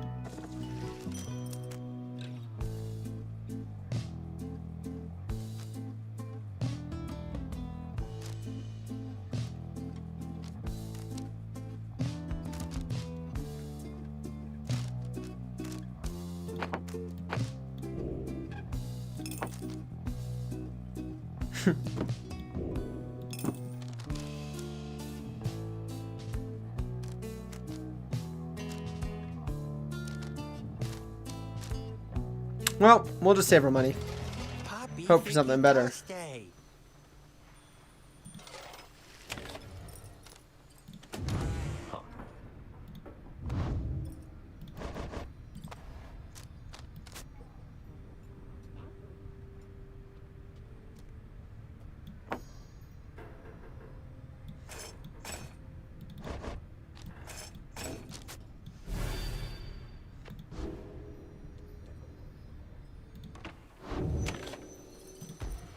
We'll do this right. You and your fellow exiles arrived at the sacred site called the Glade of Lugh, and now look to the stars in the sky to signal the beginning of the next rite. The woods about you bring a sense of tranquility you have not felt in some time. But then you notice how one of these trees moves. It shuffles towards you and regards you with an exaggerated bow. Oh goodness! By the roots of Luz Salorn, it would appear the rumors are correct. The Nightwings have returned. Oh. But where are my manners, One moment. The sap claws at his mask with his wispy fingers. Much better. Hi, H. Manly Tinderstaff, at your service. Perhaps you've heard of me. My fellows and myself You perhaps know us as the Chastity. We shall soon stand against you in the right. For now, I'm just whiling away the time, making small talk. Now then, as I've introduced myself, your turn. Your turns. To whom am I speaking? He's never bigger palm. Then, in your mind's eye, you see Volfred and hear his voice. Manly Tinderstaff is not to be trusted. Reveal neither yourselves to him, nor me. Well? Beneath her mask, Jodariel stares back at him in silence. You suspect Volfred's message may have reached every member of the group? Why now? How very rude! Well, fine, ignore me, but you do so at your peril. Anyhow, once this evening's rites commences any moment now, then I'm afraid ignoring me won't be an option any longer. Oh, and now I do believe the sky is beginning to show. We'll have to chat again some other time. Now come along, come along! Manly bows again and wanders off into the clearing as the stars begin to burn.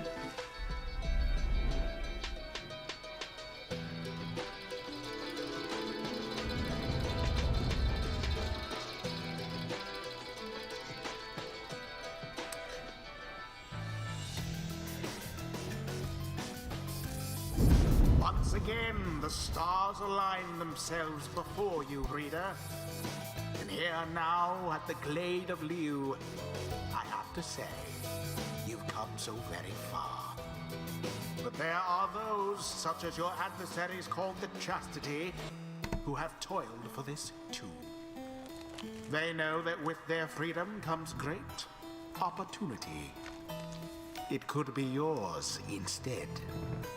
Please show the Chastity that the Nightwings are superior.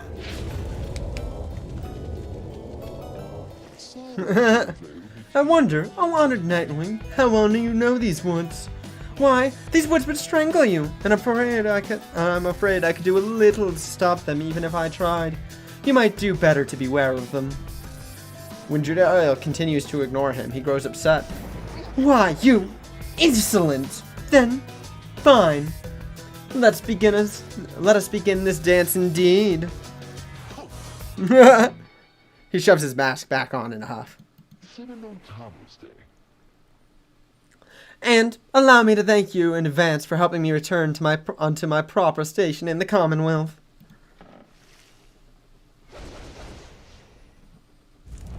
Now we shall get started. Sir Gilman. Head. Shiru-sama.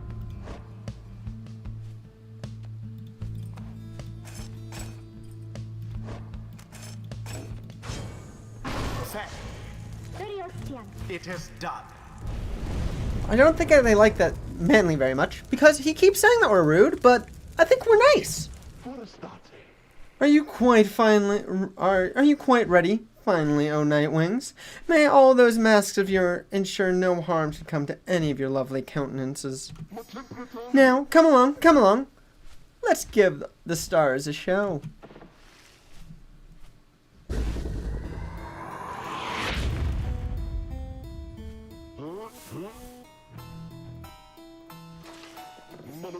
May I present to you Humboldt Manley Jr.? Why, he is every bit my equal, and is poised to guarantee the Tinderstaff line shall have a bright, bright future. He goes on and on about his sapling for a while. This knight does not know about you, good Hedwin, but he is quite finished listening to that sap's idle blather. Don't have to tell me twice. Let's go. Now, isn't he just the most precious thing you've ever seen, The sapling is nothing but an extension of Manly. If he is banished, the sapling should cease to trouble you as well. Manly and his offspring hold no small degree of influence within the Commonwealth, reader. Yoink! Iron is the first to falter. Oh my gosh, that snake is so fast, guys! Oh, he's on my team forever. Forever. Oh, what's this? It seems the woods themselves are closing in upon our little soiree. Oh, do be careful now. These grasping roots and vines, they may not hold you in such high esteem as I.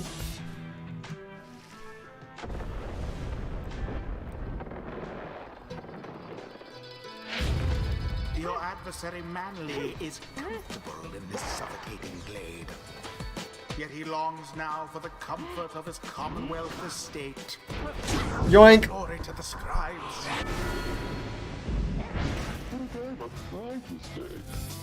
Oh dear, the woods are closing in. Uncomfortably close at that. Whatever shall we do? Perhaps if you just stand aside a while, we could put an end to this that much sooner.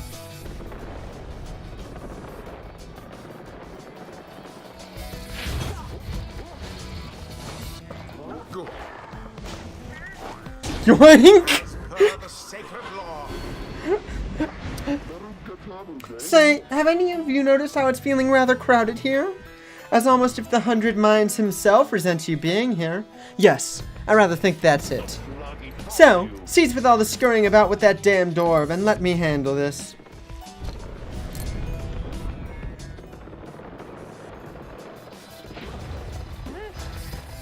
The orb. Fuck.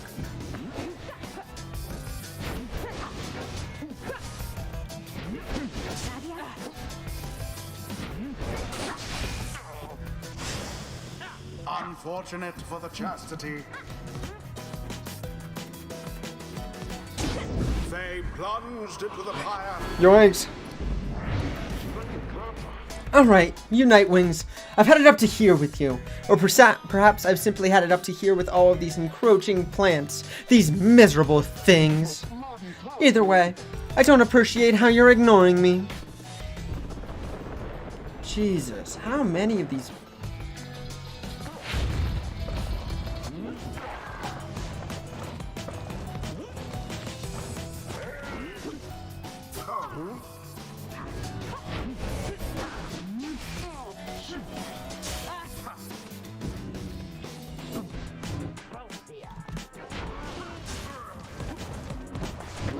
Oh no. Wherever did the Nightwings go?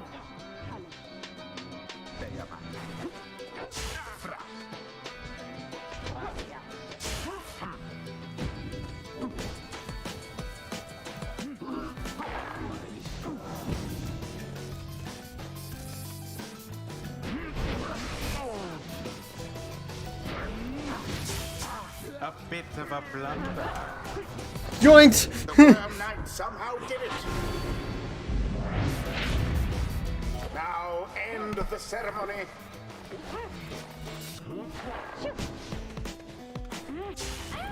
Banished from this Oh no.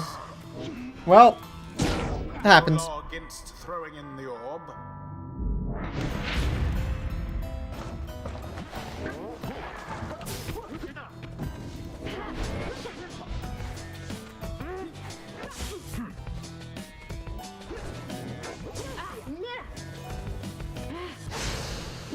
Banished. Oh, come on.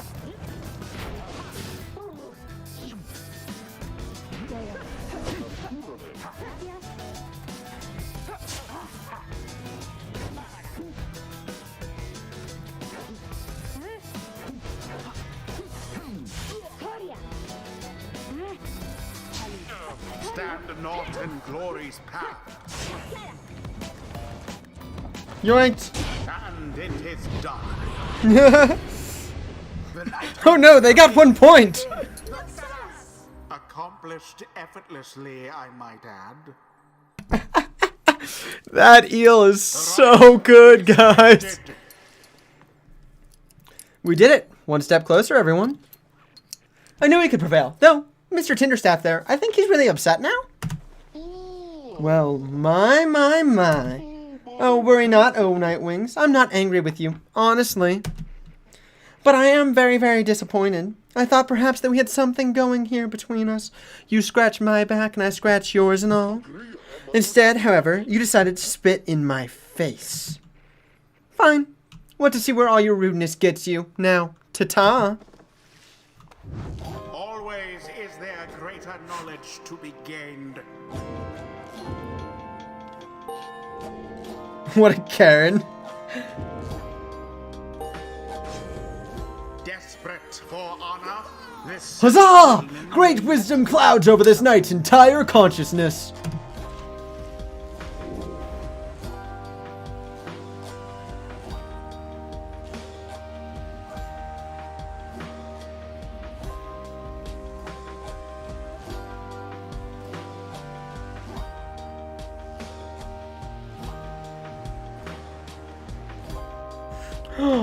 Oh my.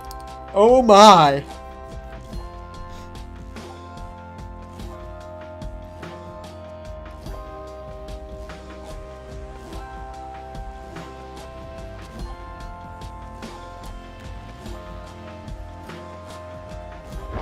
the might of the sea sojourner. Until the next right. That was well done, my girl. I'm beginning to see why your companions vouched for you. Don't let it go to your head, of course.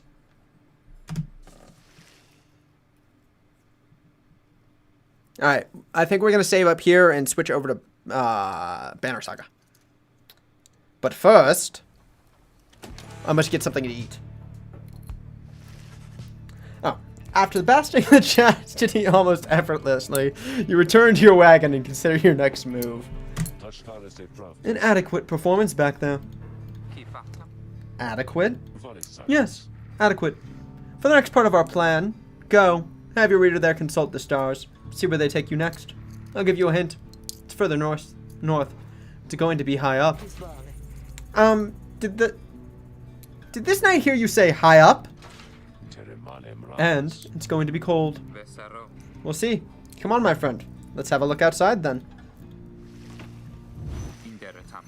The plan Volfred mentioned. I just want you to know, I don't know what he means. We're here because we're going to be free again. We won't be living out our days as exile. That's the only plan, as far as I'm concerned. But then, there's always a catch, right? We'll see what Volfred has to say. Anyway, I'll leave you to it. No matter what, we're getting closer. Thanks to you.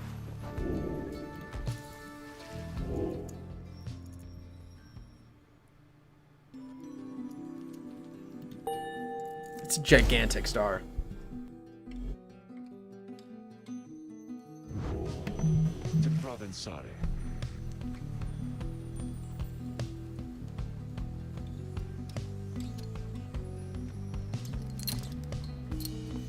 So now you see it for yourself. You are summoned to the north, where looms Mount Aleodium.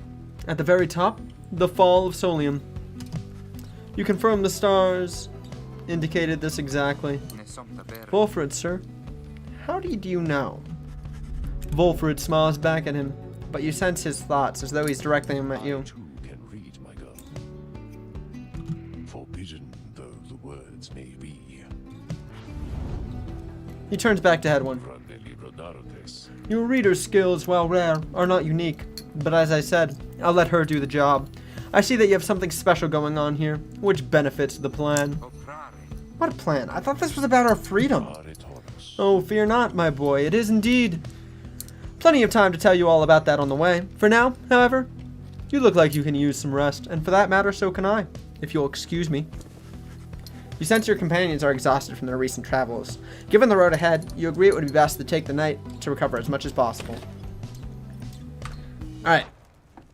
We will go ahead and switch over the to the Banner Saga. Do all that jazz. Get that started. Show you guys a little bit of that. We'll be playing more Pyre tomorrow. And then when we come back on Monday, if we finish Pyre tomorrow, then we'll switch over to the Banner Saga and do a full campaign of that as well. If we don't finish Pyre on Friday, we'll finish it on Monday and then switch over to the Banner Saga. So that's the current slate list of the games we're gonna play is Pyre. We're gonna finish this game and then we'll switch over to Banner Saga for its full campaign. But I want to get it a little bit started, get you guys a little bit interested in it and all that jazz. So we will take a small break here. While I go eat something. It should only take me 10 minutes or so. So we'll be right back.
Alright guys, I am back and ready to go ahead and start this again.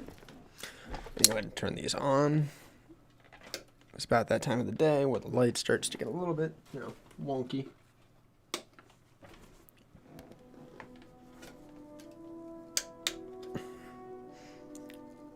Here we go. We got some good lighting going on.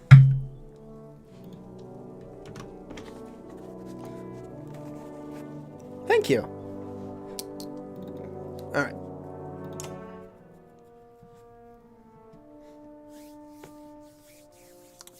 So the story in the Bannerlog changes based on the choices you make. We're going to switch between multiple main characters. Oh, first things first. I've got to update my stream titles. I don't know what I'm thinking.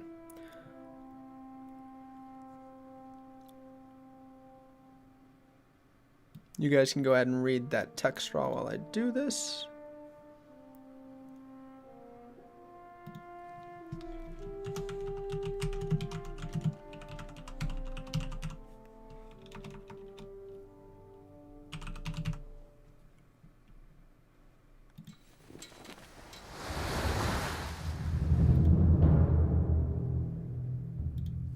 All right.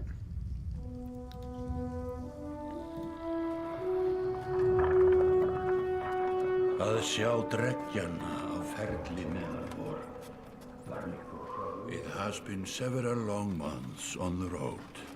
The first signs of snowfall accost us on our approach to Strand, largest of the trade cities on the Val-human borders, and our last collection before returning to the capital.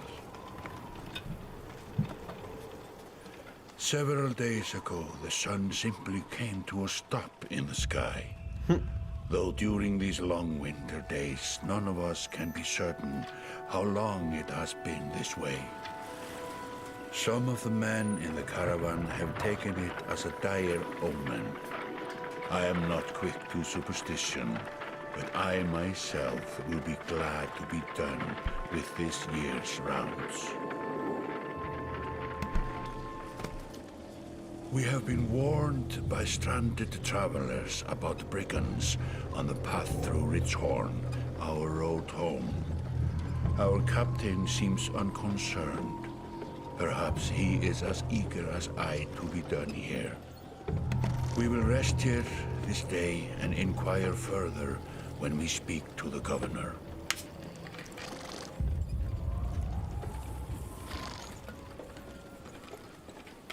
So the sun just stopped in the sky.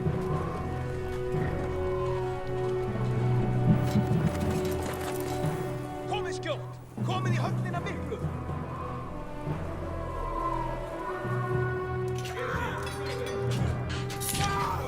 Skýst ég leyfa oss að syngja!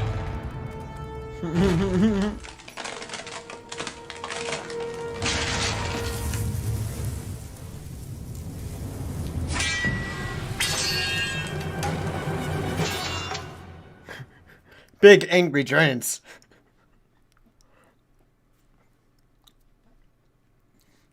So the Banner Saga is a turn-based strategy game. As you can see.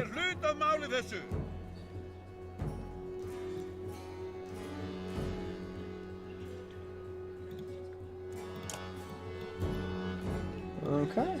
Initiative order.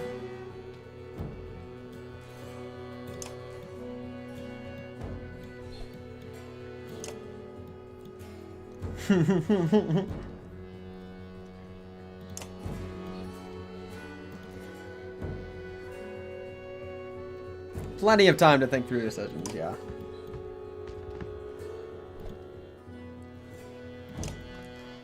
Yeah, so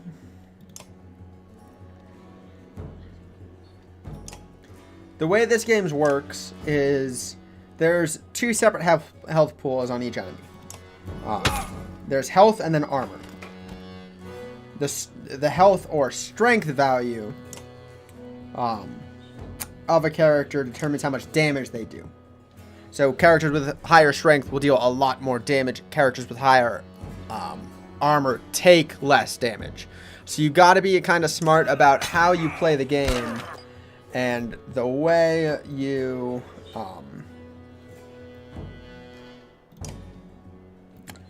the way you base each decision.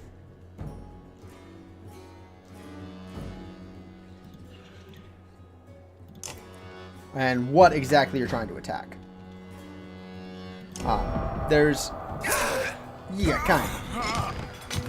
It's strength versus armor.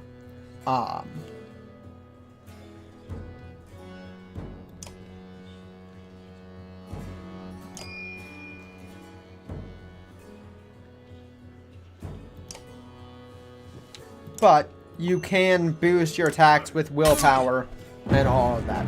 So will is a very important resource to use, because it just boosts all your abilities. So it's pretty important to keep. This is a story-based RPG. It's super cool. It's super cool. How did it come to this? We fool ourselves believing that peace will last. My grandfather built all this from a poor fishing village, you know. He watched the gods die, watched the chaos that followed, watched man and var slaughter each other, even before the dreads arose. All we've done is traded one struggle for another. Now that there are no more dreads to war against, we war against ourselves. This chieftain meant to kill me, and he's not the first. A dozen families in the city would gladly take my chair. This one had men waylaying merchants, both north and south of the city, strangling trade quite well, I would add, though he denied it to his lust. This sort of wolf doesn't stop biting because the head is cut off. It just grows a new head. Yeah, the CGI is a little weird, but it is an indie game. Finish this fight, and I'll gladly send you on your way with double our king's tithe. Take any men you need. They're loyal. I promise you that. They will meet you down in the proving grounds. The animation is a little bit weird, but it is animated, which is rare for an indie game in the first place.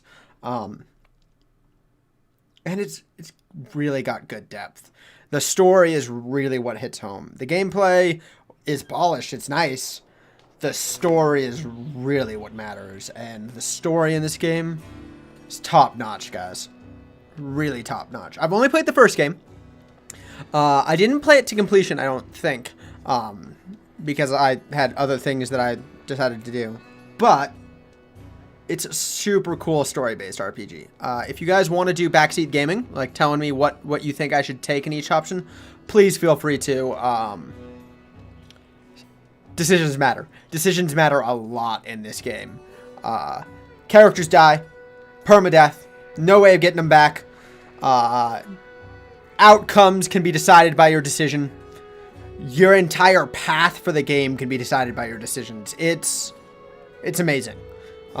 It's one of my favorite games to date. So, you're approached by a familiar man who walks in step with you as you're leaving the Great Hall. He cuts to the chase.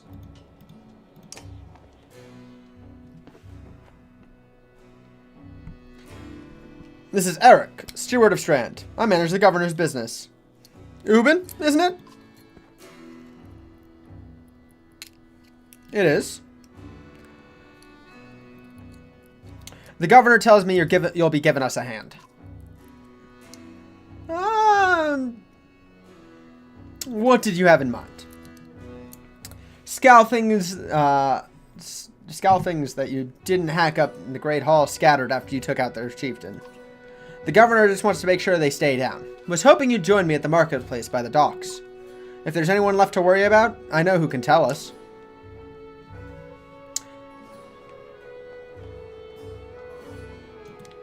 Let's go to the market.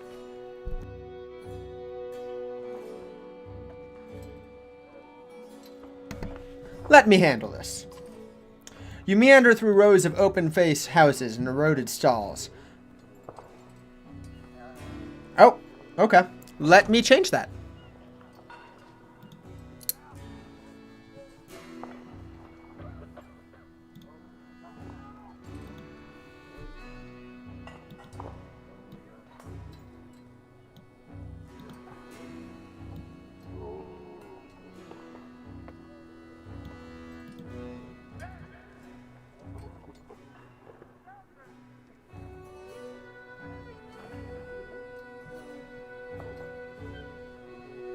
Yeah, whatever. My overlay can be under there. I don't have any subscribers anyway. Anyway. Like, I don't have any donations. I'm not affiliate status yet, so I can't even get them. So, there's no reason to have the donation box up there quite yet. Haha. You meander through rows of open-faced houses and eroded stalls. Colored canvases flap on a briny current. One man in particular blanches as you approach. Had, I'm not in the mood today. For what? Talking to an idiot. The Scalfling's chieftain bled out about an hour ago, Had. So when you tell me where the rat's anus is, what rat anus the rest of them crawl that back into, nobody's going to try to kill you this time. I don't talk. They don't. Sorry. I don't talk to. They don't talk to me.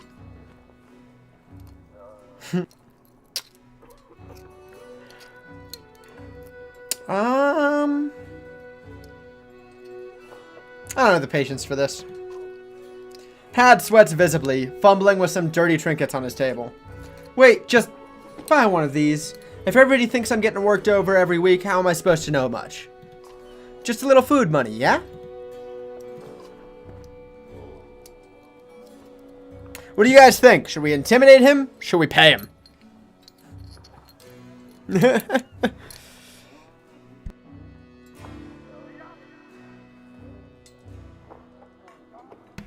We've got 100 gold, so we can pay him if we want. But we're going to need gold soon. Probably. I'd assume.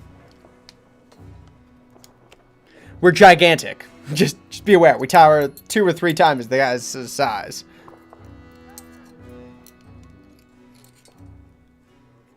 Give it about another 30 seconds or so.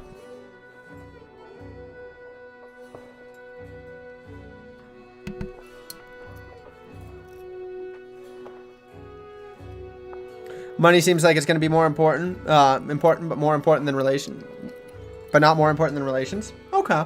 We'll pay him. You toss a sliver of silver on the table. Both men look at you with surprise. Had gestures meekly to a variety of junk from his stall. Take whatever you'd like. Only thing I'd like is the name of a place. Nobleman up by the east wall. But that was months ago. Last I know. Had skulks away with a wave of Eric's hand, gathering things from his hovel. Disappearing for a while until this blows over, you figure. Your bodyguard steps forward. Aren't we done here? Get off. Were you wearing green and black, green back at the Great Hall? Nope. Just bought them while you were walking around. Why? You look like a frog.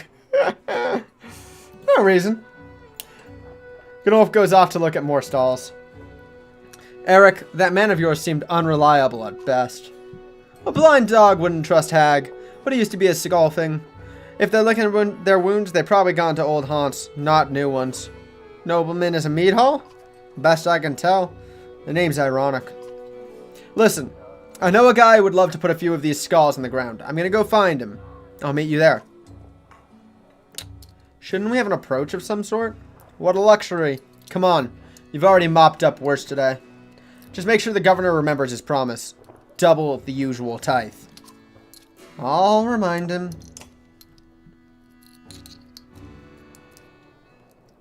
Meat house! You arrive in front of what appears to be a nobleman. A few minutes later, Eric appears with a weather-beaten man introduced as Valgard. I'll point them out, Eric says over his shoulder. Ready? Let's get it over with. That's the spirit, says Valgard. Okay, here we go. Valgard boots out the front door open so hard it won't close again without repair. As you enter the hall, Eric is already at the head of the table, his axe drawn, wide-eyed. Wide-eyed drunken Scalfings scramble to find their own weapons, turning tables and mead steins in the process.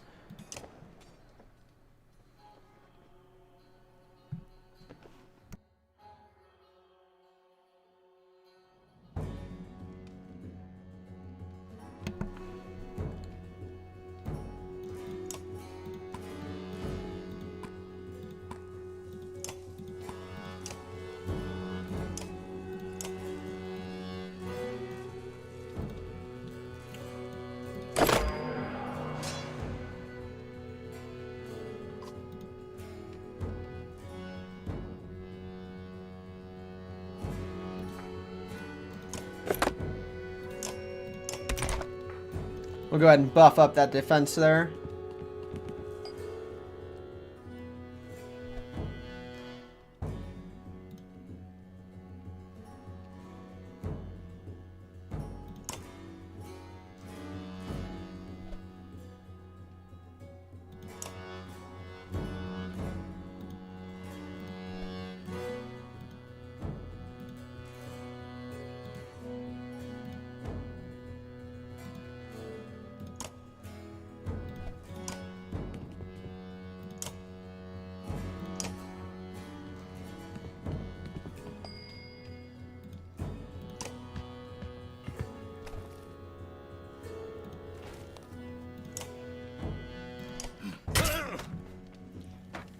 Get his attack down a little bit lower.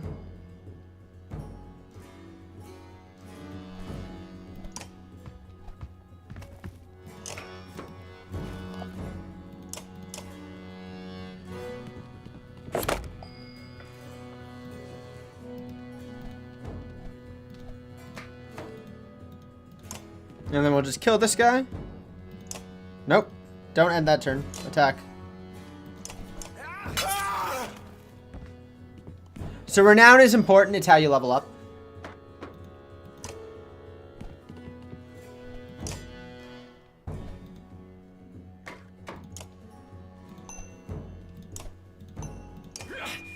I'm gonna use some of our willpower there.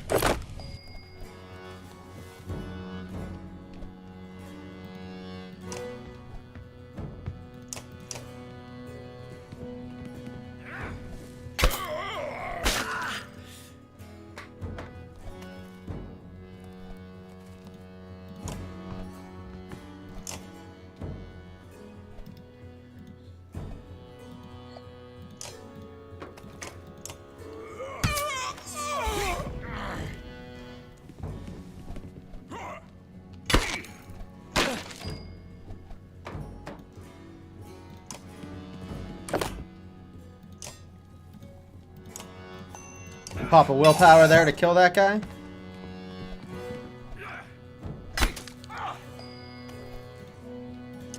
Pop a willpower here to kill this guy. Hopefully get a space open for Mr. Gigantic Varl here.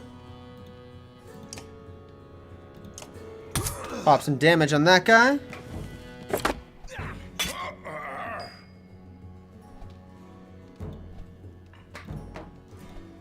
Pop his Tempest. Kill both of them.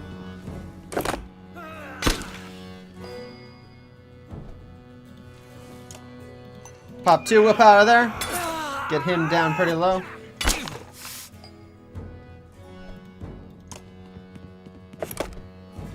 Pop this willpower here to kill him.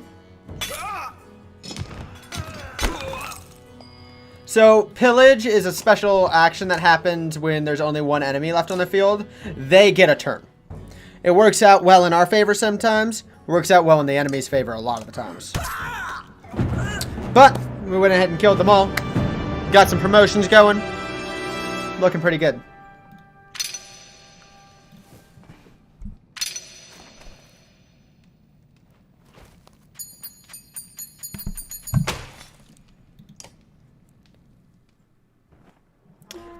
There they are. Gods be damned. I've got to go wash off this blood. Eric is looking out of the hall's window onto the bay. A fleet of longships approaches with sails of blood reds and blues. One banner I know well. Wagner. Next for Varl kingship last we spoke. The other flag? Looks important. Yeah, important guests. See what I deal with all day long? That makes a little bit more sense. You'd hoped I'd have a stake in saying everything's fine here when the royal guests arrive. Not me. The governor. Now, I have to make sure there's no rotting bodies or pool of entrails still in the Great Hall before they come by. Can I ask one more favor? Should we acquiesce to his request of one more favor? Shall we blow him off?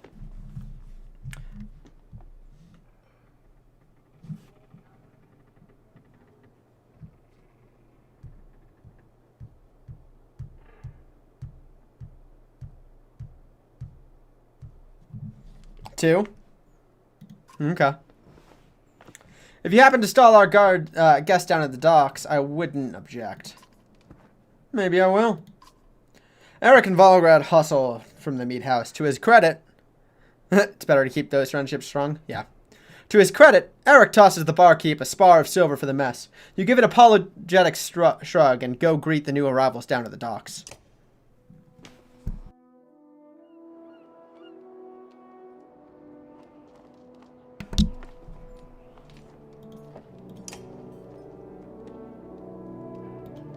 Let's head down to the docks. Vognir. A familiar Varl steps onto the docks. In your mind, you recall a much younger version trampling the halls of Grofheim, abundant in purpose. Gods, Ubin, you're looking ancient. Comes with being old, and if there is Wagner, there must be Hakon. Must there? Still bleeding tributes from this poor and stupid old yokes. Yokes? At what age do you lose a sense of shame? Jornder demands it. I'll take that over lingering death in Grofheim. Speaking of which, I had no sense that you were so far from home. Just returned from Arberang, in fact. And glad for it. Hakor motions to the other ships in the bay, sails still fluttering. Golden wolf head emblazoned on red. The king of men. Or someone on his behalf. The king's whelp. The king's son, Luden. Don't you know, Scrivener? We visit his capital, he visits ours. It's how you make alliances these days. It's a miserable waste of time. Yes, Hakon, it is. I'd almost forgotten. It's a good thing you're around, Hakon. Then you're going to Grofheim? I had the distinct feeling I'd finished my business in Strand and was heading there myself. Which caravan? We should. Give it a day. In better circumstances, I'd drink a week away. But, let's be done. Find me tomorrow at the gates. What he's trying to say is the price is a delight to behold. The prince is a delight to behold. Where is Moger? Hakon, have him find a place to put up the warriors. I'm heading up to meet the governor. A host of giants depart in a wake. You recognize a few, others are strangers to you. Guess I'm off to find Moger. See you in the morning, Scrivener. I'll be along. The young prince of men ambles from his ship. He brushes off his tunic, scanning the beach with low eyelids.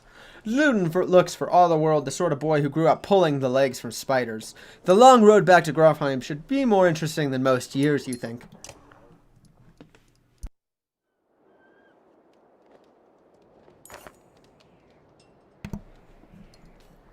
Weariness suddenly settles in, and you chuckle to yourself about what an odd day it has been. One of your governor's men at the Great Hall could find you a place to sleep. On the other hand, if you're going to join Vognir's caravan tomorrow, it might not hurt to share a drink with Hakon or introduce you to the prince they spoke so highly of.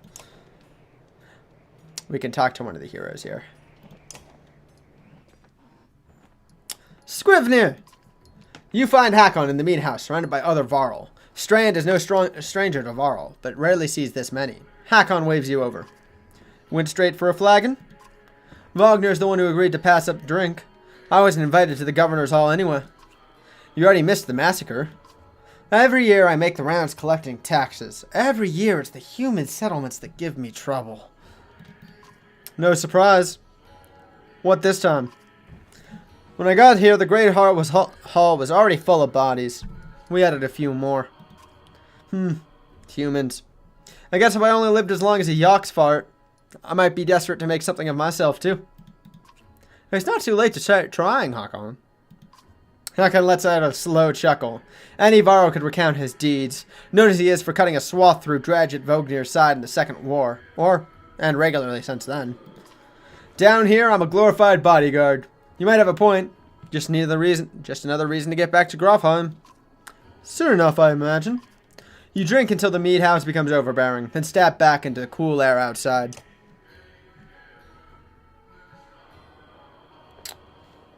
Let's go meet the princeling. Is this the right place? You find the prince at the inn. Guards blanket the building, including a sharp-eyed Varl who must be working for Luden. A woman in red eventually waves you over and stands nearby, arms crossed. Greetings, Prince Luden. Yes, you're with Wagner? I don't remember you. Not exactly. I've known Wagner for a long time. I'll be joining you back to Grofheim with my guards. Luden looks up for the first time. The woman doesn't react.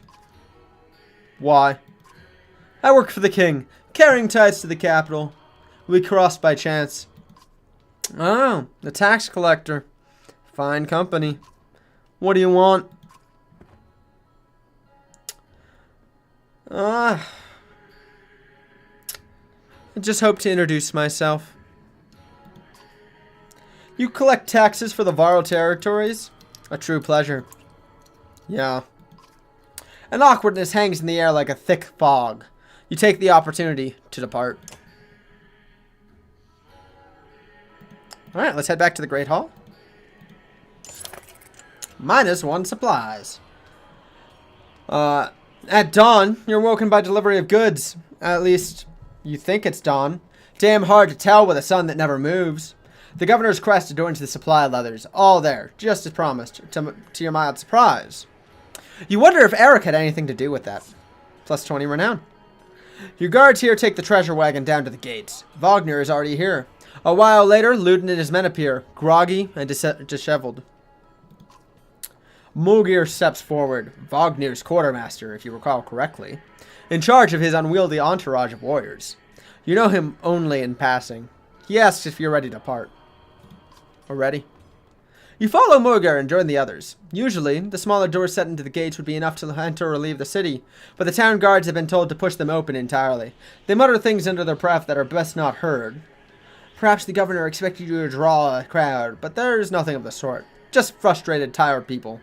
It summarizes Strand well as a whole, you think.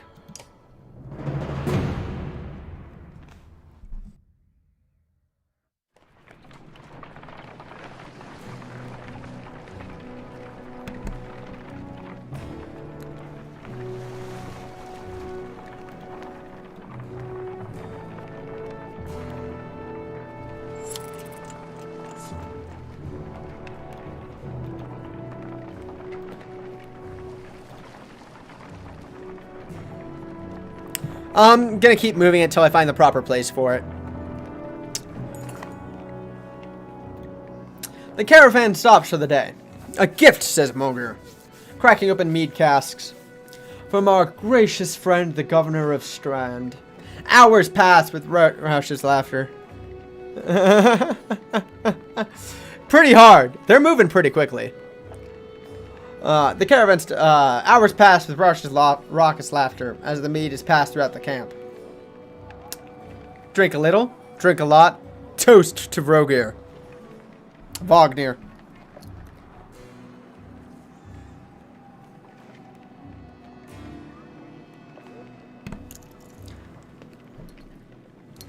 I'll typically leave you guys a couple of seconds to type in if you guys have a choice. Maybe about 30 seconds.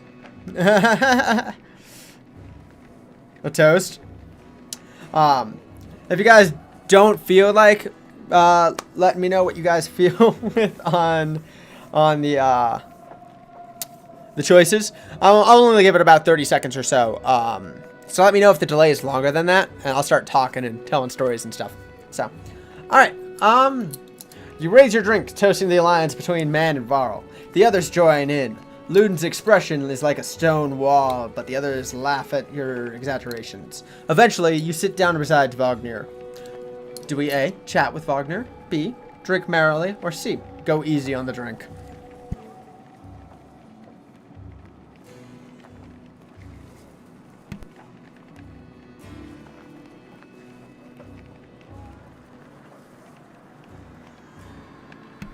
Couple of things to note with the overlay here. This is our renown at the top. It's a pretty important resource from what I remember. It helps us do a whole bunch of things. I think you spend it for stuff and stuff like that. We've got a number of clansmen, fighters, and Varl. It matters for story decisions. You want to keep your fighting force strong and your clansmen procession pretty decent. And then at the bottom there is our supplies. It's how many days or supplies we have left for our travel. As our procession gets bigger, our supply rate consumption gets a lot bigger as well. And then up there is the number of days we've been traveling. All right, we're going to go easy on the drink.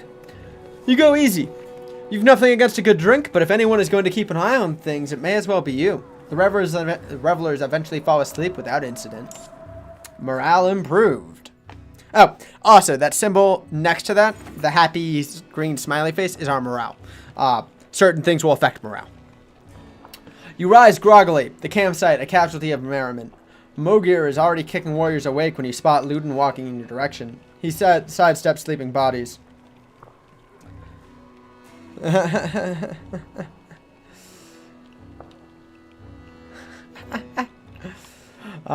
Better wake up, you made nudge Wagner. You're needed. So, it may seem like a lot of the decisions I'm making are small. A lot of them have a lot of impact. A lot of impact. Ah, it's Luden. Always a pleasure. You look well rested. Wagner releases a caged yawn and receives a hard-eyed stare in return. How long to Grofheim? Huh, we're only 2 days out of Strand, you know. Come, I'll show you on a map.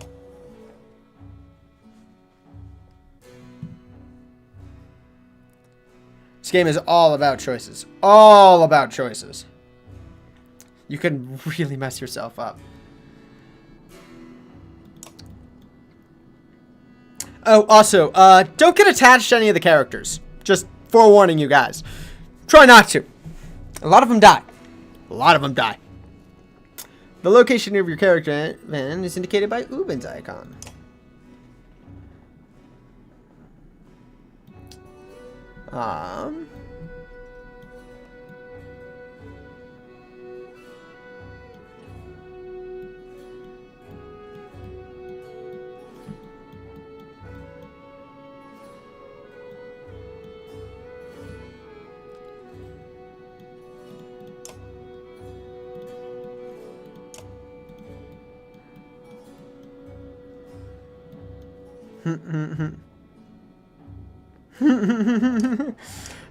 Yeah, just be careful. We head north, then east, past the forts. Grofheim's far from Strand. Gonna be a long march. You should have drank last night, Luden. Why not take ships to Skierminster instead? What's the point of marching?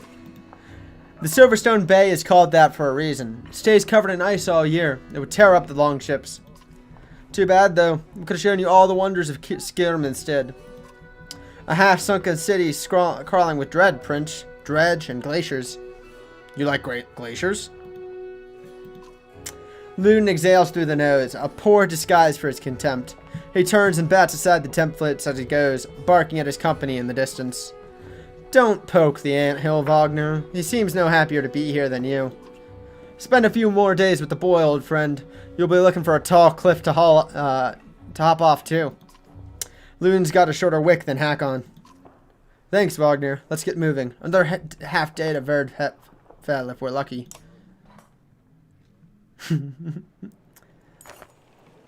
Camp is where you manage your caravan. During travel, you can enter camp at any time by tapping the camp button in the travel HUD.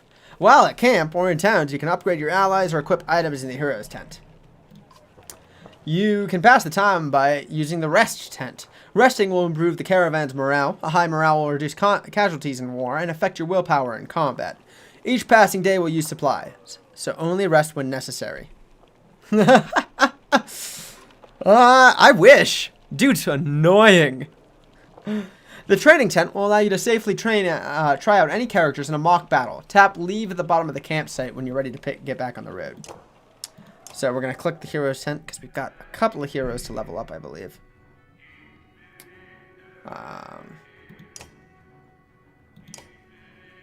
Bring the pain. Return the favor.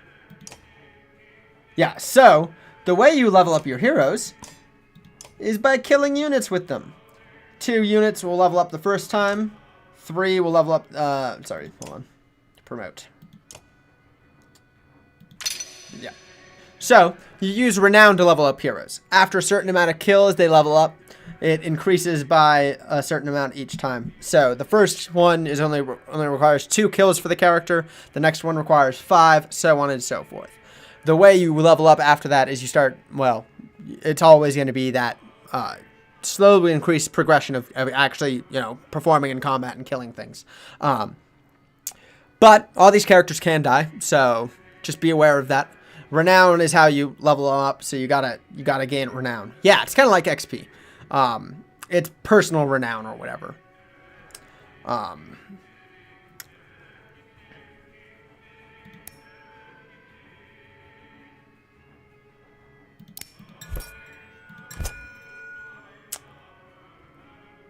We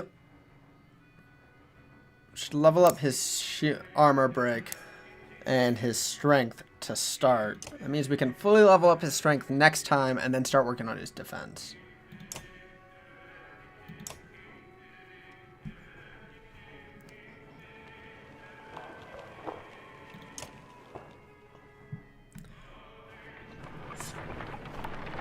Winterfell. Even the name means bad weather, where frozen wind sweeps in from the bay. They tend livestock, but most are just men driven from Strand with nowhere else to go. Why else would anyone stay? We won't stop long.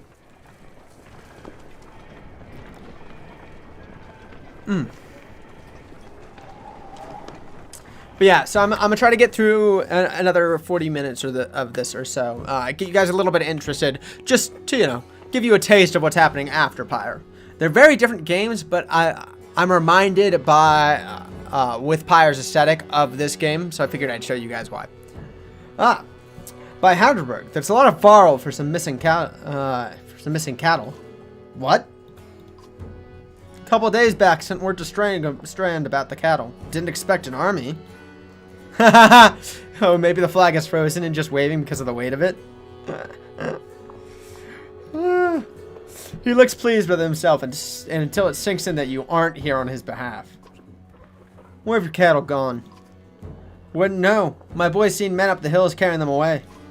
Don't know many men who could hoist a whole cow by himself. Scalpings out there, maybe? Could they have Varl working for him? Not from what the governor told me. I'm gonna take a look around and get camp set up. The peasant spits, his eyes anxiously darting about as the caravan sets up tents. We'll be here no more than a day. There's silver for any food you've got. For hundreds of Varl? Are you serious? Whatever you're willing to sell. You thinking of squatting? Not enough room for a couple of hunters here. Forget hundreds of... Shut up. Hear that? Where's Luden? It's faint. Sounds like fighting and something else. Hakon takes off at a run.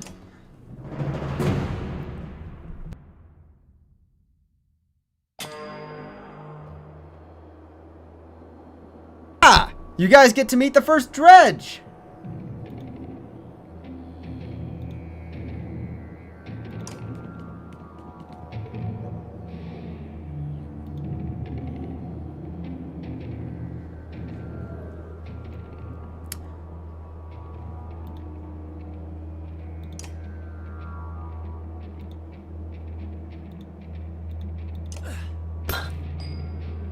Deflected attacks do no damage.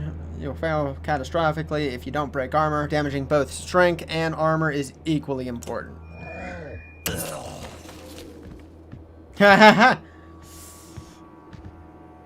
Just whacked Luden.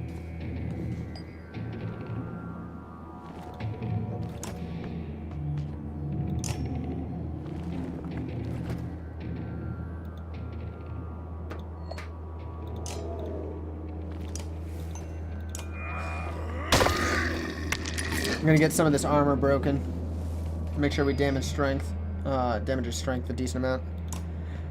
Not death, that's a wound. There are ways that happens that transforms into a death, but they don't just lock you into that. Ooh.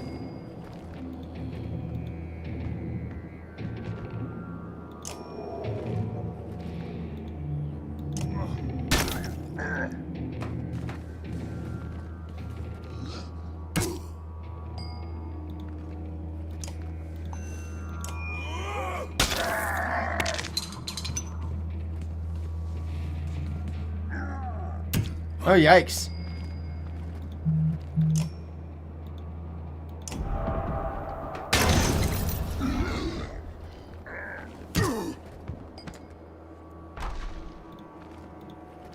It's another wounded.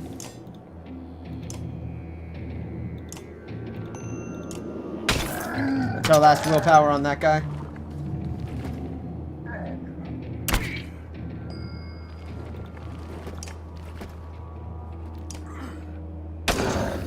We want to get him down real low so he can keep doing the damage that he's doing.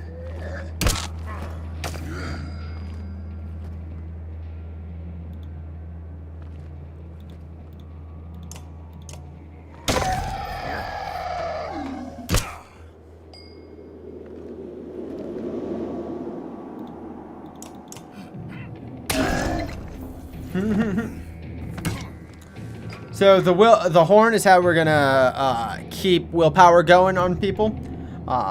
It's the easiest way to do that.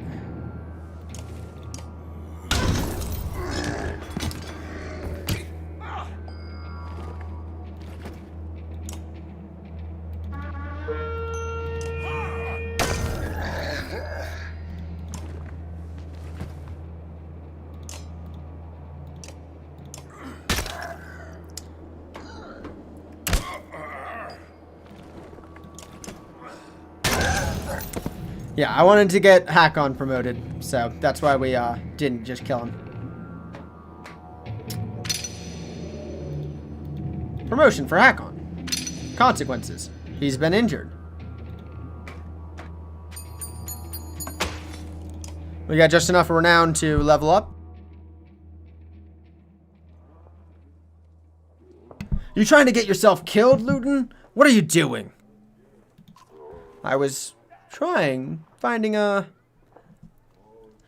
to get a shot between the plates. You've never seen a dredge before, boy? What kind of idiot? Break their armor first. Where did they come from? We didn't even see them. They were just there. Hakon goes to where Vognir lies face down. The future Varl King lies motionless, aside from a spreading pool of blood. Vognir's dead.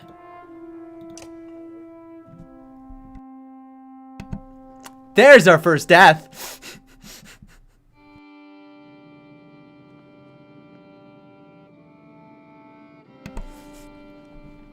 And it only gets worse from here, guys.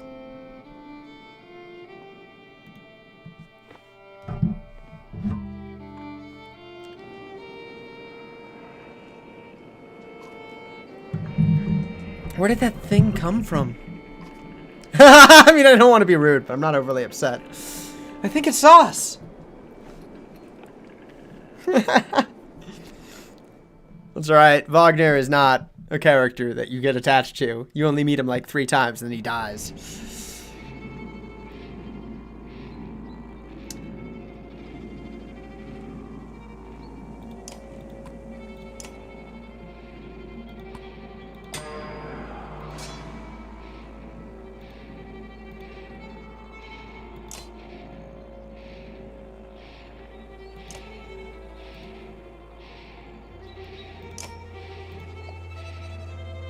Alright, how far can he move? He can move up to there. So we're gonna move over here. And end that turn.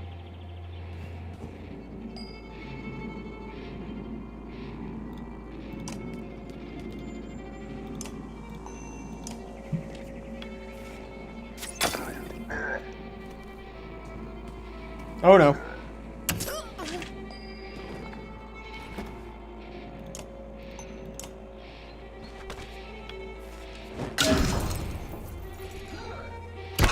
Yikes.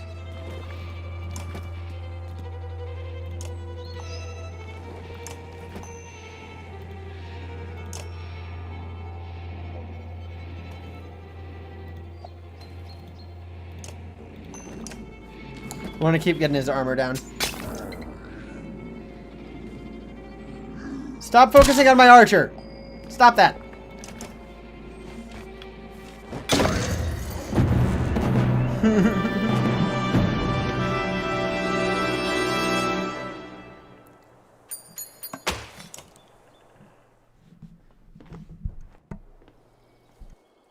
Was that a dredge?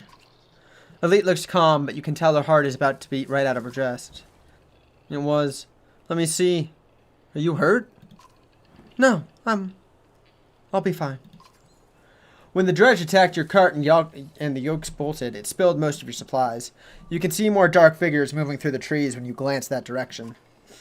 Oh, that food. That's the last we're going to get before winter. What do we do? Don't run. Let me think.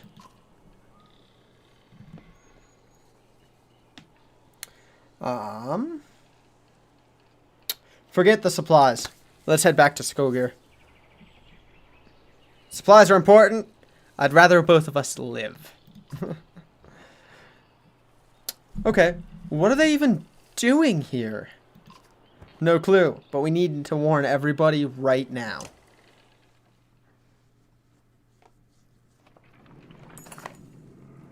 Oh, also, another thing important to note, supplies do not transfer over between caravans. So I can have 70 plus renown on one caravan with more than 100 supplies. On the other side, I can have 3 supplies with 13 renown. Just important to note. Real important to note. Supplies. Supplies represent food and other goods used to keep everyone safe and alive on the road. When supplies are gone, people will start to die of starvation. The more people are in the caravan, faster the supplies will diminish. You can see how many days of supplies you have left on the travel display at the top of the screen. Most of the towns will have supplies to sell, as well as a few items.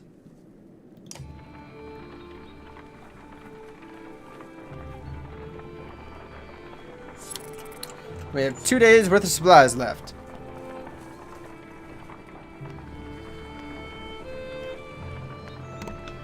It's not so much Norse, but yeah, no Valhalla if you die of starvation.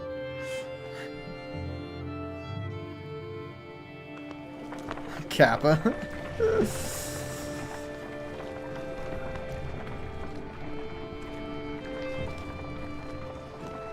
I never expected to see the dredge with my own eyes. What happened in the north? Already we see more between the trees as we approach our home, and Alette grips my hand tight. We must find Ivar.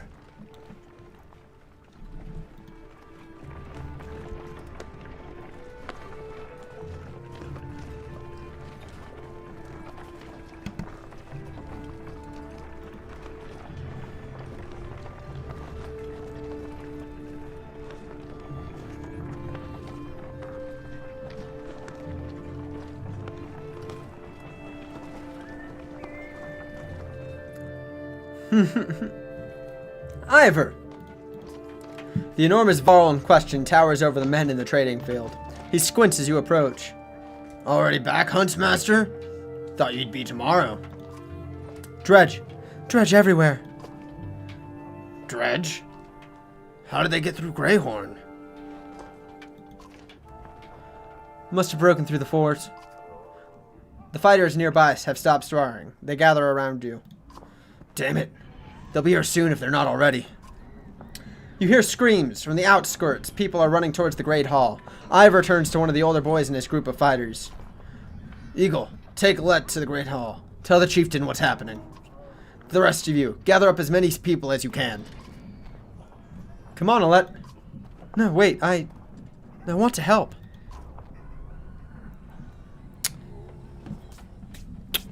What you guys think? This is going to be the first major you stand corrected. This is going to be one of the first major decisions, guys. So, what do you guys think? Do you want Alette to fight with us? Do you want Alette to go be safe in the Chieftain's Hall? It's pretty cold all throughout. If she wants, she should be allowed to.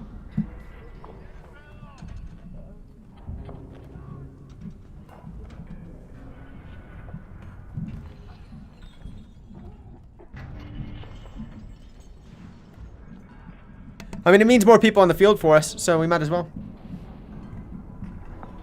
All right. So, just so you guys know, Alette is Rook's daughter. So, that's the relationship there. Let them fight. Why not invite some goats to join us, too? You're asking for dead kids. I wouldn't let anything happen to her. They'll have to deal with it sooner or later, Ivor. What now? Eagle, keep your shield up. We'll just hold them off until everyone's inside. Then we figure out what to do next. If things get western, another is good. More shouts draw your attention to some houses atop a nearby hill.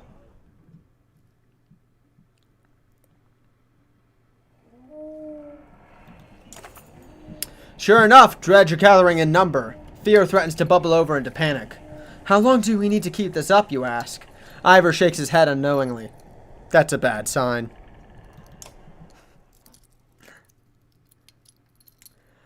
Units move in the order you place them. From left to right, this initiative order is very important when setting up strategies. For example, put archers after melee units so that they can stay safe behind your heavy hitters.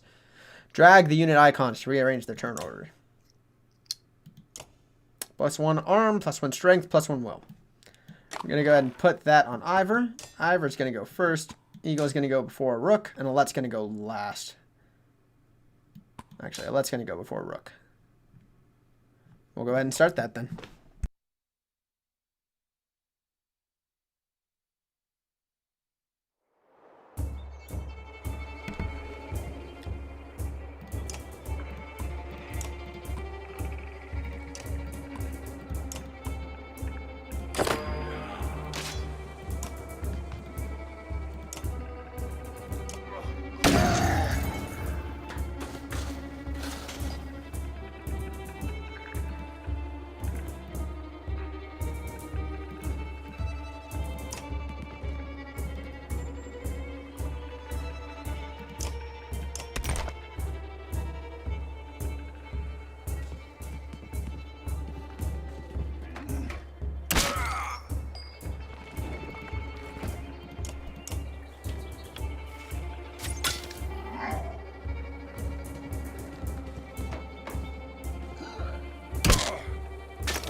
With 1 strength left, he's only going to be really useful for,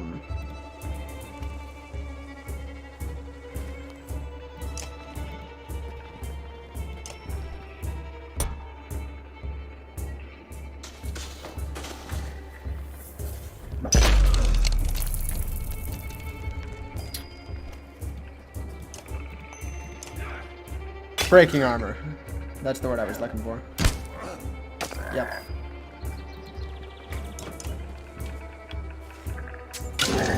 That'll finish him off.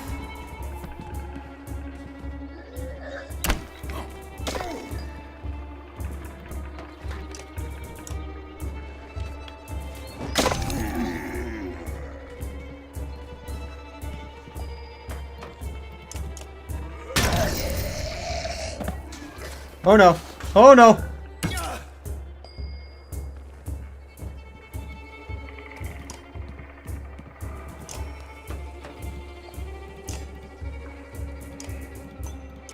I'm gonna cost pop a willpower there.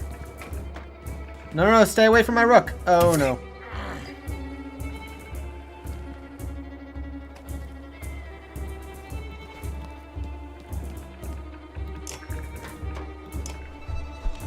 She's gonna use her special ability to hit both of them. And my guy. Rook, you need to be back here.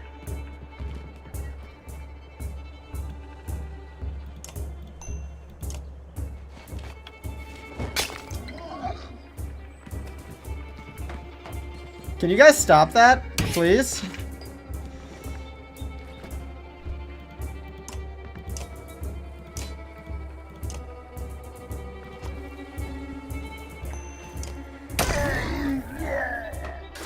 No! Okay. That's fine. Go after him, please.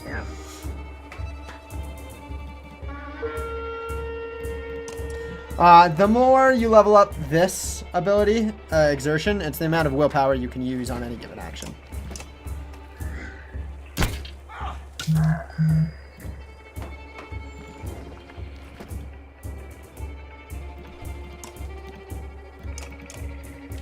We'll go ahead and get a level up. Rook is going to go down here.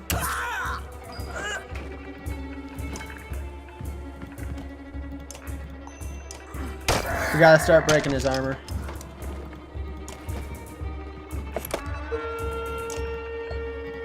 Shield wall up.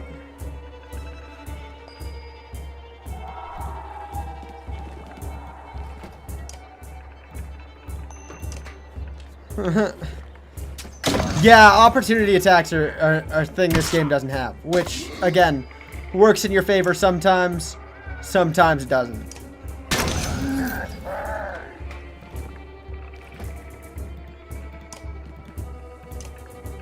We're gonna break his armor.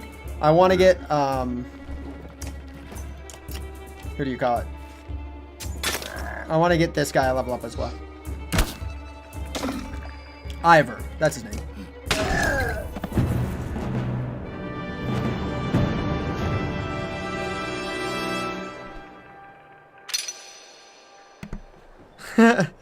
Both Alette and Ivor get level ups now, which is good.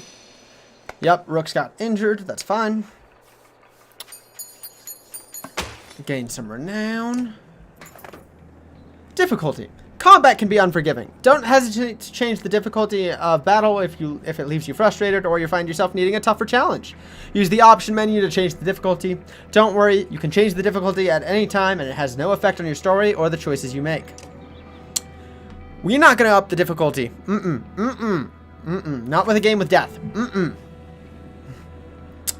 A black horde is forming at the tree line. Enough of this, says Ivor, glancing over his shoulder. We're going back, then adds. Rook, I'm doing one more check on the houses around here. See if you can find anybody. Keep watch. As you turn your head back, a colossus appears around the side of the house. It silently looms over Alette, its face in an expressionless stony mask. More terrifying than any roar it might produce. Time seems so slow as it pulls back its enormous mace. It's not Rook, it's Alette. Shout out at Alette. You manage to scream Alette's name. She snaps to attention, confused, but does not dive out of harm's way as you had imagined in your head. Suddenly, Eagle is between the dredge and Alette, his shield above him. The black stone mace falls, Eagle's shield crumbles, and so does the boy beneath it. A moment later, Ivor is there, with his sword run through the neck of the dredge. He's gone, says Ivor, looking over the boy's shattered skull. Alette gasps, her hands to her mouth. I'm checking the other houses, Ivor remarks. See if you can find anyone, then meet me at the Great Hall.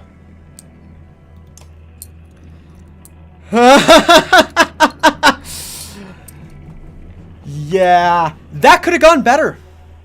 What's in the market? Yeah, he's a boy. She's your daughter.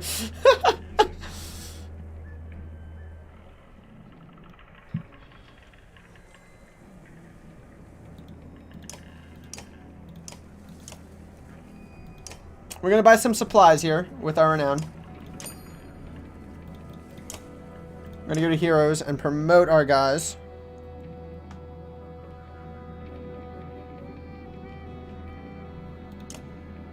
Items are shown at the bottom. Promote him for 5 XP.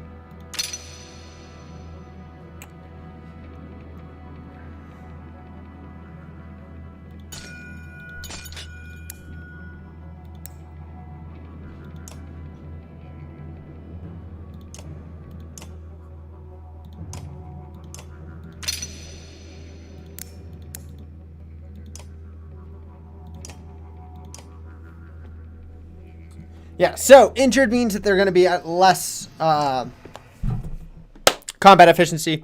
And I believe if they're injured and they get re-injured, they die. I think that's how it works. I'm not entirely sure. You find anyone? A few. Sent them inside. Gods, this is bad. About Kill. It was my fault. He was a good fighter for his age. No family. I thought...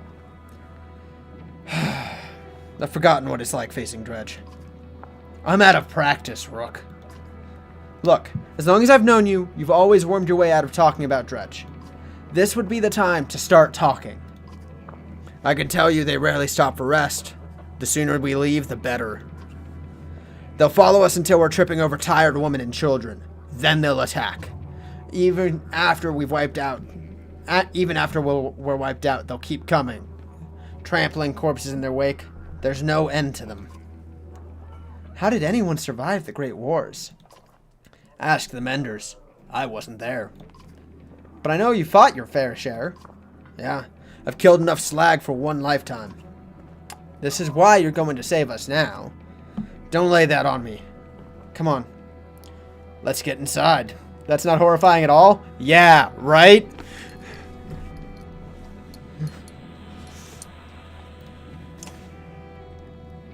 I'm just glad we got a level up. Rook, thank the gods you've made it. The Great Hall is an utter din, filled with, as it is, with dozens of terrified families. Don't stop worrying yet. I haven't. What in the depths is going on? Dredge milling about? Ransacking houses? The chieftain wife finds you, pushing through the crowd. They must know we're here. Why haven't they attacked? Don't know. I wouldn't expect it to... don't know. I wouldn't expect it to last. I've made decisions. But tell me straight. What would you do in my place? I'd have left by now. They're already outside the doors. Not so easily done. Rook?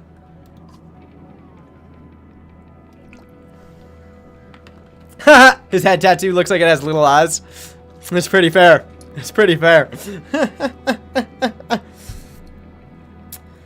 We should probably trust Ivor. He's, you know, a veteran of Dredge Wars. I would kind of trust him on this.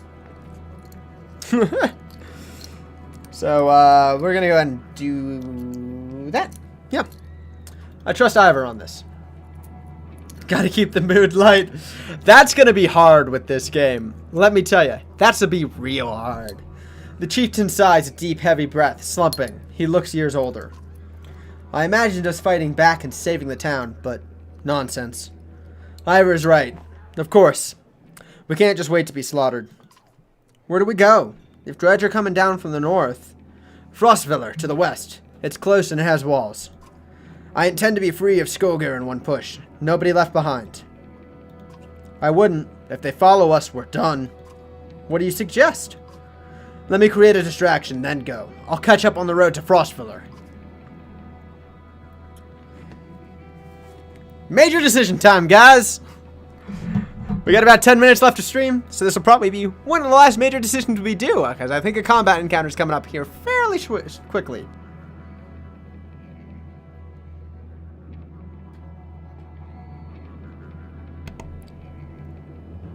He did just say he was rusty. Yep. Sounds like suicide. Ivor's right. I'll help with the distraction. What if we set the town on fire as we left, or do we abandon the storehouse? Those are the 4 choices.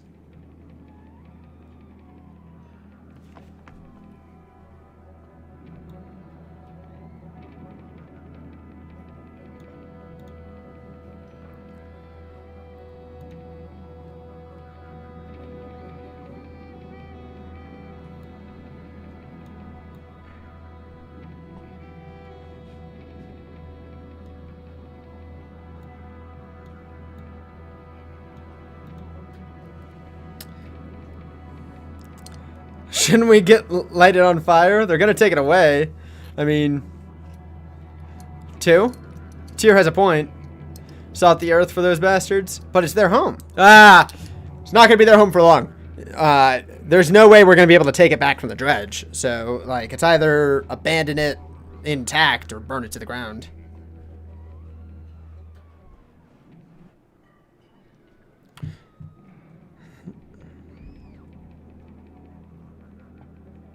Should I ask about the fire?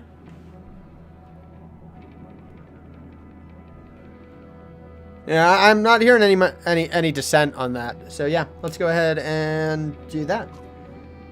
That's one thing I will not do. We will return here one day, whether I live to see it or not.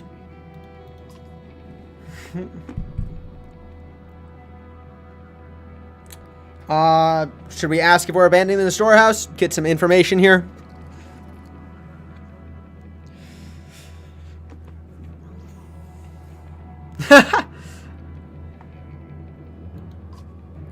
If we have to, we'd be leaving behind everything but the supplies you brought, Rook. On the other hand, Frostviller is a week away. I'm not sure we've got that much food. It'll be cutting it close. If we're saddled with heavy carts, it'll be almost impossible to outpace the dredge. And if we run out of food before we get to Frostviller, it won't matter how many escape. I still say let me handle the dredge.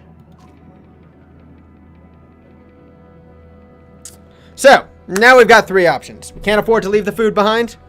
We all get out of here, no distraction, or we go help Ivor with the distraction. It's up to you guys.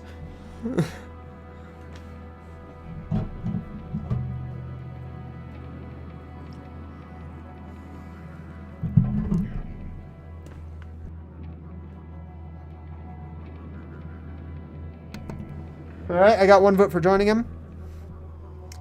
Send them on ahead.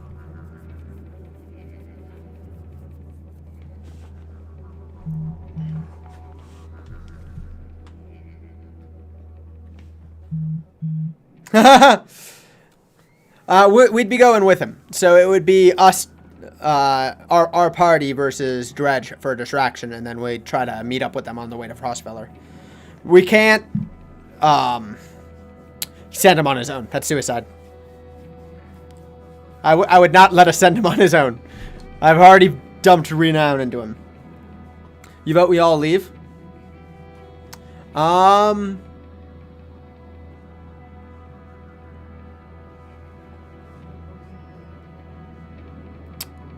So I got 1 point for joining him in the distraction, and 1 vote for leaving, like the chief, just all leaving.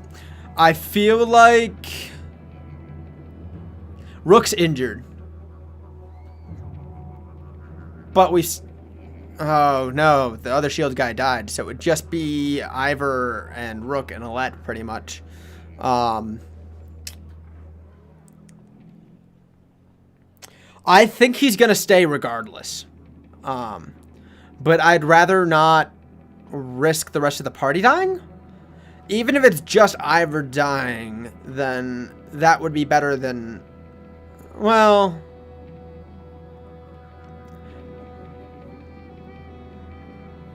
yeah, let's just all leave. Half the town is going to die like this.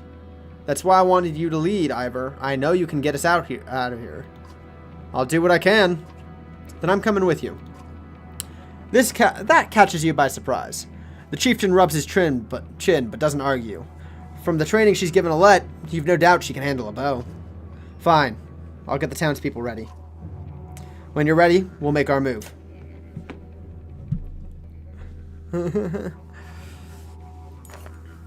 You step into the town courtyard, where you can already see Dredge in every direction.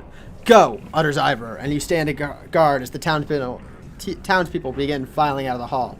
The Dredge do not descend upon you, though some watch curiously. Suddenly, you hear a shriek from further up in the caravan. A grunt has thrown himself upon a cart of chickens, tearing at it with his bare hands. Men draw axes, and the Dredge respond in kind. Run, roars Ivor. Terror sweeps over the caravan like a pox. You suddenly find yourself surrounded by black figures and panicked townspeople in equal measure. Rook! Get ready, Ivor shouts.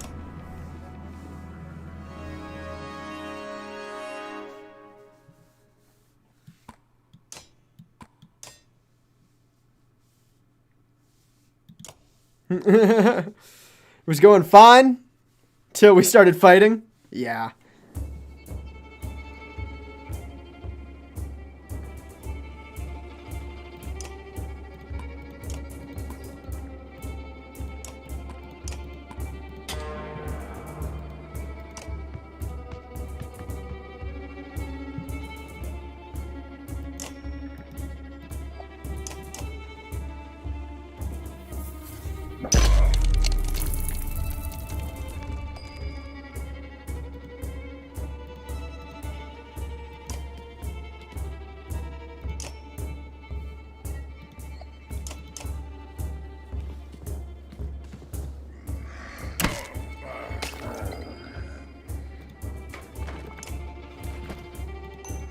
We're going to try to get some of his health down. Make sure he can't deal a whole bunch of damage.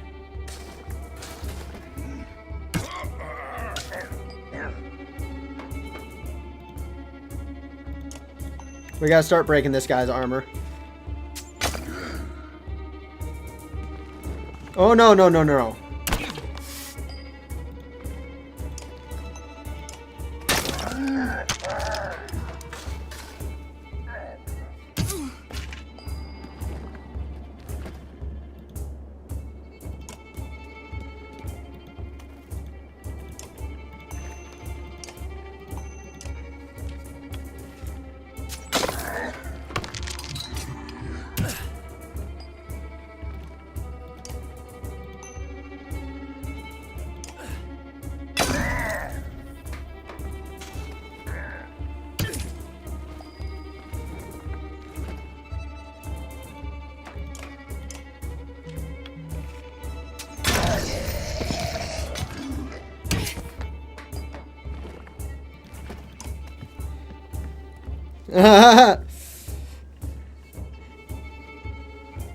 The dread see someone who can make eyeline and decide that's the one that needs to be wrecked. Yeah.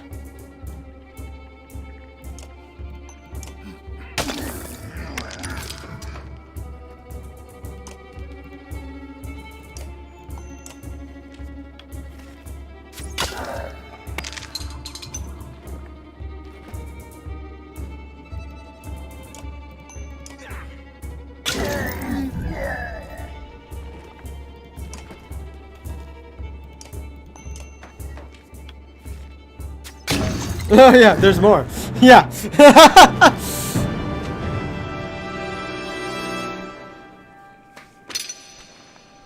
It's alright. He did his job. He got a lot of the armor down. That's the only reason the archers were able to finish him off. So, yeah, they're all like, here, let's attack the gigantic Varg. And then they saw all the archers and they're like, oh no, let's kill them.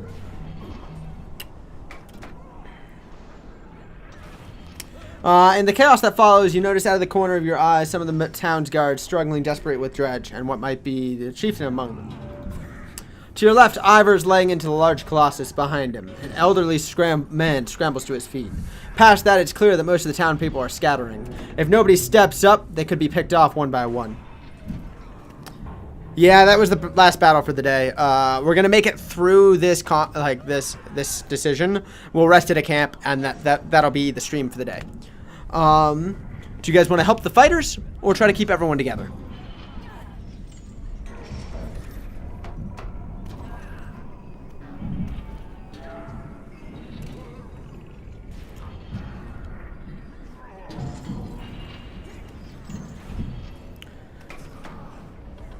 I'd say if we lose a few townspeople, that's okay. We're gonna need fighters going forward.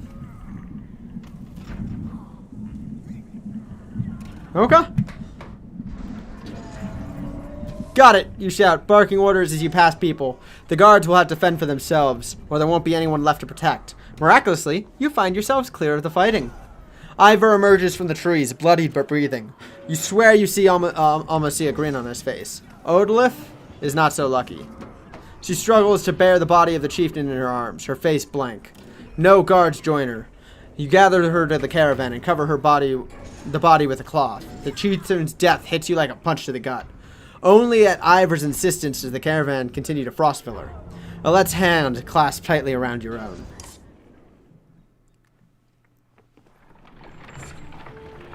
Morale has become poor.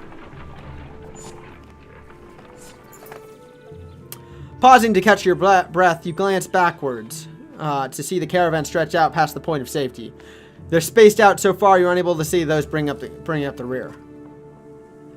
We've got to pull them together, says Ivor. It'd be dangerous to stop until at least the Godstone. The path should be just ahead. Well, I wonder why that could possibly be. We're gonna go ahead and rally the caravan with a speech. You make your way to the rear and hoist a small child onto your shoulders. Fight for every step. Remember those who didn't make it and push onwards. The clansmen see your effort and follow suit, pushing themselves harder. Morale improved. +5 renown.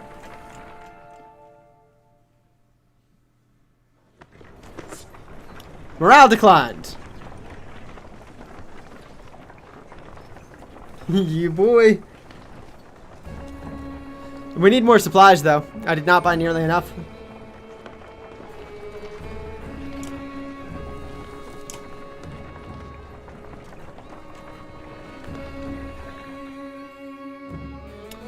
Far enough for today, I think. After a day of misery, men and women dropped their meager possessions beneath the godstone of Hridvalder. What are we doing? We just left our homes because suddenly there were dredge. Probably shouldn't... Well, that was a nice 3 minutes of okay morale. Yeah. Probably shouldn't be looking at me for advice. Look at these people. Somebody has to hold them together. That's you, Rook. But you're the dredge killer around here. Yeah, a Varl. They want to listen to someone who looks like them. What about Oddleif? Oddleif? Let her, if that's easier for you.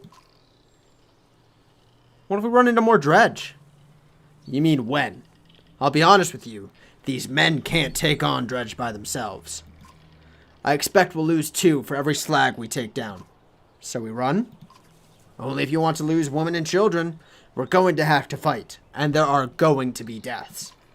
Gods be damned. Why is this happening?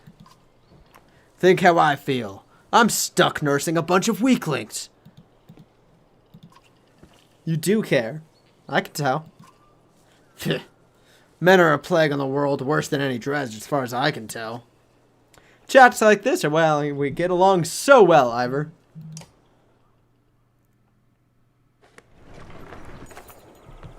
Oh, come on! Over long, low hills covered in pine.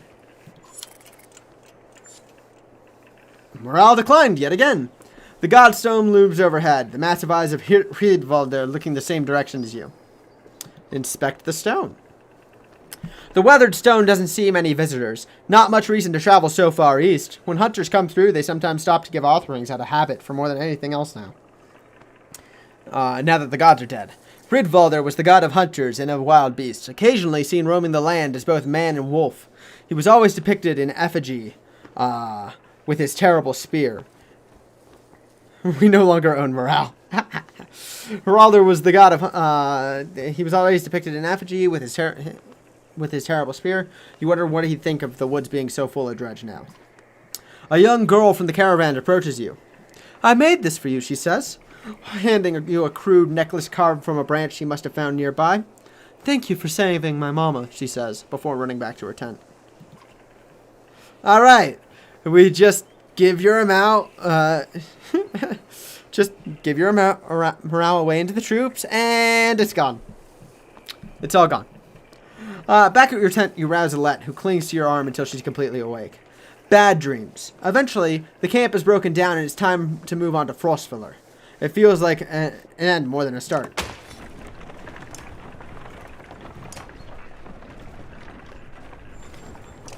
Alright. That's where we're going to go ahead and end for the day. We will be back tomorrow with more Pyre.